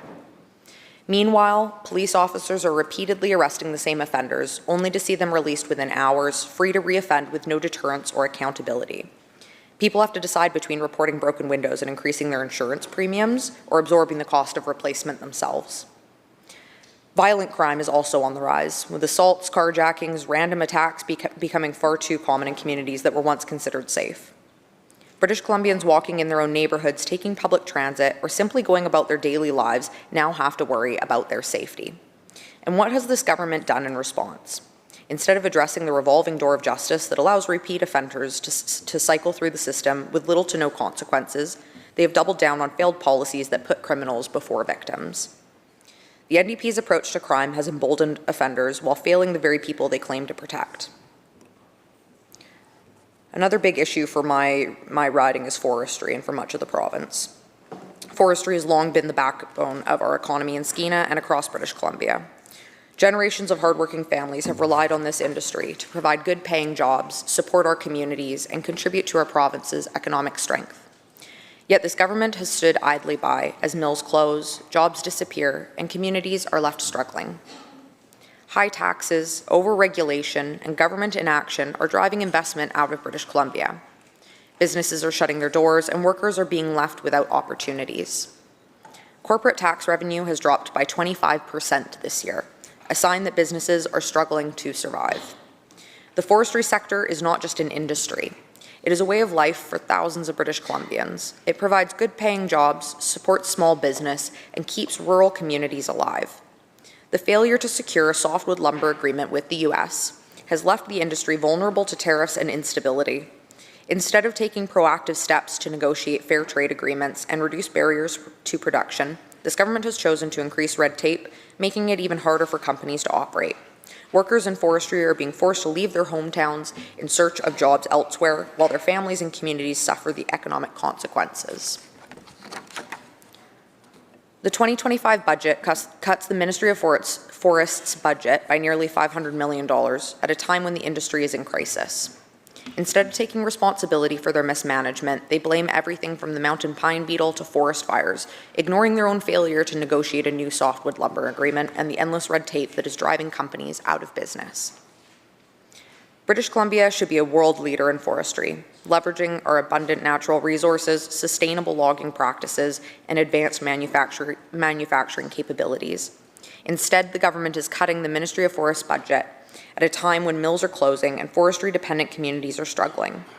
BC Timber Sales plans to double its timber auctions this year, yet the government's own fiscal plan expects lower overall harvest volumes, further highlighting the mismanagement of this critical industry. Instead, this government is letting the industry collapse through over-regulation, failure to secure the softwood lumber agreement, and policies that drive investment away. To rebuild the sector, we need streamlined permitting, tax incentives for value-added wood production, and aggressive trade negotiations to secure fair market access for our exports. With the right leadership, BC can regain its position as a global leader in forestry while ensuring sustainability for future generations. This government claims to care about education, but the reality for students, teachers, and families in Skeena tells a different story. Mount Elizabeth Middle and Secondary School in Kitimat is partially condemned. Many classrooms in my riding don't even have windows, especially in a place where we struggle so much with mental health issues, particularly around seasonal affective disorder. Seismic upgrades that haven't been flagged for years still haven't been funded. Teachers are forced to hold classes in libraries because there's no space. And the only new school project funded in the North in this budget is a middle school in Prince Rupert. That's it. Where's the funding for critical infrastructure projects in the North? If this government truly valued education, they would be prioritizing school infrastructure, supporting special needs students, and ensuring every child in British Columbia, no matter where they live, has access to the resources they need to succeed. The lack of funding for new schools in northern BC is a glaring oversight. Kitimat's Mount Elizabeth Middle and Secondary School remains in a state of disrepair and partially condemned, while classrooms across the entire province remain overcrowded. The government claims to support inclusive education, yet funding for education assistance falls short of what is needed to meet student demand. Parents of children with disabilities are forced to fight for the bare minimum of support, often waiting months or even years to secure assessments and individualized learning plans. Our students and teachers deserve better than this neglect. The healthcare crisis in British Columbia is also getting worse, not better. ER closures are so frequent that they've become expected in many communities. People in rural areas are waiting months or even years to see a specialist. The healthcare budget has increased by 85.6% since 2017, yet service levels continue to decline. Residents have been left with fewer options for critical care. Despite record health spending, there are no new plans to reduce wait times or improve access to family doctors. The issue isn't just hiring more doctors. It's keeping them where they are needed most. Rural and underserved areas are facing chronic physician shortages, forcing residents to travel long distances for basic care. Doctors are burning out due to excessive workloads and lack of support, with many leaving for provinces offering better conditions. If we want real solutions, we must prioritize physician retention and regional placement. The Minister of Health says everyone in BC will have a primary care provider by 2025, but the government's own service plan has a target of attaching 250,000 people per year, and they fell short of this goal in 2024. With just months left until their self-imposed deadline, does the minister truly believe this is achievable when they failed to meet even last year's targets? This budget throws billions at a failing system, but without new doctors, new nurses, and new solutions, nothing will change. We need to implement targeted recruitment strategies to attract healthcare professionals to underserved regions, increase funding for medical training programs, and expand the use of nurse practitioners and physician assistants to improve accessibility. Additionally, investing in telemedicine and mobile healthcare units can bridge gaps in rural areas, ensuring patients receive timely care. Without these proactive measures, the crisis in our healthcare system will persist. Madam Speaker, LNG Canada is the single largest private sector investment in Canadian history. It represents jobs for thousands of British Columbians, billions in economic benefits for our province, and an opportunity to reduce global emissions by replacing coal-fired power in Asia. But this government has often done everything in its power to slow down resource development. LNG Canada Phase 2 has not received a final investment decision because of regulatory delays and government inaction. Cedar LNG, a major Indigenous-led project, is still waiting for certainty from this government. Instead of supporting responsible resource development, which includes streamlining permitting processes, incentivizing Indigenous-led projects, and ensuring environmental standards without excessive bureaucracy, this government is more focused on appeasing their urban activist base. LNG Canada's Phase 2 remains stalled due to regulatory uncertainty, and there's no funding in the budget for the Northwest Transmission Line, an essential project for expanding clean energy capacity in northern BC. By failing to provide certainty for major projects, delaying approvals, and layering on new regulations, they are driving investment out of British Columbia and sending jobs elsewhere. Responsible resource development should mean creating a stable regulatory framework, supporting innovation in clean energy and emissions reduction, and fostering partnerships with local communities to ensure long-term economic benefits. Madam Speaker, British Columbians are resilient. hardworking, and innovative. But they are being failed by a government that has no plan for prosperity. This budget is a missed opportunity. We need a government that will cut taxes by reducing the carbon tax burden on families and businesses, lowering small business tax rates, and eliminating unnecessary fees that drive up costs. Balance the budget through responsible spending cuts, reducing government waste, and prioritizing essential services over bureaucracy. Invest in real solutions for healthcare by expanding rural healthcare infrastructure, incentivizing medical professionals to work in underserved areas, and implementing innovative telehealth programs. Support housing development by cutting red tape on new home construction, incentivizing private sector investment, and prioritizing affordable housing projects in high-need communities. And strengthen economic growth by investing in infrastructure that supports resource development, reducing business regulations, and ensuring fair trade agreements that benefit BC industries. British Columbians deserve better. Instead of a plan to balance the budget, this government is offering nothing to address the impact of U.S. tariffs on BC exports, despite our exports to the U.S. already declining by 5.5% last year. Infrastructure projects that could boost economic growth are delayed or over budget. Northern BC, in particular, is being ignored when it comes to much-needed investments in roads, highways, and transit. Poor infrastructure planning increases costs, slows down business development, and discourages new investments. This government claims to support economic growth, but their lack of action tells a different story. The forestry sector has been left without support, agricultural producers are seeing increased costs without relief, and small businesses are struggling under the weight of government inaction. Interprovincial migration is now at a net negative, with over 5,000 people leaving BC for more affordable provinces last year, a number expected to nearly triple in 2025. The government should be doing everything in its power to reverse this trend by lowering taxes, reducing costs, and making BC a place where people want to live, work, and raise a family. They have no meaningful strategy for reversing BC's net loss of 5,030 residents to other provinces, a number expected to nearly triple in 2025. And while corporate tax revenues have plummeted by 25%, they continue to hike taxes and drive investment out of BC. Instead of creating opportunities, this government is pushing businesses and families out. Instead of providing solutions, they are creating roadblocks, and instead of taking responsibility, they blame everyone but themselves. British Columbians deserve leadership that delivers results, not excuses. I will not stop fighting until we have a government that puts British Columbians first. Thank you.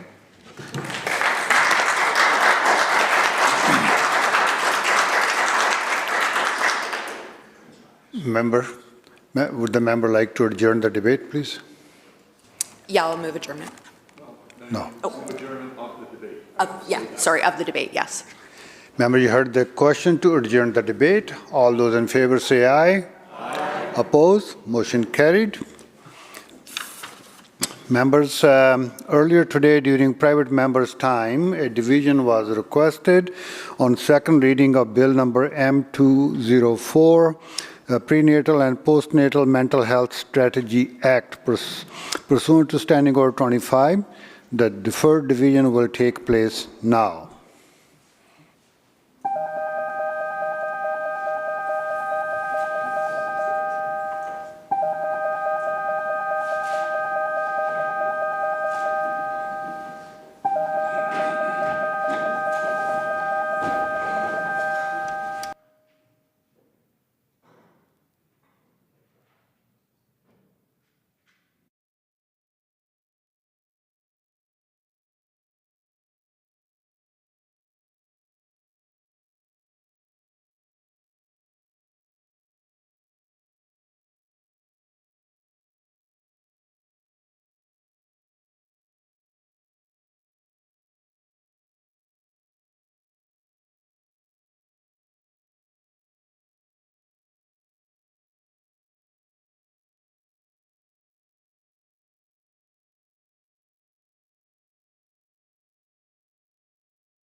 I would like to remind those members participating remotely, please turn your camera, audio, video on. Is she on? Okay. Members, the question before the House is second reading of Bill number M204, Prenatal and Postnatal Mental Health Strategy Act. Those in favor, please rise or indicate.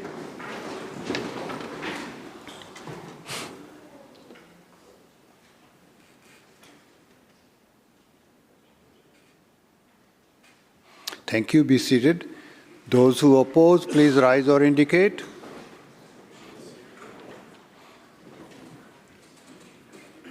Madam Clerk,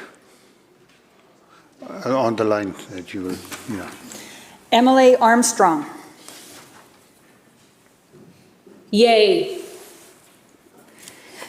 Minister Bear. I vote aye. Emily Clare. I vote aye. Emily Watt. I vote aye. Madam Clerk. Nemine contradicende.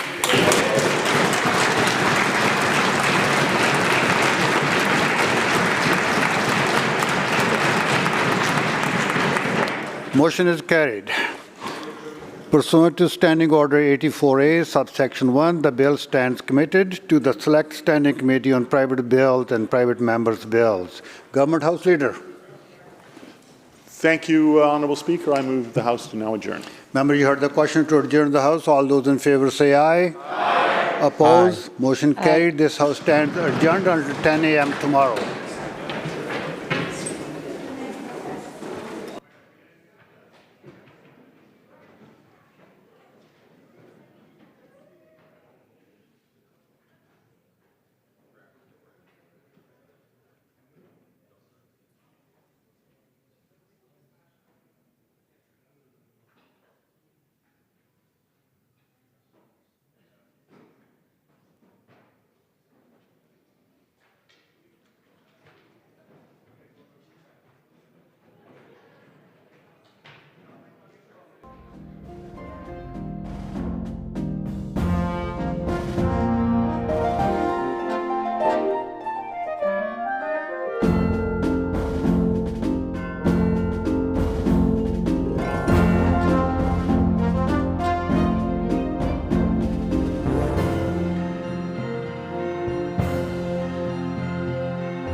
Thank you.